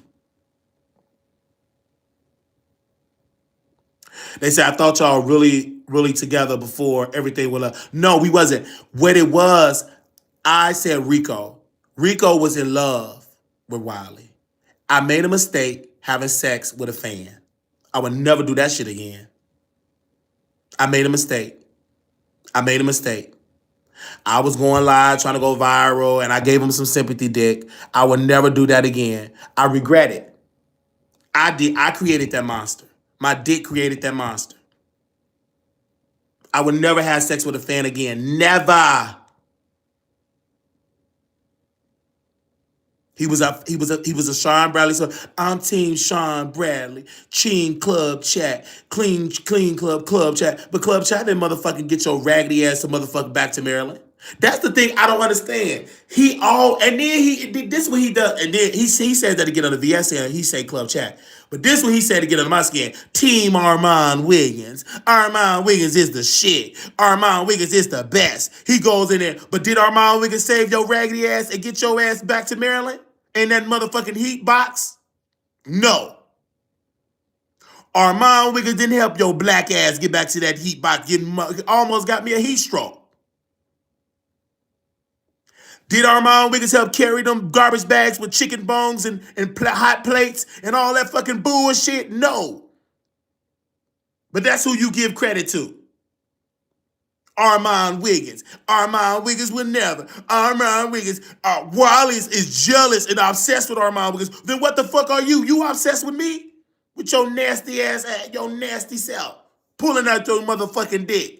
How dare you say somebody being obsessed when you cry having breakdowns because I won't fuck you again? What in God's name did I turn into? I mean, this is just me and Rico talk, going back and forth. Rico triggered me. Jaden, Wiley, don't need to be exposing nobody because you know your tea. What's tea is that, Jaden? Always two sides. Yes, it's two sides. I gave you the truth side. Good morning, Wiley. Good day, Wiley, because I can't listen to this on a Sunday morning. Okay, Teresa. Good morning. I know this is Sunday morning. I'm going to close. You the one nasty. Oh, Lord Jesus. And I done wrong. I'm not saying what I did with Rico was wrong. I had sex. The problem is that when you have sex that's with someone that you're not in love with, that's the issue. That's the problem. Because everybody keeps saying Rico was in love with you. He was not in love. That was lust. If it was love, he wouldn't have threw a drink in my face. If he loved me, he wouldn't have said on Storm Monroe page and said I raped. That's the rumor, he raped his grandmother. That's the allegation, and he should have. If you loved, you wouldn't did that. That's so that you didn't love me. You lust after me. And Rico is a sweet dude. He don't never listen to Wiley. Rico is a sweet guy. Out of all of that, he's very sweet. Rico met up with Angela Yee. This is the best part of Rico that I wish he'd just duplicate and do forever. He was so sweet because he would call into the Breakfast Club. See, I can talk about the bad and I can talk about the good. Rico met up with Angela Yee. Hey, Angela, you tell DJ Envy I like him. I got a crush on him. Angela, he said, oh, you got a crush on him? Well, go ahead on that. I said, Rico, continue to do that. That's dope. Good morning, Wiley. Good day, Wiley. Teresa Lee, then we don't care. Why announce it, bitch? Bye, fool. Yeah, that's what Teresa do. These dumb motherfuckers. I don't want to, but bye, motherfucker. He was hurt and started lashing out. Yes. And then Teresa, I don't want to hear this shit on a Sunday. Well, bitch, bye. But bitch, on a motherfucking whatever day that Storm put that shit, you in the motherfucking comments. I don't understand. I can get dragged, be called a rapist, and then I just got to eat that shit and take it. But bitches can say it all day long. They get awards. But as soon as I motherfucking come out, my motherfucking porch start motherfucking swinging. Sit down, Wiley. It's Sunday. What the fuck? I don't give a fuck that it's Sunday. Bitches lied on me Monday through motherfucking Sunday. They lying Monday through. Do you think they give a flying fuck? It's Sunday. We're going to take a break this Sunday talking about Wiley mental health. No, they still talk about it. That's why I don't even like going on the motherfucking strip. I don't like going on the strip. Every time I go on the strip, 5150. Get the cops. Where's the security? I don't like it. But nobody come in there and say, leave Wiley alone. He's not bothering nobody. Nah, y'all be right there. Yeah, 5150. He's unhinged. That's what y'all say. Put him in a... One person told me, we're going... the white van is coming, and you're going to go to a facility. Timothy Bland even said, put him in a facility. And then Timothy Bland want me to even lie on Social Security checks. He want me to commit fraud. He said, well, what up, YouTube? Well, that's something Judge Jay Wilson about government assistance. Go and get on government assistance. He want me on government assistance. Since you all went on to the hospital, you broke. You can get some government assistance. And then when he was saying it, slob was coming out his mouth. Oh man, just slob just coming out of my mouth. Yeah, because you lying. And see, Timothy Bland, this is why I don't fuck with him. This is why I stopped fucking with Timothy Bland. And it's so sad because the man is an amazing author. The man, you can't beat the man writing a motherfucking book. But a YouTuber, that ain't his gift. I don't know who the fuck told Timothy Bland to be a YouTuber. They need to be slapped. Because he sounds so ignorant as a YouTuber. But when his ass is the author, Meth Monster, Murder in the B Sector. Then he got another book. I'm currently reading Murder in the B Sector. I mean, and an amazing. Then he used the title of his motherfucking book. I already had a title called Murder in the B Sector, and he messed with the police, and he's gonna get murdered. He was in a boutique shop. Bitch, it wasn't no motherfucking dresses in that motherfucker. You trying to describe us and playing my content. He was in a boutique. It wasn't no dresses. It was one of them motherfucking shops. You know, when you do a little tour on the strip, you know. It's a little boutique. Yeah, he's a Trump Republican. I can't stand. Get your cooning ass motherfucker, shut up. You doing all that motherfucking talking and begging. You ain't paying no rent. Your dog living free. You get a Social Security check, food stamps, and you tell me, shut the fuck up. I'm telling you, did he lose that job? I heard it. I heard he lost that job, and he lost that job, and they fired him. All the cool stuff. And then when he talk, I get Social Security. I get give me. I got me some food stamps. Got me a free part. And nothing wrong with getting food stamps. Look at him just talking. Look at him just talking. He doing all that stuff. I got me a little food stamp. Got me a little bit. I got a free apartment. Free apartment. I see that. Did you get you some this bit? And then this is why he don't watch. I keep saying I applied for disability. I tell y'all in the chat. Y'all be sending me stuff. I said I applied. They denied me. Go apply again. The third time is the charm. Y'all want me to keep wasting time. And then when you fill out Social Security paperwork, you guys, that ain't no motherfucking 2 pages. Those are like 60, 70. They want to know everything. All your business. All the medicine. All the medical records. And soon they look, he's a YouTuber. His favorite hobby is going live on the Wiley Show YouTube page. It's all through my medical records. And the lawyer told me, well, you said something about that YouTube, so that's going to be a problem. And then the lawyer pretty much said, how about you stop doing YouTube and be... No, because you're going to be waiting about 3 years to may get a check. What if I don't get it? That means 4 years, I done wasted. They said, when you talk bad about me, I wanted to know I still love you because I know deep down you're a good person. I hope your day get better. Oh, thank you, Teresa. Thank you. Because, you know me. I'm deep down. I'm a good person. I just don't like when people just say, it's okay. We have fun. You say I smell like spit. Okay. I say you smell like doo-doo. Okay. That's an evil thing. But when you go far beyond just that and say you raping people, you're a murderer, you're a drug dealer, you having sex with residents. Like they say the most extreme stuff on the internet about Wiley. Even VS, she's not exempt. VS would play articles and news articles of a man with a fucked up eye. This happened in a real nursing home. The man had sex with the residents in the article. So VS was streaming it and said, yeah, Wiley, see, this is what Wiley doing in these nursing homes. But she's not talking. What VS would do, she would be typing it in the chat. I know you watching this, Wiley. You're doing this. And then you go to my live, you got them puppies, you breathe. Like, I'm literally not going extreme. I'm not saying you a rapist. I would never, ever, ever, ever, ever, ever, ever, ever, ever say somebody is a rapist. Never, ever would say that without evidence. When Kaylin Walker came on our show, he was in the news. Now, y'all want to talk about rape allegations and all of that. You can't get no better than Kaylin Walker with his allegation. He came on my show. And because of my research, and because I read motherfucking court documents, I knew Kaylin Walker did the shit. I said, you did that. What did Kaylin Walker do? I'm weeping for you, Wiley. They could be lying on you. They already do be lying on me.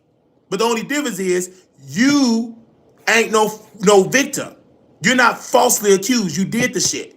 But yeah, like Brian Banks. I said Brian Banks was falsely accused. You're not a Brian Banks.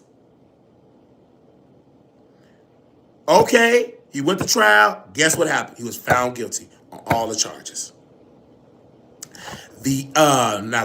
Milagro should have been arrested. She posted some stuff on underage. The video showed it Tasha. And they didn't even apologize to those victims that said they innocent. That we wrong for taking and Milagro didn't give a fuck because Milagro is obsessed with taking up with rapists. Like anybody that do rape or murder or shoot a fuck up in a pinky toe, Milagro is saying they innocent. He's obsessed with niggas that do crime. And you can't tell her she ain't wrong. That's Milagro. Milagro is obsessed with that shit. Even when it comes to that stuff with that Tory Lanez and Milagro, every time she do not want you unless you are guilty. And then it makes her feel better. Say, you're innocent. That's how she are. It's a sickness. I applied 10K. I applied 10X. And they still tell me no. Yeah, Anna, they're going to tell you no. Because if you ain't got a disability, you ain't got a disability. It's no, I'm not disabled. Because if I was disabled, how was I able to do the Wiley Show? So, no. And Rico was saying it's nothing wrong getting a free apartment. If you qualify, go ahead and get it. They giving migrants all this money, so go right ahead. Get you a free apartment. But please do not be using your privilege with a free apartment and telling my ass to shut the fuck up and I gotta pay $675 for a room. It's no leverage here. And then, that's just how would you feel? You paying $1,200, $1,300 a month and a bitch that's paying $0 get to just drag you, insult you, pull up on you, and you just gotta take it. That ain't right. The reason why Rico got all that time in the sand because he ain't paying no bills. Bitches can do that when you don't pay bills. Bitches that don't pay bills can motherfucking do harm. Timothy Bland, the reason why he can sit there and sing off key and trash people and threaten Jay Wilson and all that, because he don't pay no bills. The reason I like him, Dumro, no bills. They want to live up on people. And also in a room, funky, look like he stank. They're just stupid. Good. You need to suffer. Ain't nowhere in the world I'm going to ever come. I'm going to say this again because I want y'all to hear me in the back. Don't come nowhere without no money. Now, if you in your own city, okay, because I'll be in my city with no money all the time. But I'm not going to travel unless you're going home. And even if you go home, especially if you got a family like me, just in case they get crazy, try to put you out, always keep you a couple of dollars so you can get you a room.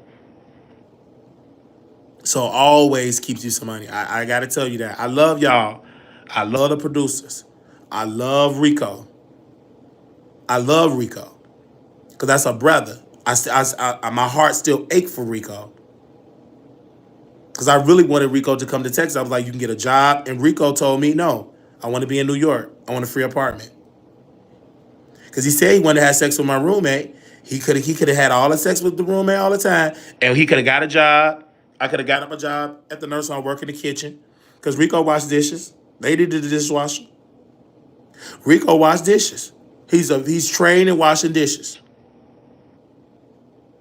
He could have did laundry because he could have did the laundry. I could have got him a job doing housekeeping and laundry.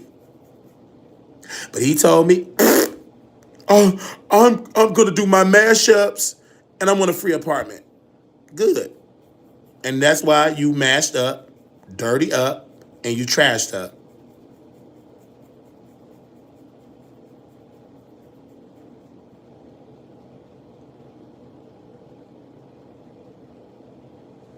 I'm about to go. We was this morning we were talking about food, and we got into talking about Rico. That's why that B sector, baby, you got to have on the whole armor of God. That's a sector. Unless you just like to just drag and cuss on a Sunday, don't join that B sector. Anna, good morning, happy Sunday. If you want to stay happy on a Sunday, be careful joining that B sector. Be very careful joining that B sector. That B sector is not for happy people. Like you could be happy some days, but most days you're gonna be roasting and gagging. Most days you're gonna be up cussing. The same thing with me and Brianna. Uh, most days. That's just a sector. That's in the DNA of the B sector.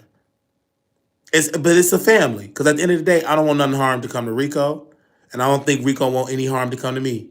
Because anything that goes on in Rico's life, if I see it on his YouTube, I remember. Because when I saw he was really emotional about his grandmother, that hurt me. Because I still see stuff that goes on in the sector. When I see about VS and when she was going through, that hurt my heart. That hurt me. When I see that VS, when I see King Roman when he was upset and hurt, that hurt me because I'm like, damn, I don't like that. When Trey Lane said, "But Wiley, you said this," and I had to apologize to Trey Lane, I said, "Let me apologize, brother." But Trey Lane's so jealous of Wiley, he couldn't receive the apology.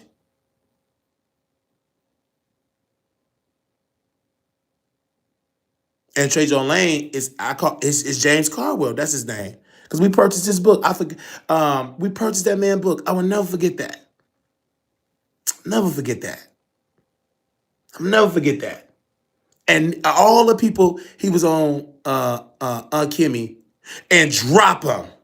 So she dropped. No, she don't want Kimmy. She dropped it on Kimmy. What page were we on? What on Kimmy? We was on. Well, we was on the next page. I don't know what page we was on, but he said, "Drop him." I just wanted to. You better be glad I can't remember that YouTuber name because she's just a stupid for even dropping you for even saying that. That's why I don't like to go on some of you channels' name because y'all stupid in this new B sector. Pay to drop Wiley down and y'all do it. You stupid. Bitch, you get $3 and you drop Wiley down. I don't give a flying fuck. But let me go. Hang on. Little black boy, you beautiful. Little black girl, you enough. When times get hard, always remember to put God first. All right, y'all. I gotta get my. RuPaul said no. That person, yes. RuPaul said no. That's the person. And I had a T-shirt. Somebody made a T-shirt. RuPaul said no. That's the person. The reason why I believe Trey Lane is bitter with Sean Bradley, in particular, because he can't stand Sean Bradley in Club Chat, is because James lost. And James think he know it all. And James want to be messy instead of learning how to be friends. There's a time and a place to be messy. When are you going to be friendly? James is a meanie. He talk down to people. He's shady. That's why he liked the Scorpion Show. He be over there with Scorpion Show. The Scorpion Show, they were jealous of Wiley, Kevin, and Mikhail. I got history with these people. Mikhail, you want to talk about me before? Let me shut up. You want to talk about somebody showing a penis pic? Mikhail, he's so professional. Oh, he don't do nothing wrong. Baby, Mikhail, 86, he showed me his dick pic. We was on the phone together. This is years ago. Oh, he would not do that. We was on the phone together. I was the Scorpion Show fan. Dude, you don't know. Baby, we was a fan of the Scorpion Show. His nieces and nephew, they were kids. They grown adults with kids now. The Scorpion Show, they go all the way back. I was in high school. That's how far back we go with the Scorpion Show. They know me. They were making good money. You know what they did with that money? They ate it. Shut up, Wiley. Lord, see what Kevin did with that money? He ate it up. He mismanaged that money, and they made good money. And back in the day, they was paying for them to make good money. Back in the day, they were making good money. Back in the day, they was having barbecues on the block in Philly. Mama Scorpio was still alive. I go way back with Scorpio Show. Mama Scorpio had her own YouTube channel. Because Mama Scorpio's daughter, Kevin's sister, had the channel, and Kevin got mad and told the sister to shut the channel down. Because Mama Scorpio, before it was a strawberry letter, it was you write a letter or email to Mama Scorpio, and she would give advice about life. And we love Mama Scorpio. May she rest in peace. I've always been messy. I be in the chat dragging the Scorpion to show, dragging her, responded, dragging her. Then they would block me. Then Mikhail, before he blocked me, he sent me the dick pic. Oh, excuse me, he sent me the dick pic, and I sent him my ass pic because Jonathan took the picture. Uploaded videos, so no live videos. Yeah, that's what it was. It was uploads during that era. It was an upload era. And the upload era, you really, because there was no pause, continue, pause. For me, it was just go straight. And I didn't get no views. So, no views. I didn't get no views. No views. I didn't start getting views until me and Jonathan got on the line. Then we started getting a little views.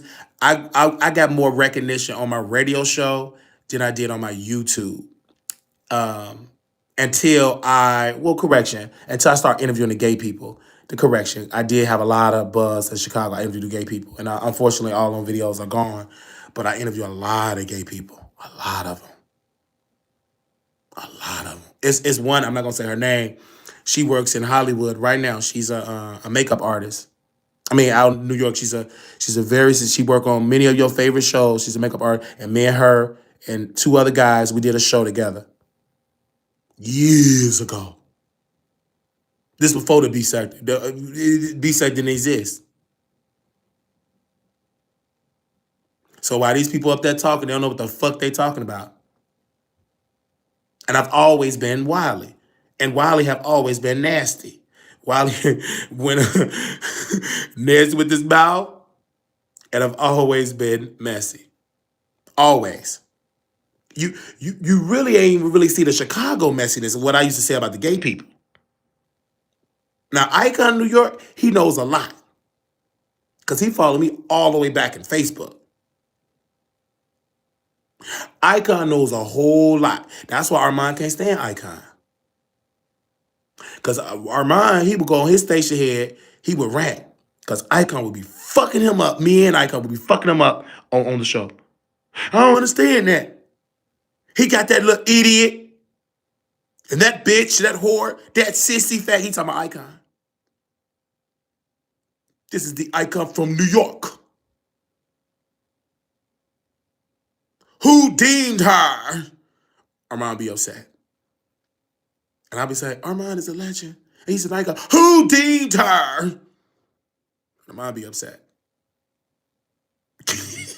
But what Armand have to understand is that Wiley got to have supporters. He didn't want me to have no support. It ain't like we had hundreds of thousands of people drag. Only one person we dragging Armand, and that'd be Icon. It'd be me and Icon. We be tag teaming Armand. Everybody else, they defend Armand. Shut up, Wiley. Leave Armand alone. You obsessed.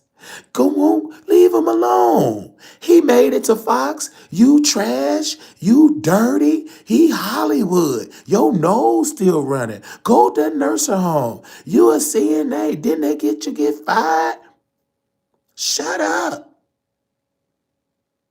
Why don't you leave Armand alone? I don't care if you get to saying that. Talk about something else. I do. After I talk about Armand. Because Armand say some stuff y'all don't understand. He say some stuff and it's quite entertaining. He rambles and rants, and I love it. It's entertaining. I love it. I love Armand. He's so chocolate and delusional. I am happy for Armand. Every win that Armand get, I am more happier for him than he is for himself. I'm happy for him because he's a gifted man. He's a gifted brother. I believe that he's stuck because Armand need Wiley. And what Armand does, he fights against Wiley. Because me and Armand did shows together. We were thriving. We would have been billionaires. Me and Armand would have together. Because it was, we had chemistry. We were more entertaining than Kevin and Mikhail. And I told Armand that. He said, man, they gonna say we gonna be like the Scorpion Show. I said, no, we more entertaining than the Scorpion Show. With me and you together, we unstoppable. And Armand had an idea. His boyfriend,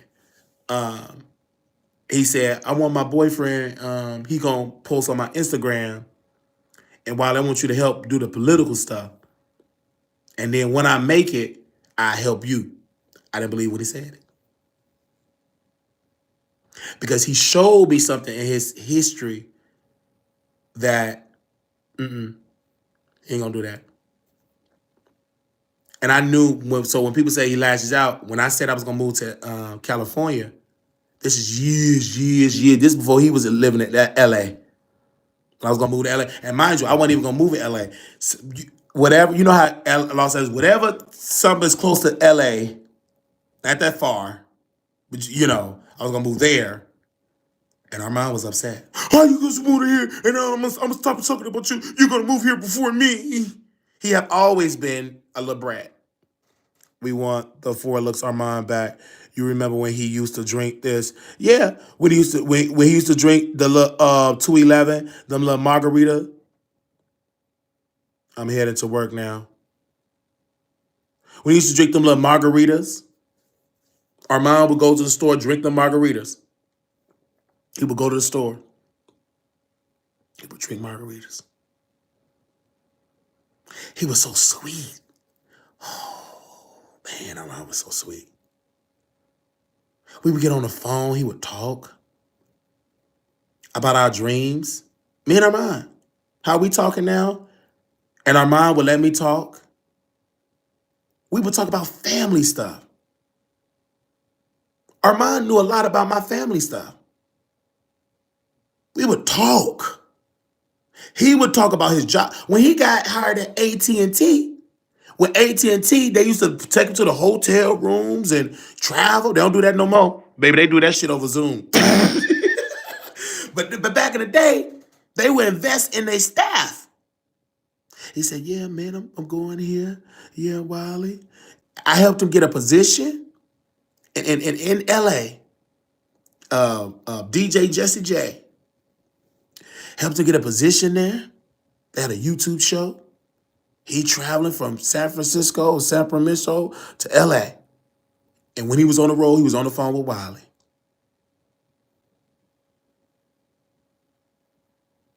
So I feel as though with Armand, and I've said this years ago. I said that Armand Wiggins he want to be the star, and he want people to play his understudy under him. That's his struggle. Armand have been jealous years. It's been him for so long. My God. I will go back, because he's talking about female rap. And unfortunately, y'all gave him that time. He loved female rap. He's the voice of... That's a lie. I don't know who told him that, but he believed it. But that's... Talk to Wiley. I'll tell you the truth. That's bullshit. Back in the day, my friend Marquise Diddy, he's trans now, but his name is Marquise Diddy. He don't spell he spelled with ends mine with an E. We met in the gay community. We was in a gay house together. We was in the Rajay family. Marquise was very, very vocal for Dream Doll. This is years ago. He would play Dream Doll music over and over. Dream Doll. All you do is give me dick and lies. I said, damn, this shit sound good. She sounds sexy. Dick and lies, that just sound good. Dick and lies. So she had Lil' Kim, Funeral. I said, damn, Lil' Kim sound good on this record. So I fell in love with the album, the Plastic album. Diddy was in Dream Doll Hotel. They was preparing to do a performance. And me and Armand is live on Facebook.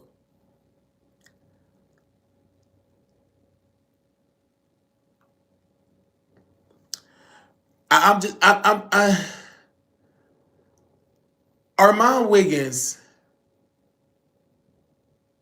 anytime if Armand Wiggins bring up a person and say, I love this person, it's great. But if you bring up a person, he hate that person. He have to bring it up first. He have to bring it up, even when it comes to, he have to bring it up first. Even when it came to Nicki Minaj, he didn't know nothing about no Nicki Minaj. Jonathan and myself, especially Jonathan, Lord, pray for Jonathan. But Jonathan put me on to Nicki, and I would have Armand on the phone. Armand would call, and we would rap because Nicki said, I was on the plane with a Wayne. You could so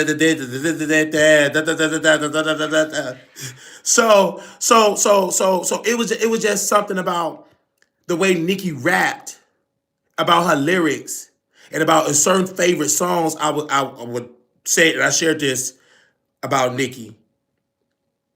I could just remember about even when it came to about Armand. Armand Wiggins always joined up with artists, not because of their lyrics. He don't care nothing about that. He never cared. He says it today in 2024. I know what it be my friend. He listens to artists for friendship. He listens to artists for friendship. And I'll be like, and I never noticed it then. I notice it now when he in his last video. And his last video that he did with Storm. Well, I don't understand. Cardi like people that I like. I mean, Cardi don't like people that I like, and I don't like people that she like. He talked to these people like they friends. I said, what? They not your friends. Two people got money. I never listen. That's just like me listening to Shirley Caesar. Shirley Caesar said, hold my mule, and I don't like mules. I listen to people's music because I enjoy their music. I don't care nothing about their personal lives. Brandy. I follow Brandy. And I trolled Armand Wiggins. Lord Jesus. Okay, I'm going to share. I trolled Armand Wiggins a lot. So, Brandy sent Armand a plaque. Brandy sent Armand something. So, I'm trolling Armand. I'm a troll. So I post on my community. Congratulations. Thank you, Brandy, for following me. I love you so much. Oh, I feel so happy. I'm so happy that you following me, Brandy. I'm so happy. Oh, no. Armand giving his whole storyline about how he loved Brandy, how he worked with Brandy, how she, didn't pay up and all that. So, I tell my Brandy story. Oh, Lord. I can just go on and on. Oh, I thought that was that true. Your Brandy do follow. That's true. And I told a true story about Brandy that was not on YouTube. But you see me and Brandy picture. I'm giving you the behind the scenes coverage of the picture. About how I helped book the show and blah, blah, blah, blah, blah, blah. Uncle Tim, and this is why I love Uncle Tim. They said, "Oh, I thought that was true." No, That was true. But what Armand Wiggins said was true. What Armand Wiggins said was true is that Brandy was following Wally of years. That was the truth. But I love Armand. I love that man. I don't care what nobody say. Armand Wiggins will always get my love and hate. That's what they said. Wiley had bipolar. Wiley like to drag people. That's true. I get that from Sheila Crusoe. I get that from Sheila Crusoe. Sheila Crusoe, my mother, and I is the same in this. We could talk about everybody, but we don't want nobody talking about us. I get that from my mama. I love that from my mama, and that's the truth. I'm trying to get away from that, and I'm more mature now. But back then, I didn't really care. And then I would play victim. Oh, how could you do this with me? And blah blah blah blah. Blah. Yeah. Okay. Who had the behind the scenes information? No, what I'm saying is it's not about who had it. It's me just giving my testimony. Is Lemon really a catfish? Oh my God, I thought he was finer than that. Oh yeah, Lemon is a catfish because he sound much finer on video when he in the dark on the thumbnail on the avatar. I told y'all these people they sound so sexy on the phone, but bitch, when you see them in person, do Jesus. Do Jesus. That's all you got. You do. That's all I'm gonna say. Do Jesus. And I'm gonna take that from Jay Wilson. Do Jesus. All right, y'all. I gotta get ready and take my shot. I gotta do this. I gotta do this eulogy.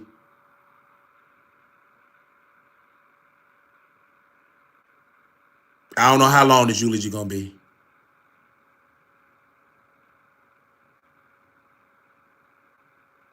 So it could be an hour, 2, 3. Y'all know me. I plan on doing shows for like 10 minutes. Lord knows I'll be planning in my mind. Oh, this is gonna be a 20-minute episode. It'll be like 6 hours. They said it could be 10 hours. All I care about is baby. Yes, I gotta do it. I gotta do it for Mary.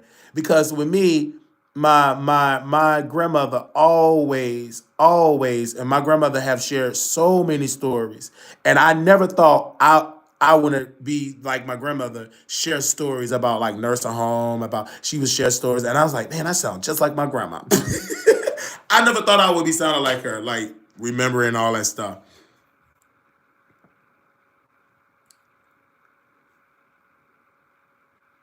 But yeah, 10 hours, yeah. Thank you, Messi. Yeah. I'm about to take, I gotta get, yeah. Lord have mercy. We know you been done, LOL, nothing in 10 minutes. You done dip off 100 different topics. That's why we love it. Yeah, that's how I be saying what I'm saying. And then I could be like, when I was in Virginia, I went up the road. And I could give you about a 15-hour story. I thought we was talking about Beyonce. how we get on Virginia. We would get ready with you behind the scenes. We yeah. Okay. Y'all get ready with me behind the scenes. Oh Lord.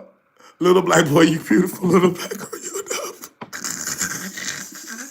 When times get hard, always remember to put God first. All right, y'all. I'll see y'all on station here. Bye bye.